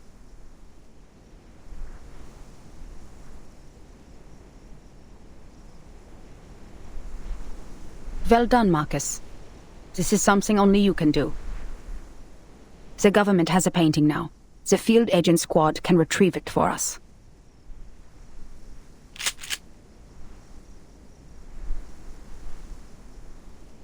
The fog has cleared. Let's go. Now, we need to find Kakanya.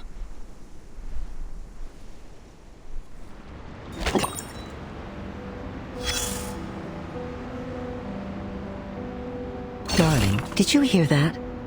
The sound of a match scraping against the box, igniting in a dark, silent alley. And then, boom. War, like an unstoppable train, hurtles down the track with its passengers vanishing in the thick, black smoke. In the train, the elderly tremble in the corner, and the infants babble dreaming. Oh, but the only young man aboard is filling coal into the furnace. Meanwhile, another train is hurtling down the same track, puffing the same black smoke.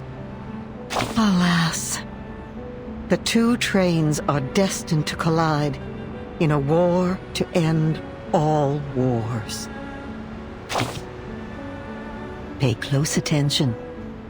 You'll see the banner reaching out above their train, and the bloodstains on it. Next, let's turn to where the train departed to find the source of everything. Rewind the clock to before the whistle blew, before the furnace ignited. And then, child, look somewhere far from here. In the Schönbrunn Palace, where the fine gentlemen of Austria-Hungary eagerly plan the extension of their national borders. But the Habsburgs value their honor so much that first they must find themselves some excuse to cross that border. Yet in another land, a humiliated people were gathering in secret, their blood as hot as fire, ready to burn anyone and anywhere it was splattered. Fate drove an open-topped car there, carrying an ill-fated couple. Their presence, a crushing indignity that could not be endured. An avenging bullet was sent to them as a gift from a luck-struck patriot. In a moment, each party was granted their long-sought excuse. Boots had their excuse to kick down their doors, and guns their excuse to fire. A yearning furnace at last had its reason to burn, to steam toward its final destination. My dear, it's not a story of hatred or anger. The footprints were laid down before you ever stepped forward into them. Fresh-faced boys traded books and toys for rifles, and poets were buried in trenches, musicians deafened by explosions and the howls of death. But those war starters? Those who doodled their ambitions on maps while supping their dessert would lose nothing in their gamble. The dew-fed river would still flow, and the facades of their great palaces would never be chipped or rocked by the guns they set off. Nothing stains their hands, save the cream from their cakes. Perhaps we wait. Wait for a pouring rain to douse the fires. A flood that might sweep the armies, wagered like betting chips from their maps. Then, perhaps, that car will turn and the fated dead will come back to life. But you know that will not be how the story ends.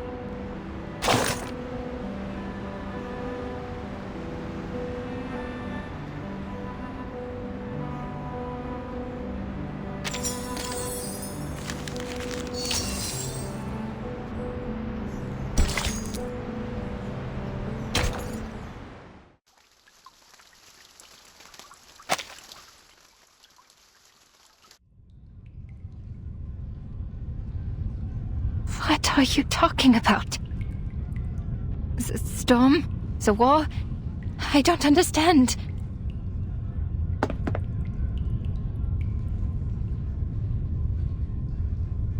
If that's true, then the world we are living in, the era, and the people, everything will be destroyed in the near future.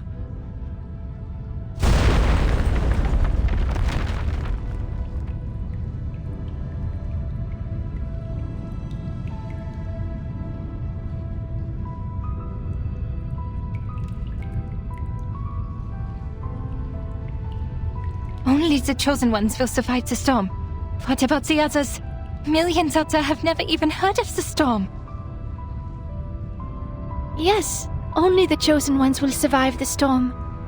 This is a trial, Doctor.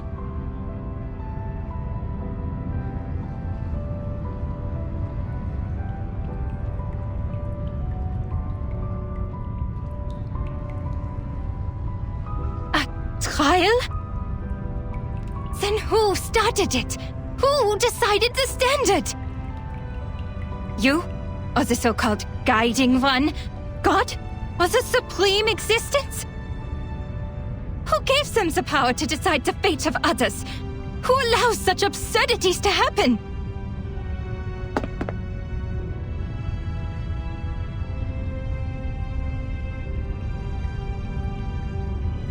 What is the past with the right order? If time just keeps going backwards, when and where will it stop? To a time when man did not exist? Or to a time before civilization? Then why did we write poems, pursue art, and develop civilization? Why did we try so hard to make progress? What was the point of it all?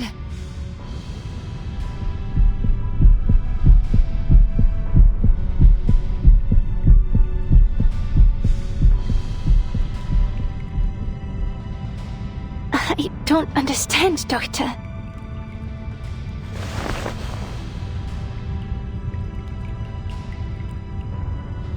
Why are you so concerned about the others? Huh?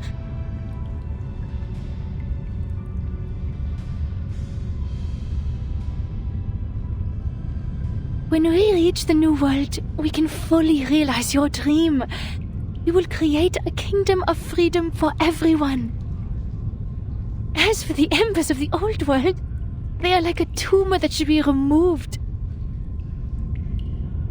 I care about them. Tumors that should be removed?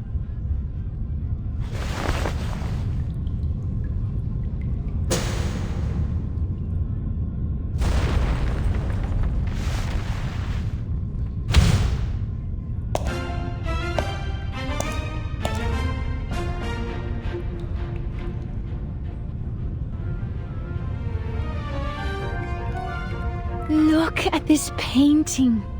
How chaotic it is. Look at the repression in the darkness. Look at the beasts in the people's hearts, and the maggots under the golden surface. I listen to them as they listen to me. The shadowy echoes inside the skulls, the cacophonies of chaotic colors, the smudges on the canvas of rationality, and the filth in front of magnificent boulevards. They were excised, suppressed, the top paint scraped off and replaced with an empty, monotonous white. Yet, in the end, they will be released to the fullest, to everything.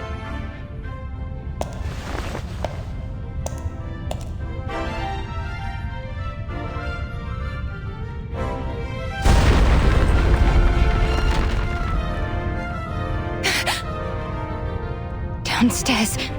Is that an explosion? You...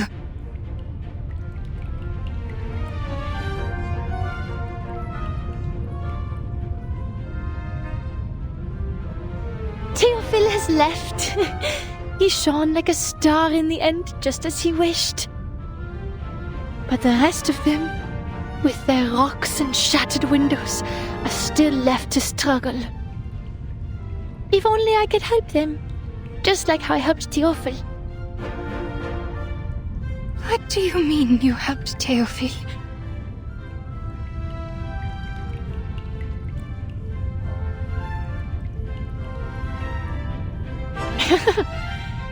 You didn't hear him. You were not there. He ran at me, stuttering my name. Every inch of his skin was ravaged by flame. So much pain. So much spectacle. I need to get water! But he was already on fire. And the only water I found was in his skull and veins.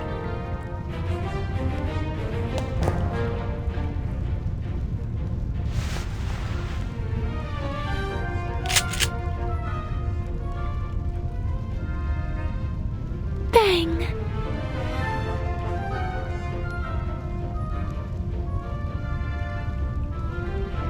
No, Miss Ditterstoff. So you shot Theophile on purpose?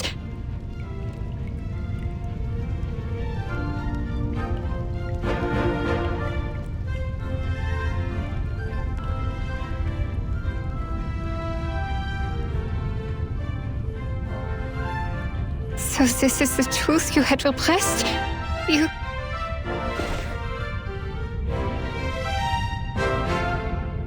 You were right, Doctor. Lifting your repression is the first step to liberation. I am fully cured. Look at me. Did I do a good job?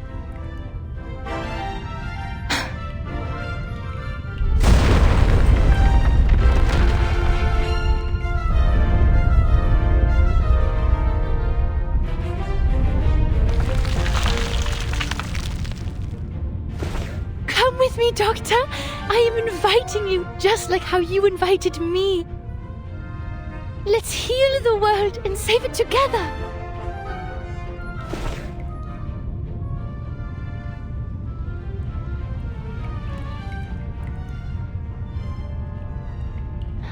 Huh? Doctor?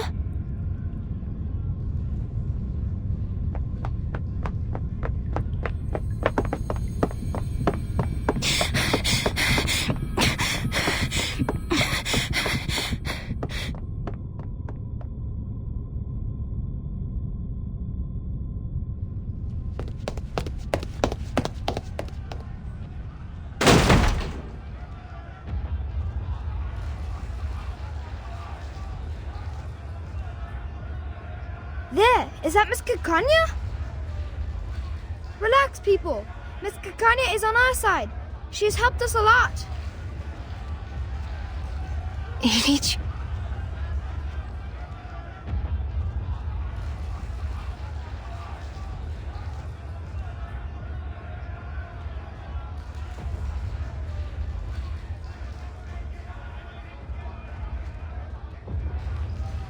What are you doing?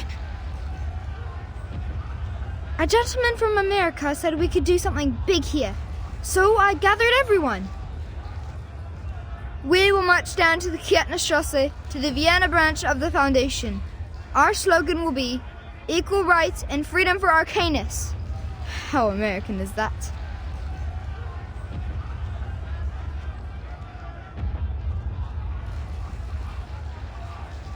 He seems to be quite a big shot with wads of cash in his pocket and reliable connections in the government.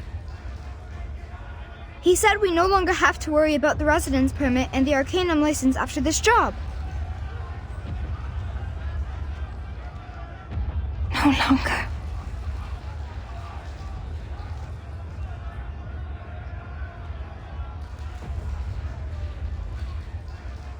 Aren't you coming with us, miss? This kind of activity is your favorite, isn't it? Hey, where are you going?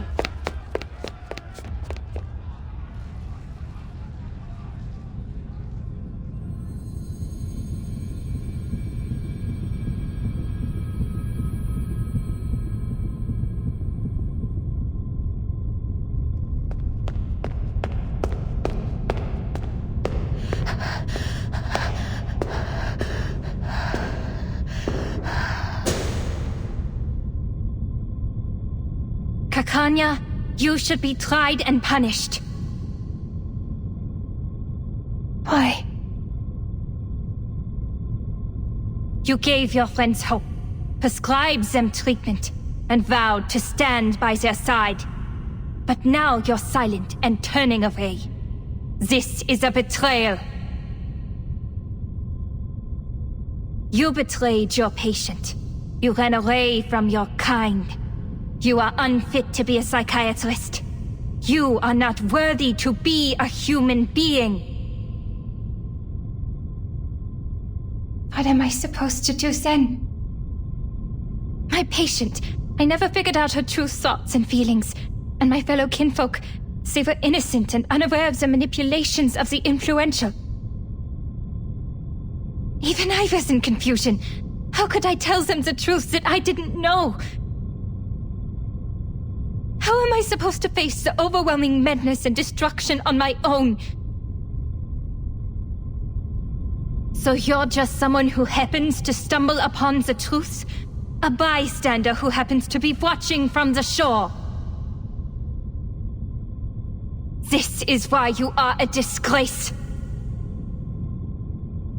It's a sin to just stand by and watch. It's a sin to promise salvation, but fail to bring them ashore. It's an even greater sin to ignore this tragedy and turn away. Yes, I admit. I'm a hypocrite.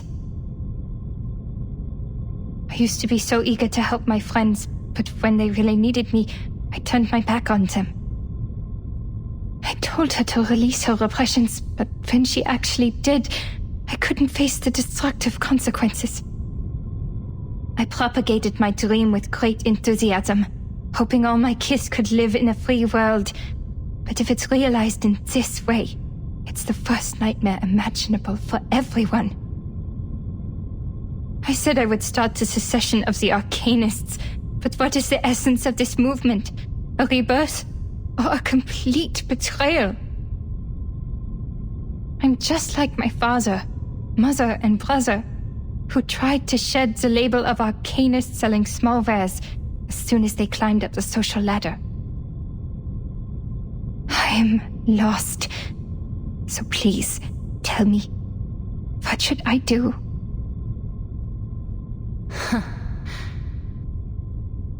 You already know, don't you? Wer wird im Regen verschwinden? Wem wird das ewige Glück gewährt? Die Gnade von oben und diese Leere, das Aufhören der Existenz.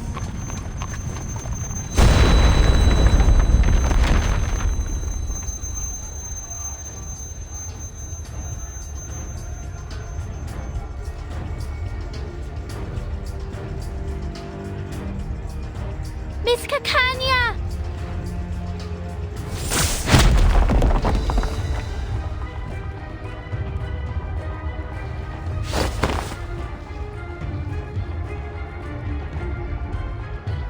You are fine. Thank goodness. I've been trying so hard to find you. I have something important to tell you.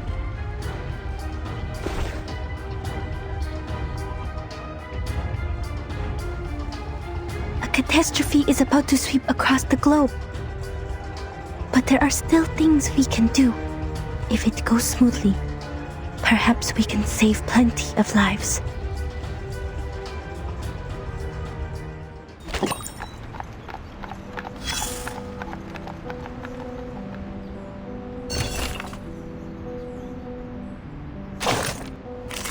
Here.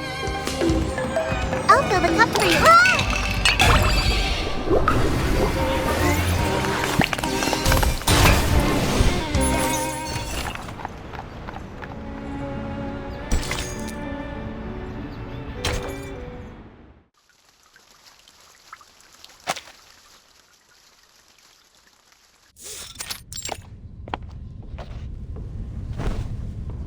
The field agent squad cannot make it this time.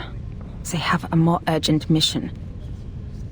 But the Vienna branch already requested support from the army, even though we haven't told them what is happening. They are irritated by the blatant attack. We'd better use the power of the era now.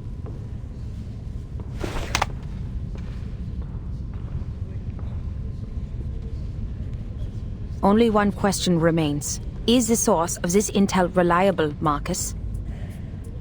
Are Isolde and Heinrich really playing in the premiere of Tosca?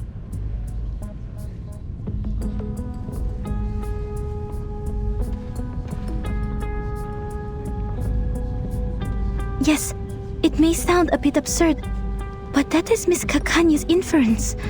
It is you who asked for cooperation. I've done what I can and told you everything I know.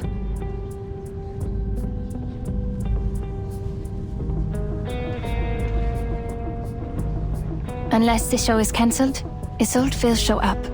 She is a perfectionist when it comes to her work. If she shows up, so will Heinrich. Neither of them is under bounty, and the upper class loves her performance, so it's not hard for them to guarantee a show, even in these troubled times. I know her well. She will be there. If I know her as well as I think I do.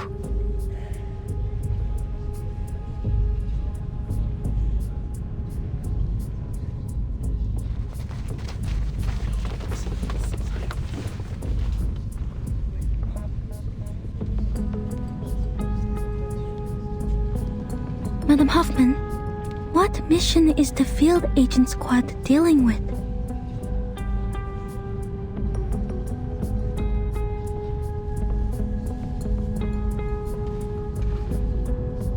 Assassinations.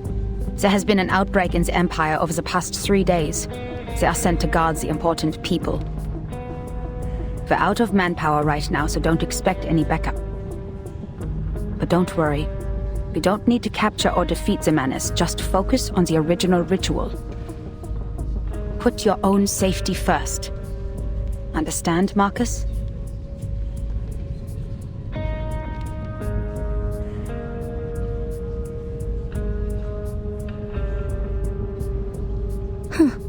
The audience is bigger than the tickets sold. I counted the seats in the balcony and the gallery.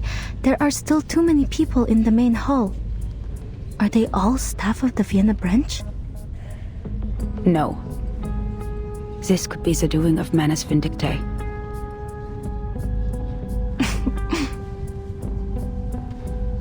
What are you laughing at?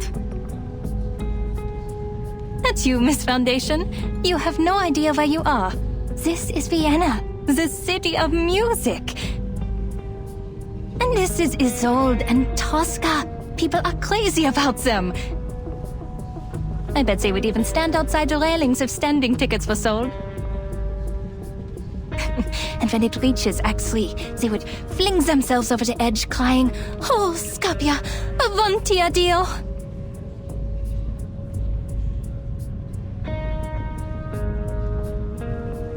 Don't get what you're saying, but it sounds even worse than Manus Vindictae. I collected information about this opera.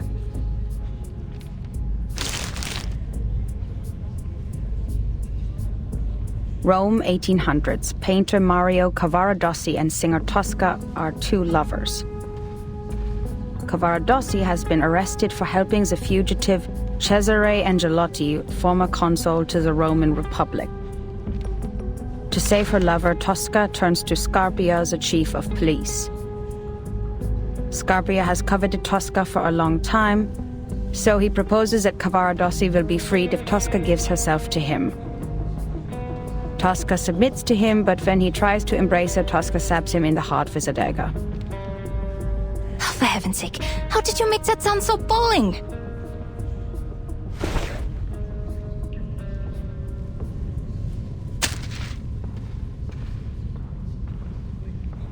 I don't think you should read the script ahead of time. It takes away all the surprises. Just let the singer guide you and immerse yourself in this world. Isolde is very good in guiding the audience. She's the best there is.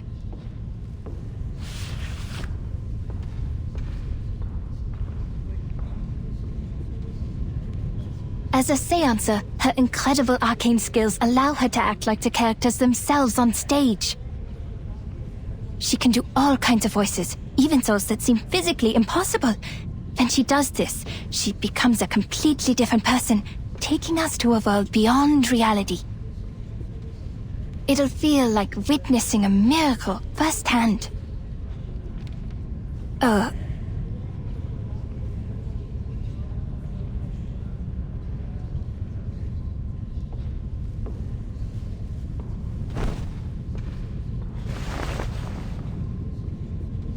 Sorry, I got a little excited.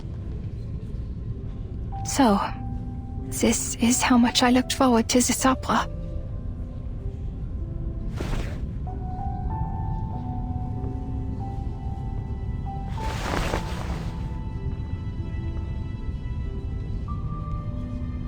I'm sorry. I know you still see her as a friend. No, I'm just thinking. I thought I knew my friends and my kin, but really I had no idea of what they were truly thinking. Even with this mirror and all the psychological theories. I am like Pandora who opens a box without knowing what was inside. Was it hope or destruction? That sounds dark. But I also think perhaps we can never truly understand one another. But things won't get any better if I give up because of it.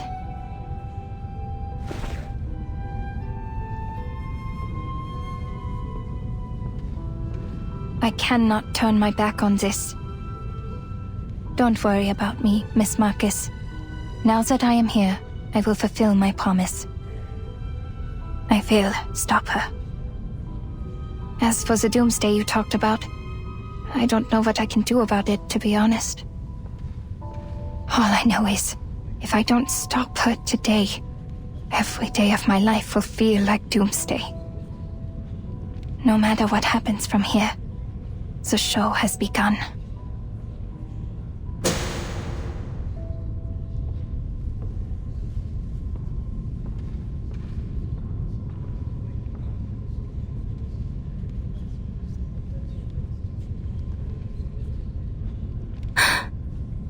Please, enjoy. Even if the world ends tomorrow, we still have a show to enjoy.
Going smoothly. Looks like Isolde is going to finish the show. But how did she get on stage? No one saw her backstage. A secret passage, like at the exhibition. Marcus, keep an eye on Isolde. I'll go find Heinrich. The branch staff will take action as soon as she comes off the stage. I'll talk to you on the intercom.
Scarpia, the chief of police, will propose a bargain. Tosca will pretend to submit and request safe conduct for her and Cavaradossi. When Scarpia signs the paper,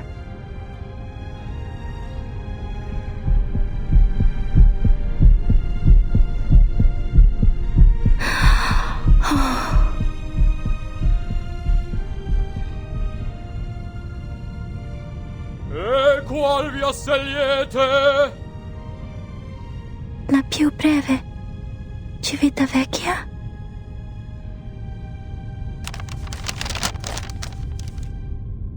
Almost there, almost there.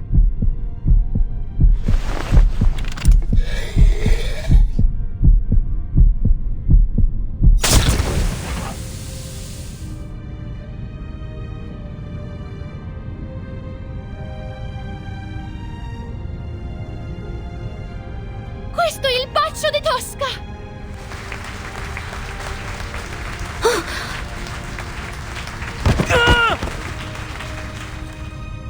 Wait, something's wrong.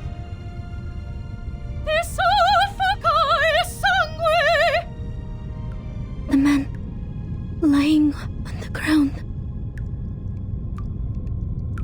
That's Mr. Call from the branch? Is he really bleeding?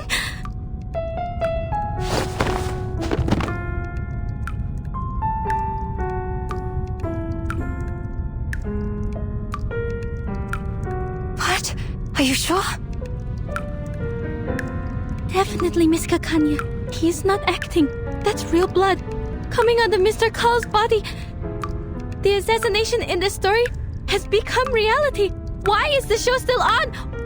Why isn't the audience reacting? What about the branch staff? Madam Hoffman, can you hear me?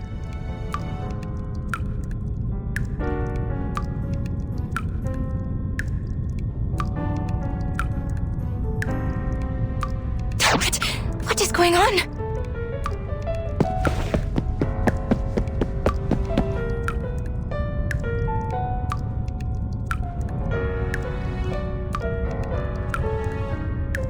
It really is Mr. Carl.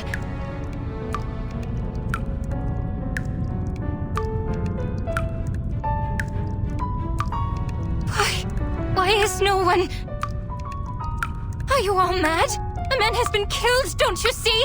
Stop the show!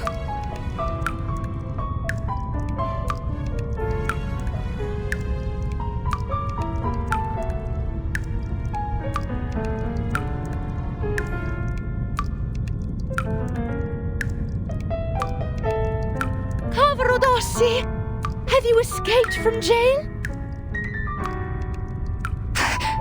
What? My poor lover! You were put into jail only because you were too kind-hearted. I've been trying to clear your name. Scarpia proposed an unfair deal. He wanted me as his mistress. But now he's dead, at last. The whole of Rome was overshadowed by his power. What are you talking about, Isolde? That's not what the story is like. Run away with me, Cavaradossi. I have the safe conduct. We will go to the sacred kingdom of happiness and freedom, where no one knows us.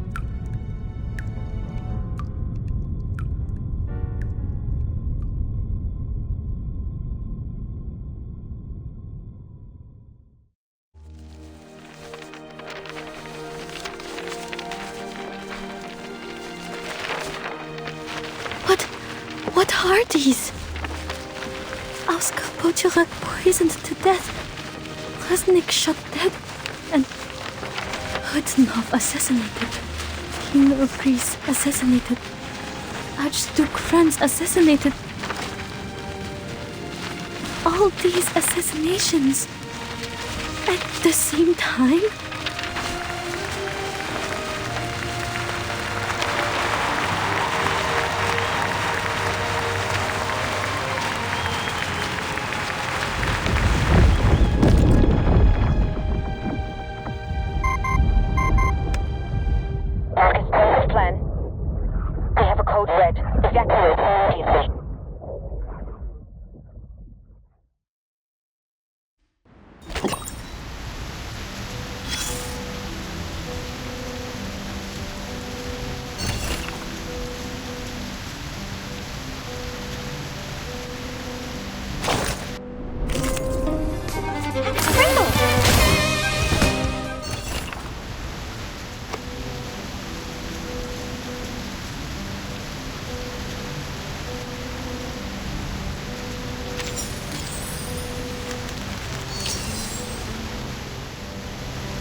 voices are distorting, like those paintings. Is this also some kind of mass hysteria, or...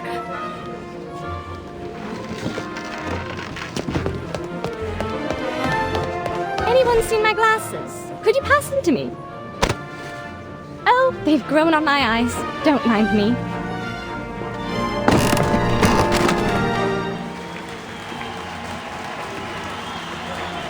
Questo è il Baccio de Tosca! Come, friends, Keith and Keen, take your daggers and get up there! We will all kill our own Scarpia! Those so-called upper-class people don't deserve the best seats! Visitate! Visitemore!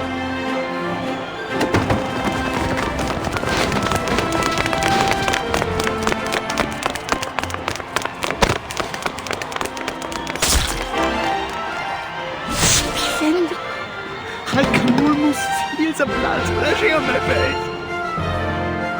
There's no doubt this is art. The way in which reality replaces fantasy. I've never seen a show like this before. Zilla, Orf, what happened? Have you got blood on your faces too? Is this part of the show or... Wow.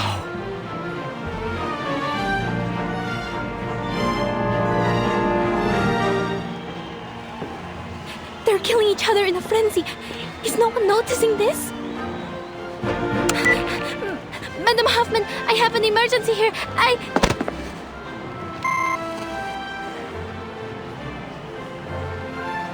No, I can't hear anything.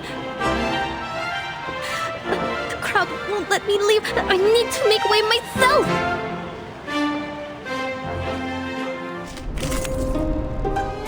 No need to look back.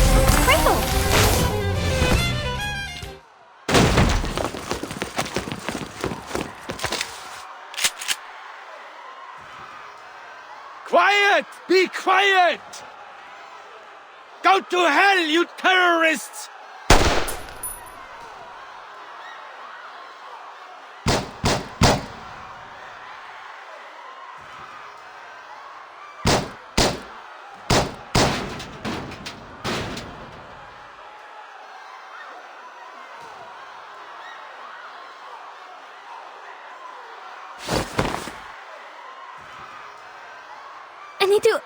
I need to disperse them.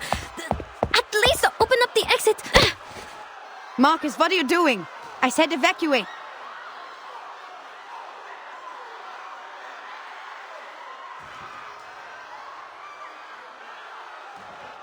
But people are dying. It is our duty to... I just got a message from the headquarters. The timekeeper has issued a 24-hour storm warning. What?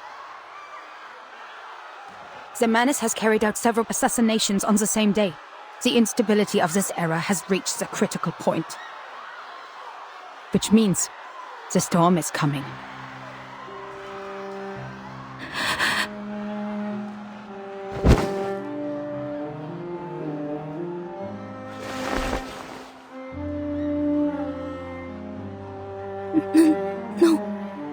No way. The storm... It was me. It was me. It was me who started the chain reaction. It was me who leaked out the details of the island. It was me. Get a hold of yourself, Marcus.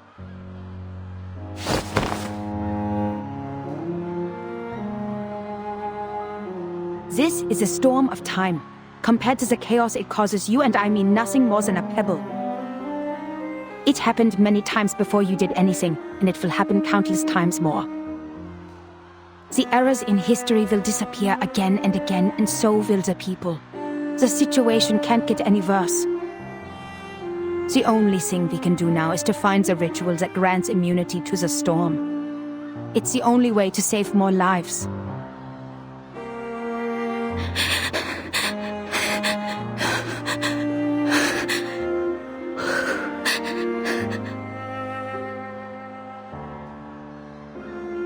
The Foundation has issued the evacuation notice. All staff must return to the headquarters before the storm arrives. The closest evacuation point is Vienna Central Station. They will pick us up there in 2 hours. 2 hours?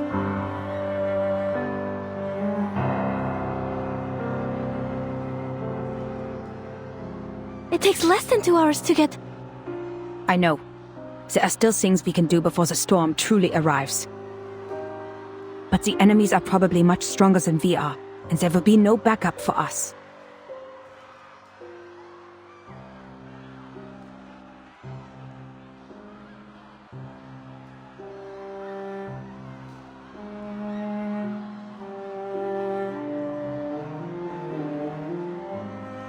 He once told me what really scared you was not a threat to your life, but the possibility of dying ignorant.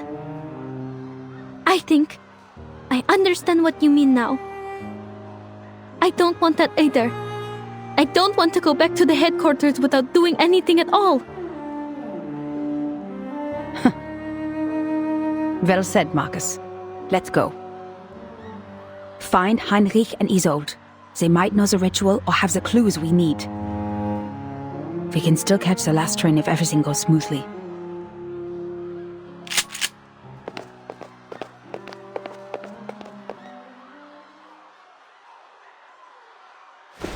Kakanya is not with you? Miss Kakanya ran up to the stage. She and Isolde...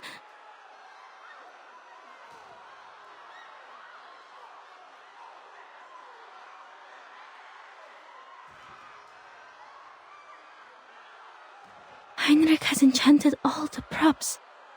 There must be a hidden entrance to the secret chamber. I am sure. Miss Kakanya and Isolde are still in this theater. Come here!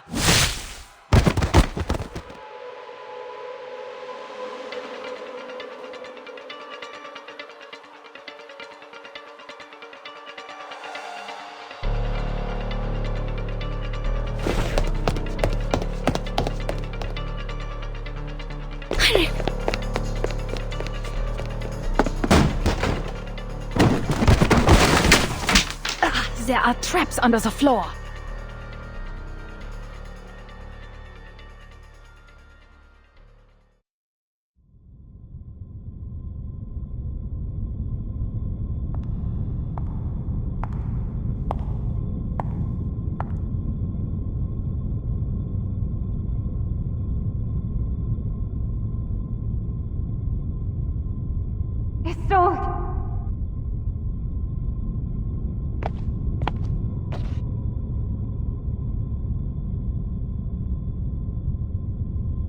Doctor!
What is it that you want, Isolde? I thought the Foundation was exaggerating the truth, but you are... Are you mad, Doctor? Because I killed Mr. Carl? I thought it would make you happy. happy? Why would I be happy? Because he was a boastful man. His ideas were at odds with yours, and he contributed to the repression of this era. A bureaucrat you hate the most. He treated us like stains on the wall to be covered up in shame. And he was the kind of man who'd pocket the gold foil whenever he found any. Society is dying because of these hypocrites. Don't you think we should have the surgery and remove them?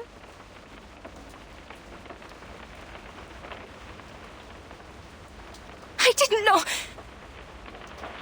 didn't know you would interpret my words this way. I deeply regret ever telling you that. What? Why? Why are you being so cruel to me? It was you who said that everyone was sick and dying, even though they pretended to be fine. Yet the source of the sickness lay not in ourselves, but in the twisted era we lived in. A radical surgery is the only way to remove this ugly tumor. And it was also you who told me to stop repressing and to embrace my desires. We should restore the world to what it was like. A kingdom of freedom where everyone will be happy. Are these not your words? Or have I misunderstood them? Why won't you look at me? Have I made such a big mistake that you don't want to see me again? No. Please answer me. I'm begging you. You are my only friend and the one I cherish most in the whole world. Doctor, what on earth have I done wrong? Why won't you forgive me?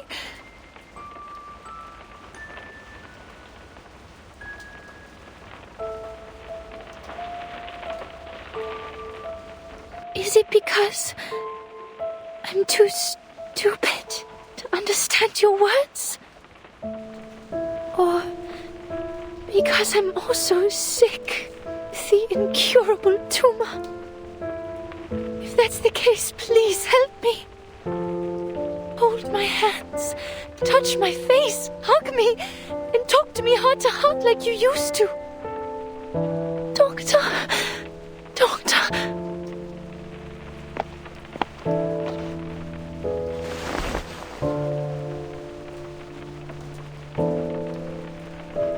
Ich habe mich in diesem Traum von dir gesehen, wie in einen Spiegel schauend. Es war Abend, als wir dieses Gespräch hatten. Es war das erste Mal in meinem Leben, dass ich die Sonne gesehen habe. Dein Traum hat mein leeres Leben mit Bedeutung gefüllt. Du hast mich davor bewahrt, nur ein verfluchtes Gefäß zu sein. Das war ein wunderschöner Traum. So schön, dass ich vergessen habe, wie hässlich ich bin, während ich ihn betrachtete. Ich versuche nur, einen Traum zu verwirklichen. Ist das falsch von mir?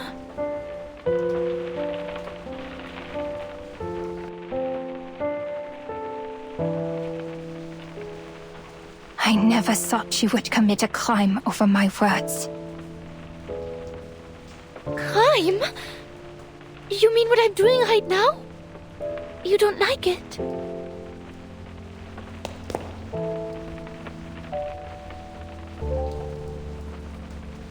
The Foundation knows all the truths, yet they won't tell us anything. That's why we have to release everything they repress. The news, the hysteria, the riots, the chaos. That's what Manus Vindictae told me. Is this not like your dream? Did I misunderstand?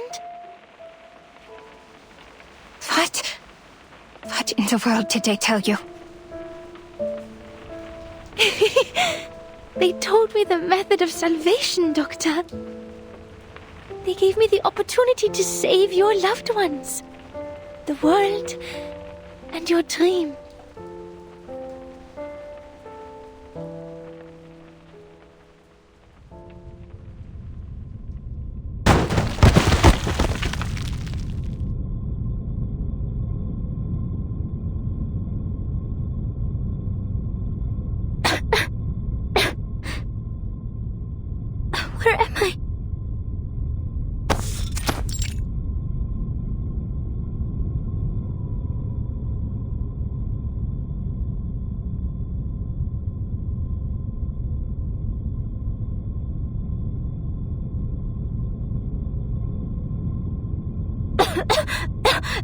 smelled this before. Welcome, Angelotti, and unknown lady from the Foundation. Welcome to the small beginning of our new world.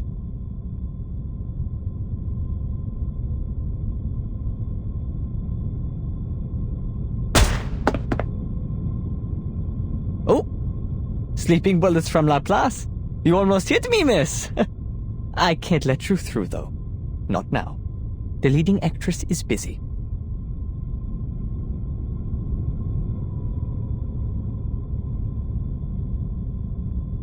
The curtain has been raised, ladies, and the show is about to begin. Why not open your hearts before the lights come on?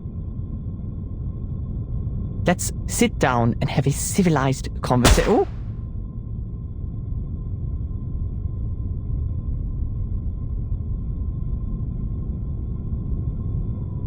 There is no need to negotiate with a terrorist. You will have a chance to talk to our specialist after I take you to the headquarters. A terrorist? You wound me. Is it because I wear the mask of menace? Because I revealed the truth you've been hiding? Or because we accelerated the storm and made this era end earlier than expected?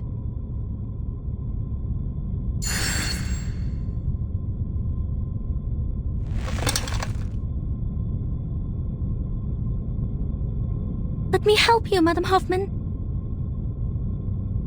My Angelotti!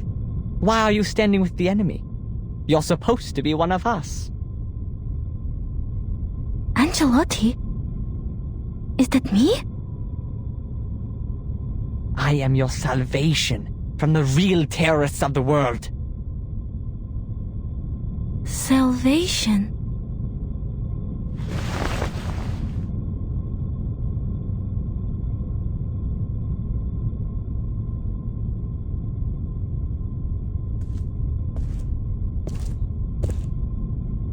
Angelotti with a full case of books. Tell me, of all the books you have read and all the documents you have worked with, did any of them mention the catastrophe that suddenly broke out in the summer of 1914? The scourge of the 20th century? The real history?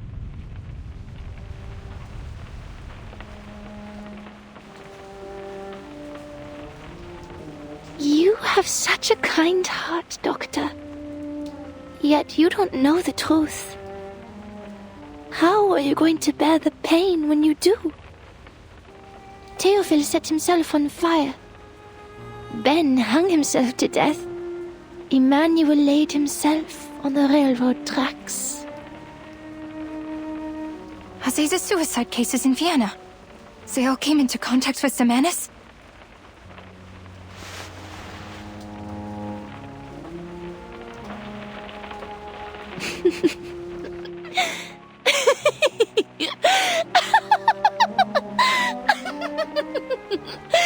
I can see them.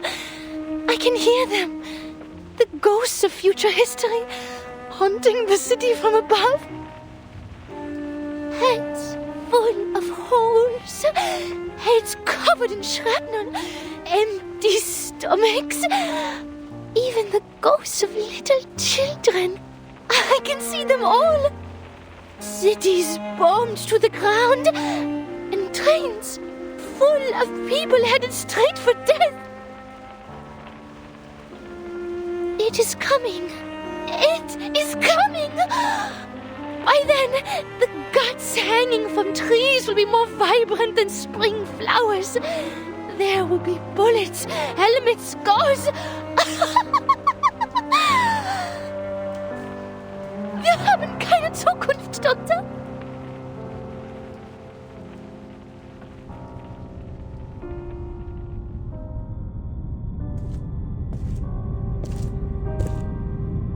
How I wish it were a farce. A farce that claimed the lives of more than 10 million people. A farce that dozens of leaders decided to take part in. Ben, a dear friend of mine. He played the best Fantasia in A minor ever, but came back from the battlefield missing an arm and a leg.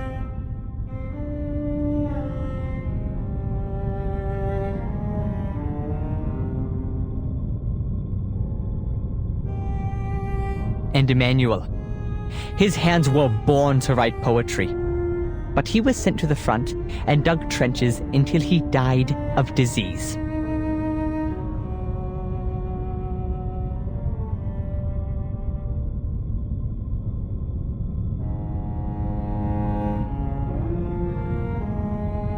Our hands are meant to hold paintbrushes, play pianos, and write stories.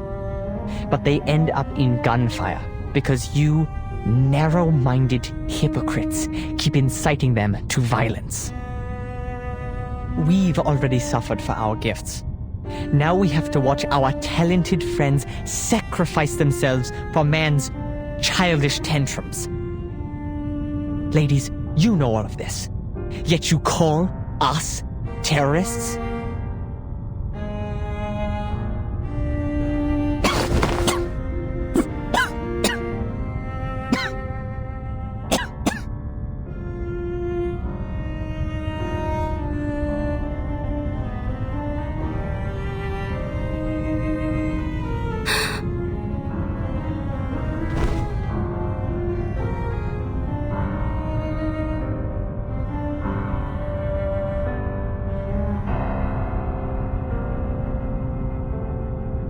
Madam Hoffman? Madam Hoffman!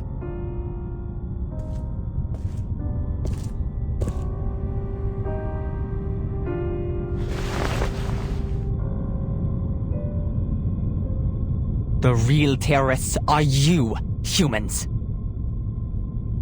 Sie haben diesen Krieg begonnen.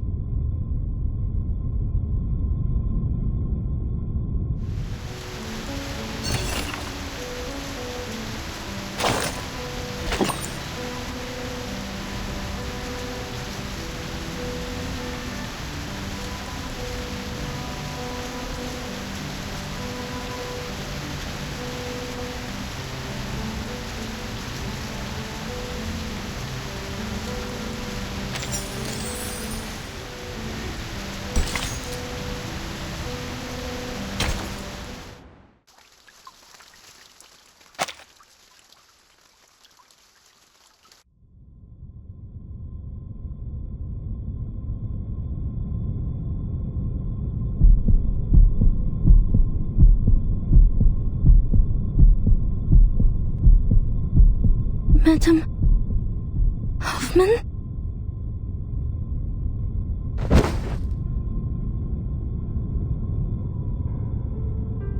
Fortunately, the Guiding One has heard our cries and promised us salvation.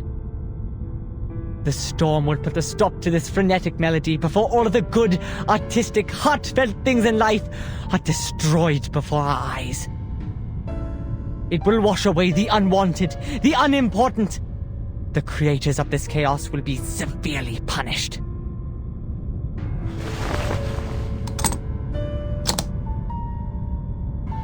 It's still a little early for what Mr. Forget-Me-Not has planned, but the actors and actresses are in place.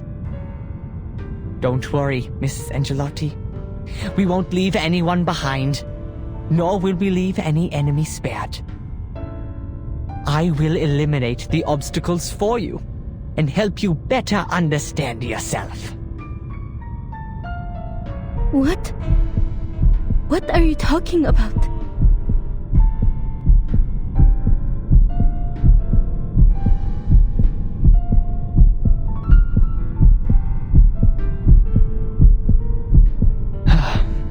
The sifting has begun, ladies. Enjoy.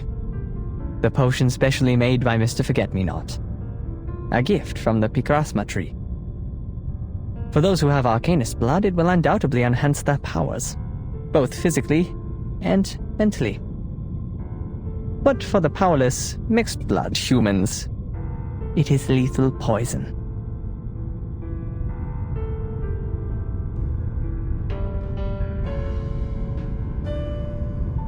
People sometimes forget how different humans and Arcanists are, don't they? Marriages between the two races have been common for some time. The mixed bloods have become the majority of society. Those with less than 1/4 Arcanist blood, some with even less, have blended in amongst the humans because they don't have any arcane power. And so they are seen as humans, both by the public and by themselves. And now the punishment for betraying your own kind. You should have stood with us, but instead you sided with the enemy and watched your own kin suffer. The blood that you have ignored and forsaken will awaken, explode, and tear you apart from within.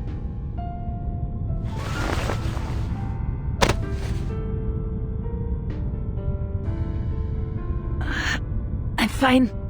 I'm just a bit... I can still stand.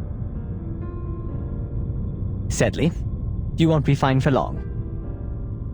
Mr. Forget-Me-Not is one of the best potion makers. The formula is carefully designed to prolong your suffering until sweet death finally spreads its wings over you. But resent not. Your pain is fleeting compared to what my people were made to endure. As for you, Miss Angelotti, a choice lies before you.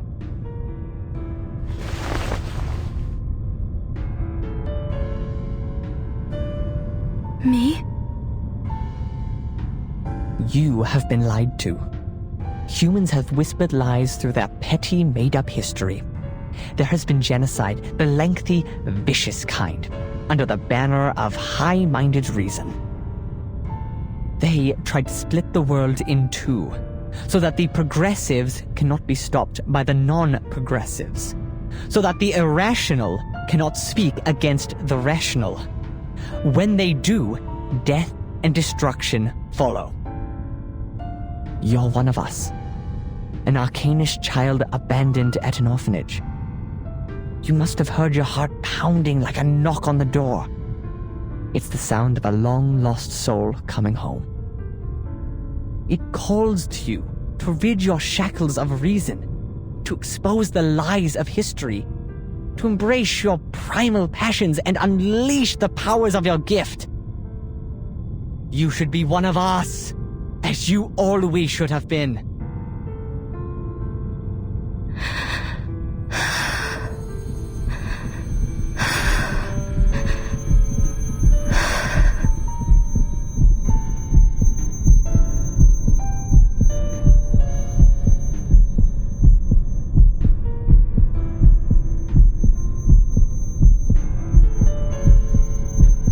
He's right, Marcus. This is the missing part of history that they didn't let you go through. Hoffman kept everything from you, didn't she? She's a liar! You're here because you want to find the truth. You don't have to work for a human institution.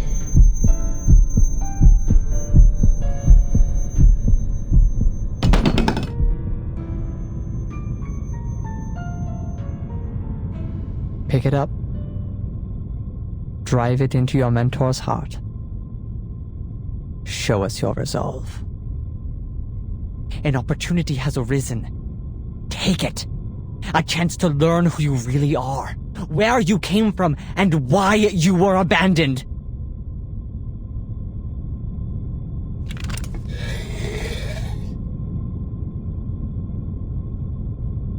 Marcus.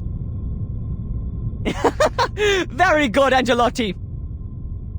Before the High One of Midnight sheds merciful tears and washes away the sins of man, pass the test and join us. And we will take you through the storm back to our era. Our era.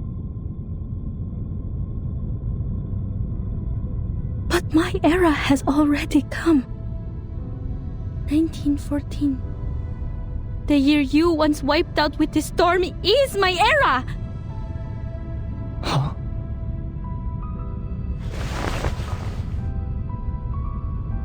I waited in the abandoned lighthouse of that island. I waited in the marble house of the Foundation, watching the time go back to 1966, to 1929, and finally, back here. You say this is salvation. But you're just replacing one annihilation with another. The Foundation wants to stop the destruction, but you're speeding it up. You don't care about this era. nor the people living in it. You abandon them. You hide in your empty kingdom, in your garden that doesn't yet exist, with your with your art, your poems and your pianos. And me, I just wanted to go home for a visit. Why would you take away even that? Marcus, don't lose control of yourself.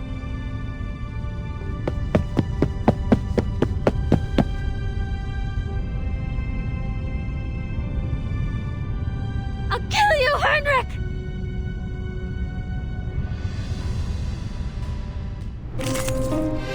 Worry not. The direction of fate is decided. There they are.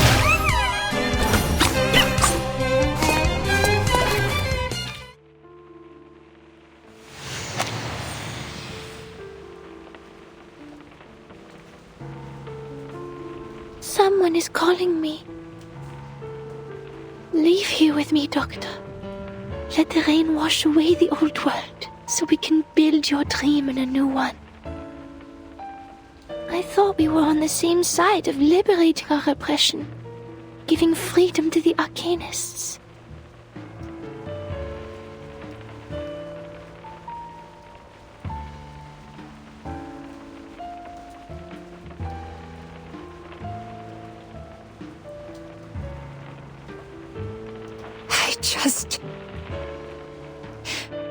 I never thought that you would take people's lives, Isolde.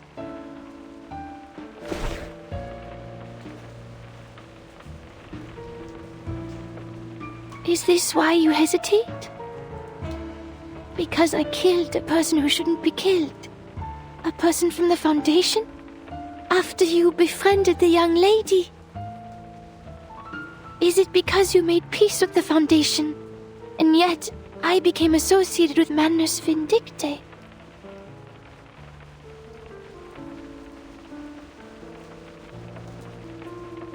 I see now. I understand, Doctor. I will correct my mistakes. Isolde? I killed a man of the Foundation. Thus, you thought I was imposing Manus Vindicte's cause over yours. It displeased you, am I right? Then I shall prove myself to you.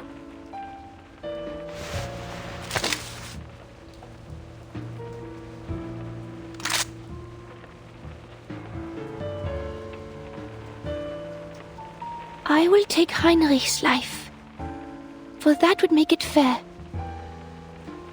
Please, come with me and witness my commitment, Doctor.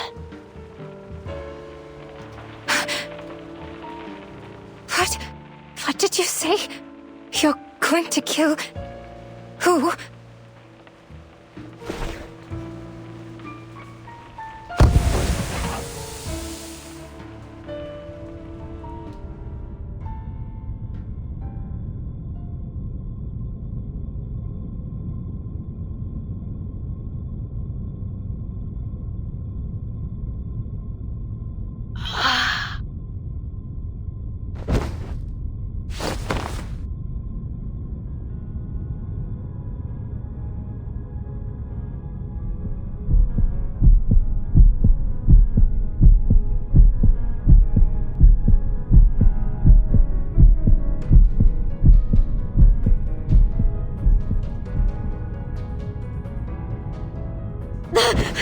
I'm going to kill...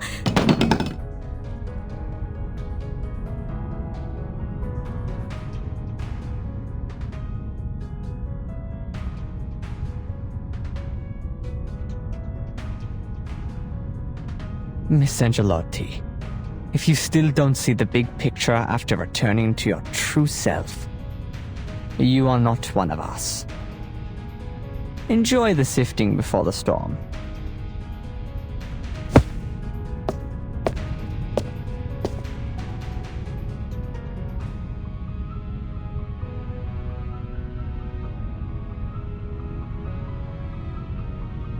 Ah, Isolde, You're just in time. These two are hopeless.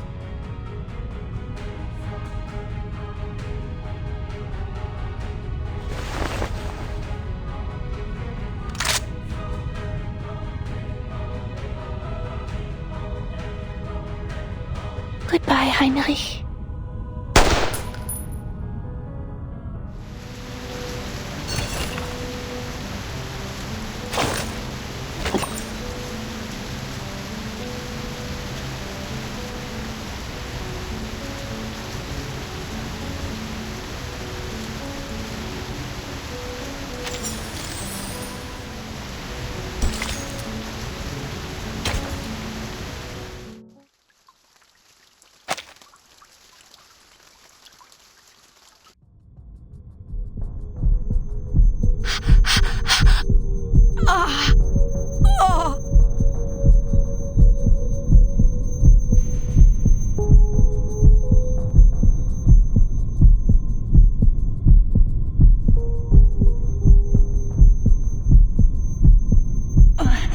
Heinrich must be taken to the headquarters.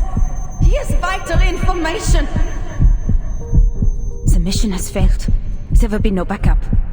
The storm countdown has begun. Everyone will be called back to the headquarters.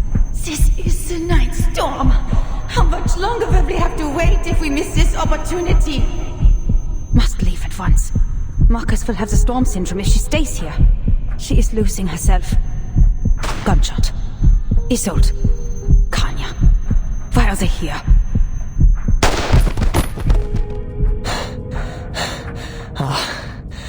Pelska. You're turning your dagger at me. Me. The one who showed you the way to salvation. Me. The one who brought you all to the Guiding One. I even pleaded with Forget-Me-Not to keep a spot for Kakania. For your sake. How could you do this to me?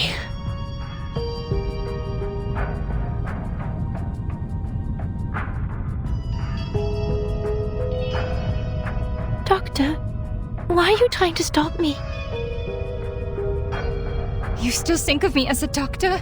I can't let you do any more killing. Miss Marcus, can you get on your feet? I'll slow them down. Get Madame Hoffman to safety.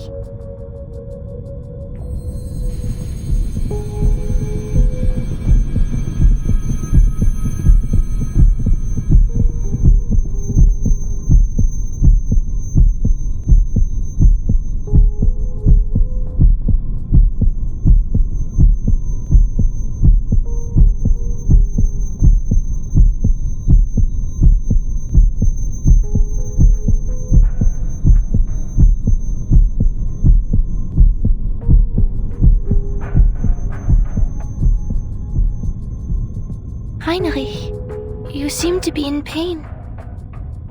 Shh. It's all right. Soon you'll be freed from the pain.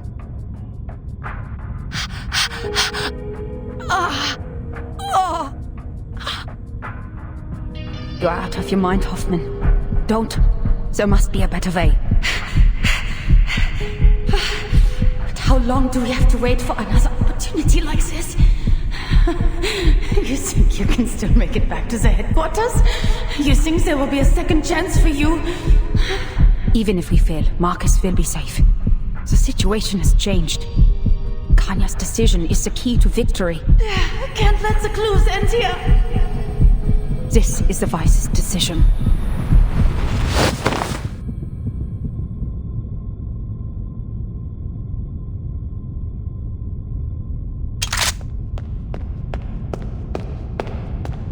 Madam Hoffman?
Heinrich still alive.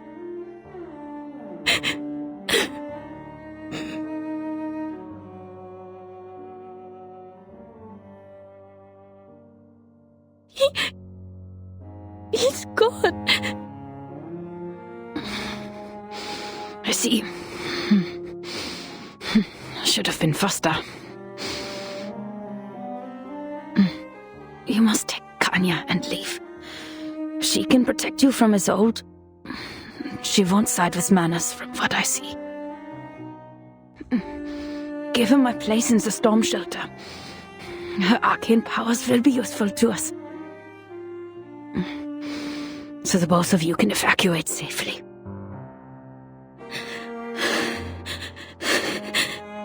Did you plan this all along? Don't cry, Marcus. I know what I'm doing. I've taken back my senses before I die. I'm glad. The pain will cease. To die with my sanity and rationality still intact. It has been an honor. No! Kanya, can you give her first aid and take her to the station? You'll meet the Foundation there. They'll have better equipment. They'll know what to do. Heinrich is dead, but there must still be clues on him. This isn't over yet. I have to finish the mission.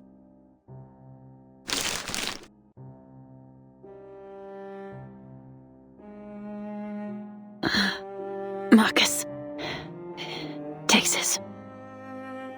The number of that orphanage in Romania.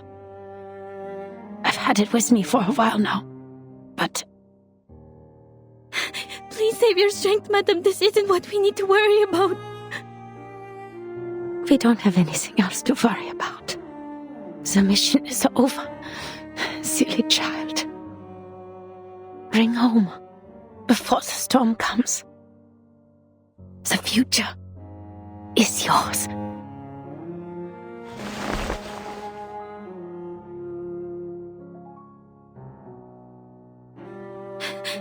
No! There must be something I can do! Everything is a book. Everything can be read. The most immediate threat to her life is that potion, Devil's Shoestring, Belladonna, Narcissus, the Zeta roots, and the fruits and roots of the Picrasma tree.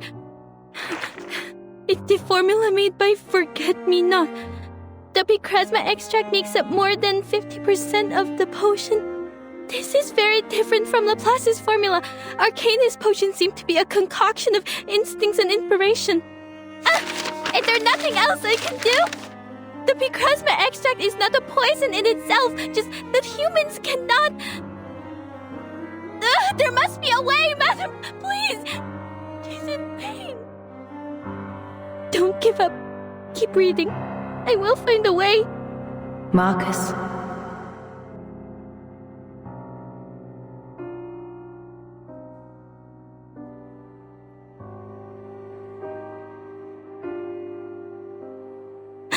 No. Every book has an end, Marcus. There's nothing more on a finished page, no matter how reluctant you are to flip that page and get to the end. You will move on to a new chapter. Forgive me. No, don't turn the page! Stop here! Stop now, please! For all the pain I have put on you.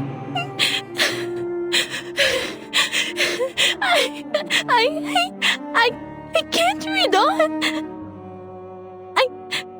I don't like this ending.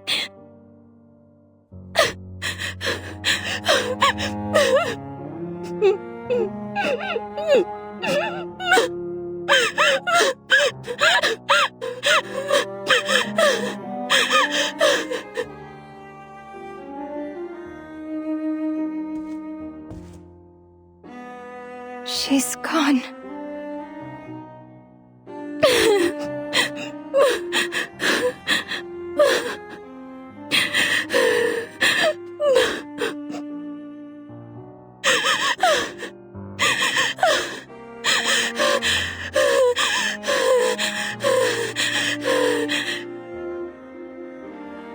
She was an incredible woman.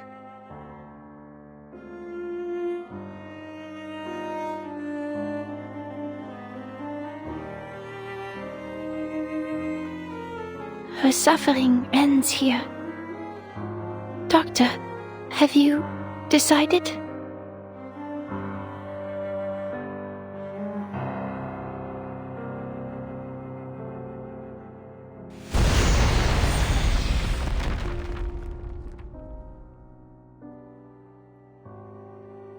I must leave. But I will wait for your answer.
Madame Hoffman was calm till the end.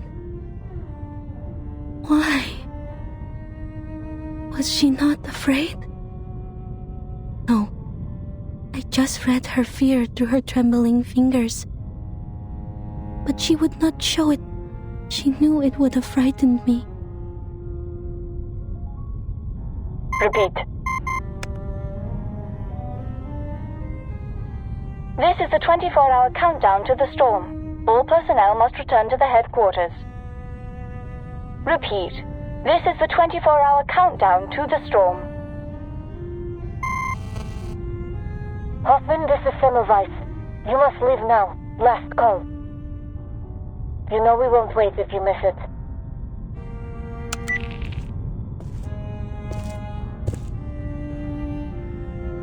The storm is coming, Doctor.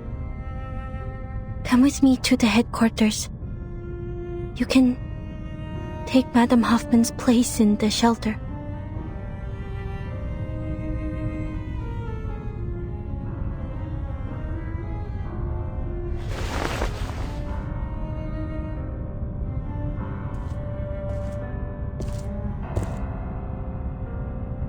King Midas hunted in the woods, in search of Silenus, the wisest satyr, the companion of the wine god.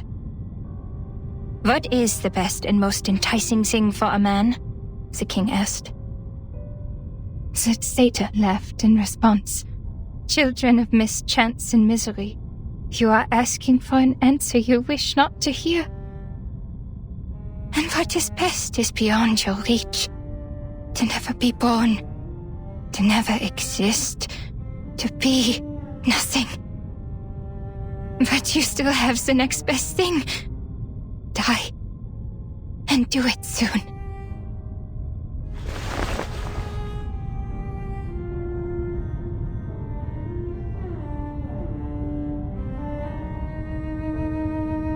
I don't care if I could make it through the storm. My end is already upon me. Doctor. I'd rather die here than spend the rest of my life running from the storm. Get to safety, Miss Marcus. I still have things to do. It's a shame that we won't get to be colleagues.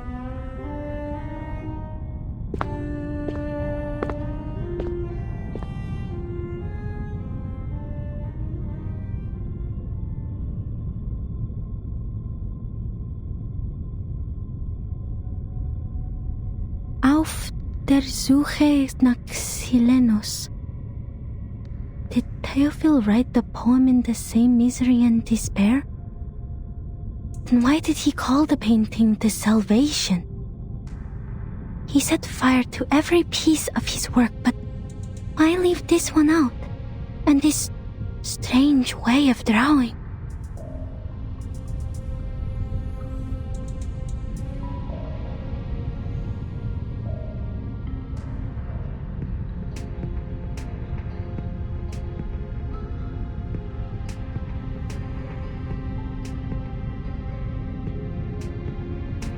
Heinrich said he showed the path to salvation and brought you all to the guiding one. Salvation.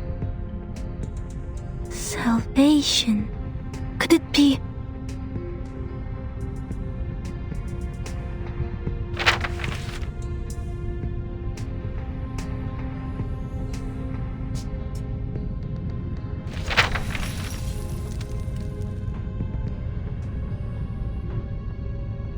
If I succeed, I can prevent the death of someone who holds the clues.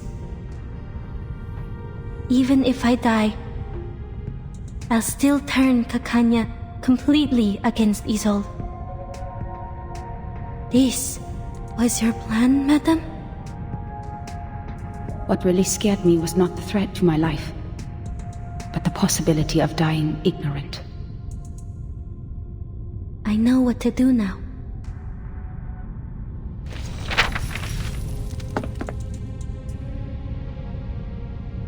Doctor, wait! There might be another way.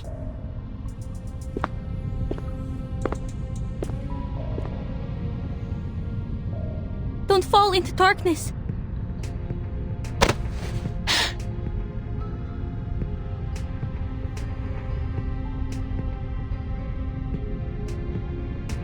Don't let madness or despair take over, Doctor. This is not the end. My mission is not over.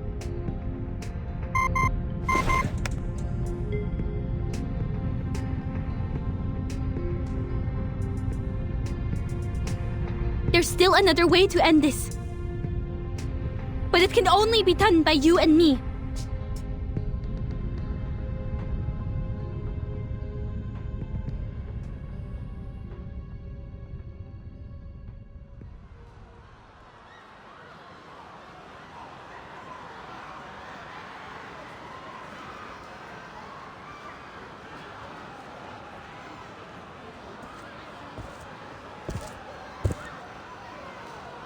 The Guiding One is merciful in bringing this era to an end before the summer of 1914. Here, the nationalists, the internationalists, the arcanists, the rationalists, the progressives, the conservatives, the fanatics, the bystanders. They indulge in passion, insisting that it is their ideals that make up the world. Who would have thought that such a progressive and sensible era would end in a barbaric war? Yet in the end, like dust, they'll be swept away and forgotten by time. Only the true believers will survive the end.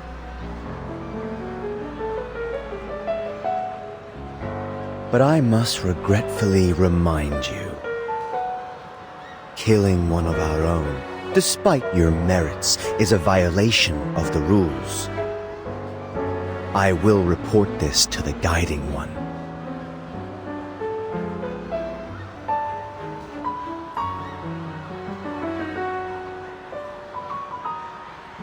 May I have a moment alone, Mr. Forget-Me-Not? I want to look at this city one last time. Whatever you want.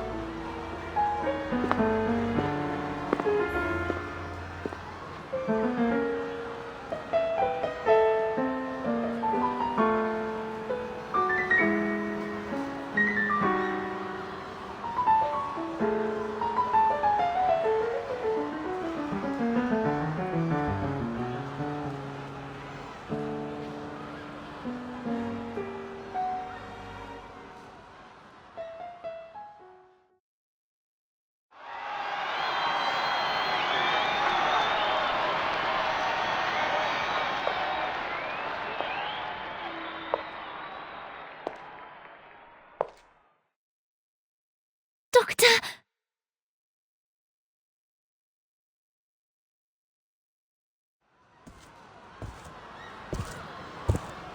I've thought about this and made up my mind, Isolde. You were right. I will join you.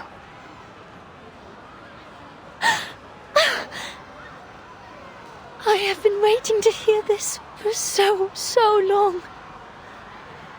I know this is what you want. Now I can finally make your dream come true.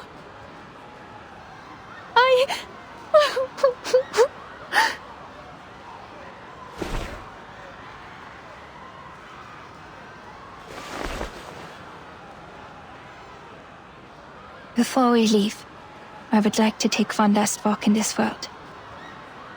Would you like to join me and walk to my clinic?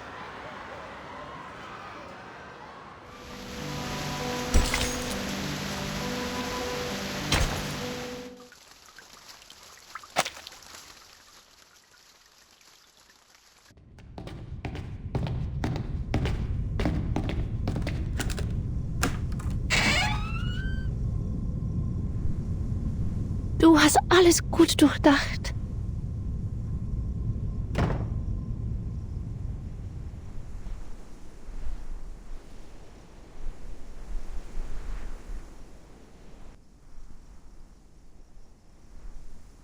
Ja, der Spiegel macht mir Angst nach dem, was passiert ist. Er spiegelt wahrheitsgetreu mein hässliches Gesicht wider. Meine abstoßende Seele. Doktor, du bist nicht abstoßend. Wie kann jemand, der abstoßend ist, so edle, hohe Ideale haben wie du? Vielleicht. Vielleicht haben Sie recht. Es ist Zeit, das Tuch zu lüften.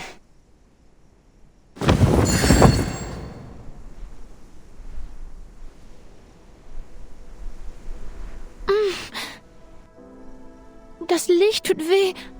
Hast du die Vorhänge geöffnet? Doktor, ich kann nichts sehen.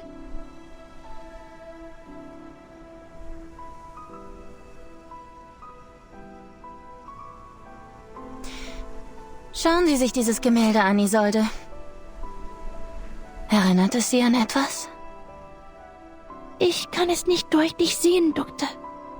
Es ist zu hell hier. Könntest du die Vorhänge etwas zuziehen?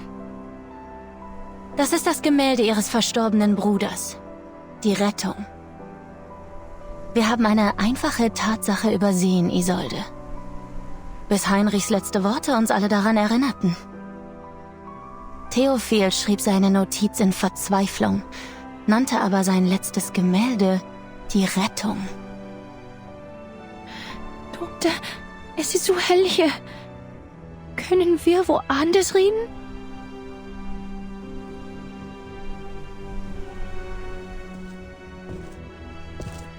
Wie konnte ich das übersehen, Isolde?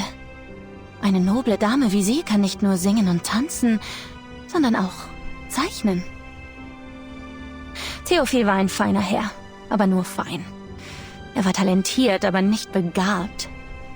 Die Frauen des Detastdorfs waren schon immer bessere Medien als ihre Männer. Sie sind viel begabter als Ihr Bruder. Sollen wir euch beiden dankbar sein? Du und dein Bruder, ein paar Messiasse dieser Ära? Einer von euch schrie die Wahrheit in einem bemitleidenswerten Gedicht heraus und hielt seine Verzweiflung in Form von Kunst fest. Und der andere... Doktor... Und der andere wollte die Farbe von oben abkratzen, ihre wahren Farben enthüllen und sie neu formen. Das bist du, Isolde. Du hast versucht, die Verzweiflung abzukratzen und die Welt mit deinen mitfühlenden, mitleidigen Händen neu zu formen. Er schuf die Kunst und du hast sie vervollständigt. Du und dein Bruder seid die Mitgestalter dieses Gemäldes, aus Mitleid für diese Welt. Und deshalb war es das einzige Werk, das den Brand überstanden hat. Habe ich recht, Isolde? Sag es mir! Mit Heinrichs Hilfe habt ihr beide den Anführer von Manus Vindictae getroffen. Ihr habt das Wunder gesehen. Euch wurde der Weg zur Rettung gezeigt. Aber der arme Theophil konnte nicht akzeptieren, was ihm gesagt wurde. Wie du wurde er von seinem edlen Blut verflucht. Er hatte Mitgefühl für die Welt, hielt aber dennoch an den Privilegien des Adels fest. Er wollte nicht mit Manus Vindictae zusammenarbeiten, aber er wollte auch keinen Krieg. Er hatte seine inneren Kämpfe. Als Begünstigter der Rettung war das Schreiben von Verzweiflung sein einziger Ausweg. Er musste sein Leben nehmen, um den Schmerz zu beenden. Und er wollte, dass du dich ihm anschließt, damit ihr beide gemeinsam von der Qual befreit werdet. Aber er übersah die Tatsache, dass du im Gegensatz zu ihm bereits in Verzweiflung lebtest. Alles, was er hatte und ihm wichtig war, hatte nie dir gehört. Die Zerstörung dieser Welt bedeutete dir nichts. Mein Kopf tut wirklich weh. Also hast du aus Mitleid den Abzug gezogen. Ich kann nicht sehen. Könntest du bitte das Licht im Raum dimmen? Betrachte dieses Gemälde. Schau dir diese Spiegel an, Isolde. Was hat dir der Anführer von Manus Vindictae gezeigt? Was ist der Weg zur Rettung? Ist es ein Zauber? Ein Ritual? Du bist die Einzige, die es weiß.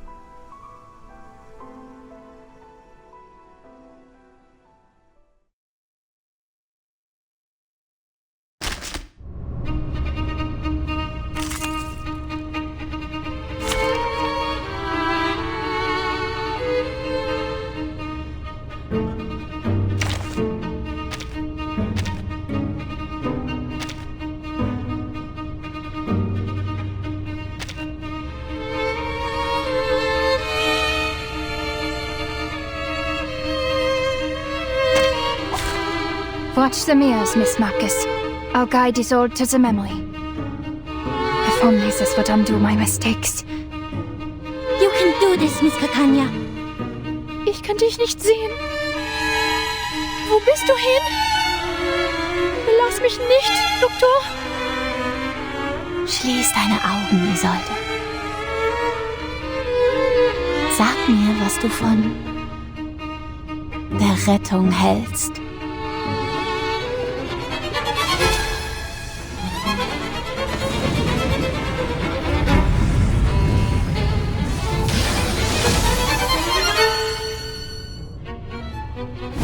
Lies with you.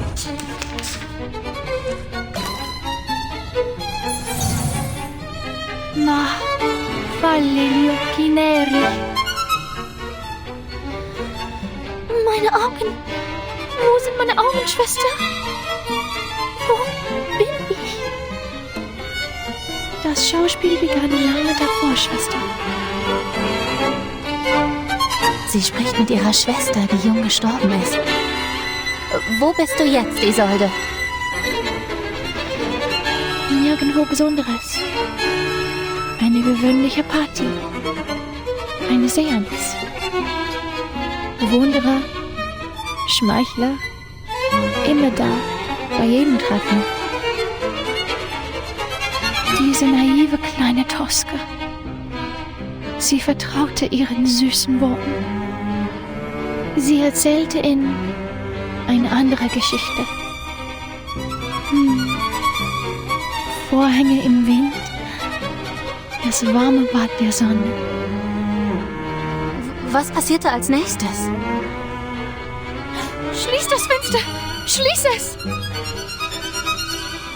Welcome to the world of numbers.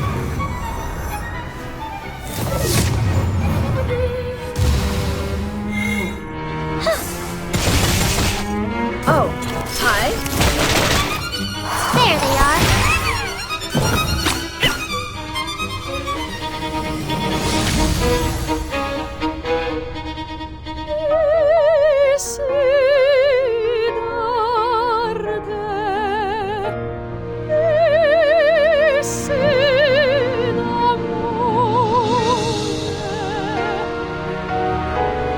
Was ist los mit deiner Stimme? Wo bist du jetzt? eine Probe. Der goldene Ball. Sei nicht sauer auf mich. Ich weiß, eine Schauspielerin sollte perfekt sein. Jede Toske sollte den feinsten Traum darstellen. Sie sehen sie als einen Vogel, der ihre Lieder und Pracht preist. Aber genießt sie das? Tut sie das? Ist der Vogel noch da? Er ist fort. Kavrodossi öffnete den vergoldeten Käfig und er floh. Welcome to the world of numbers.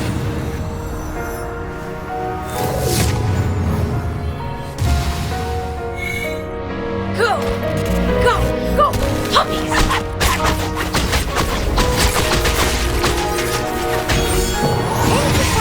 And divide.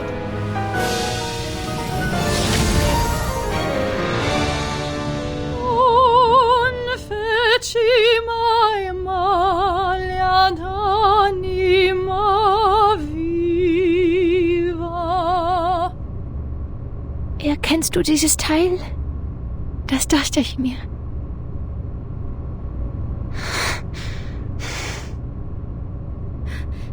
You're overdoing it, Miss Kakanya. Mir geht's gut. Mach weiter, Isolde. Von einem Punkt zeichnete der Pinsel einen Kreis. Das Porträt begann mit diesem dummen Kreis. Dann zeichnete er Augen und einen Mund. Und dann gebar der Kreis den Kreis. Unheil gebar Unheil.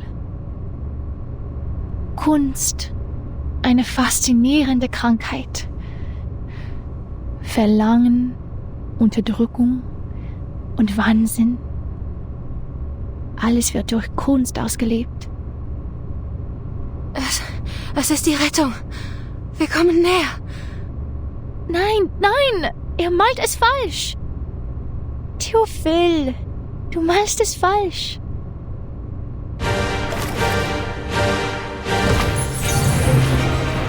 Get out of here! Time to check my calculation.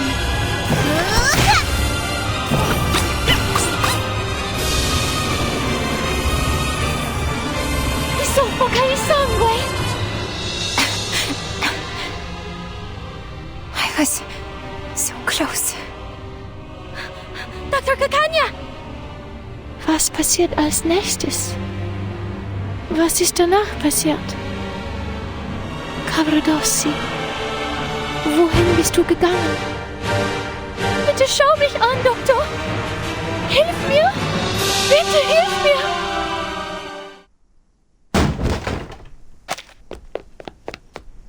Doctor, you must stop using the mirror.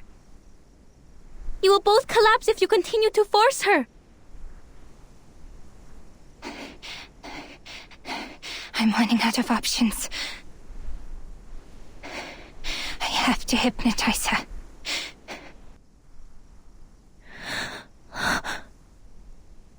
Hypnotize me. You, Miss Clara, the doctor who resents hypnosis and had even fought a duel to stop it. You are going to use it on me. Why? Because I'm a hysterical, irrational woman? The wicked witch? The cursed, inconsolable arcanist? Why? Why are you like this to me? Please, calm yourself, Isolde. And fix your eyes on this watch. Why? Did I do something wrong again? Am I hopelessly incurable? Why couldn't you cure me? Can't you save me from despair one more time?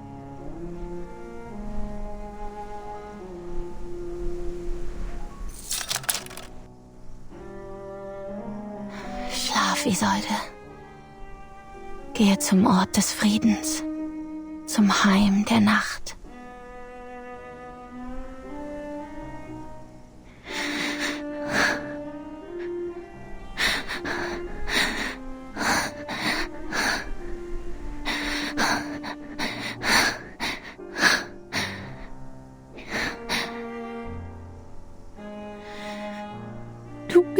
grausamste von allen. Wenn du bereits eine Entscheidung getroffen hast und denkst, dass ich schuldig bin, warum behandelst du mich dann so sanft? Wenn das die Lösung ist, die du gebracht hast, werde ich sie mit Freude annehmen.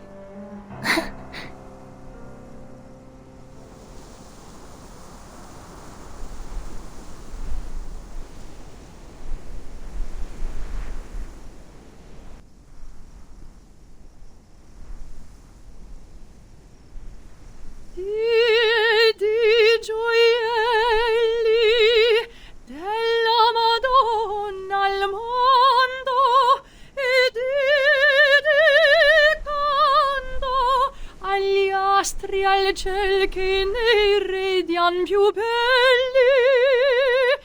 nell'ora del dolor perché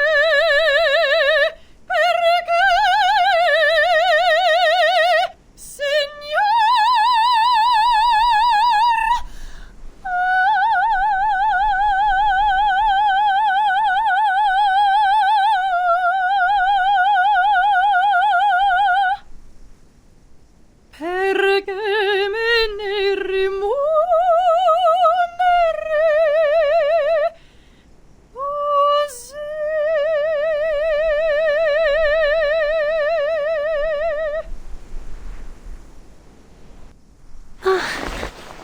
Doctor,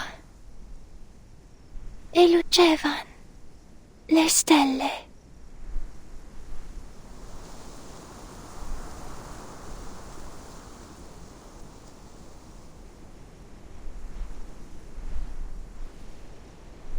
Now, tell me, Isolde, what do you think of when you look at this painting?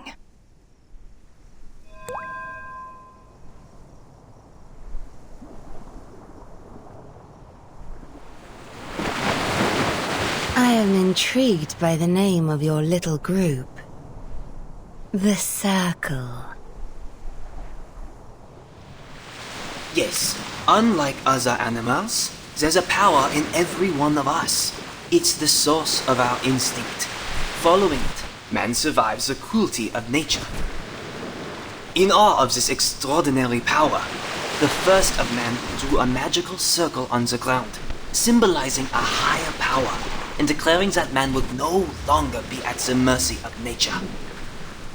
That was the first circle, the first magic, the first art. An interesting take. I happen to have a circle too. This is also an ancient miracle. A circle of salvation. It shelters the chosen ones from the falling rain and sees them to the promised land.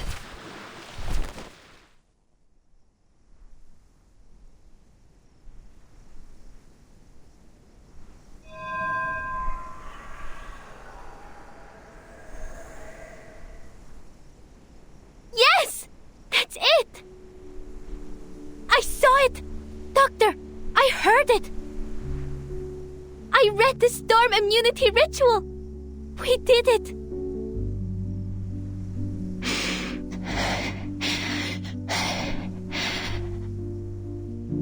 Finally.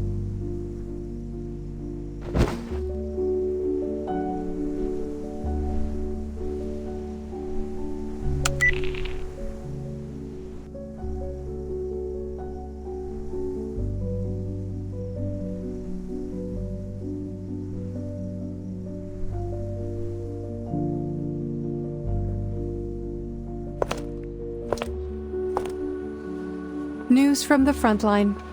They have sent home the storm immunity ritual. Get to work, people. In the 22 hours before the storm arrives, the whole world is our proving ground.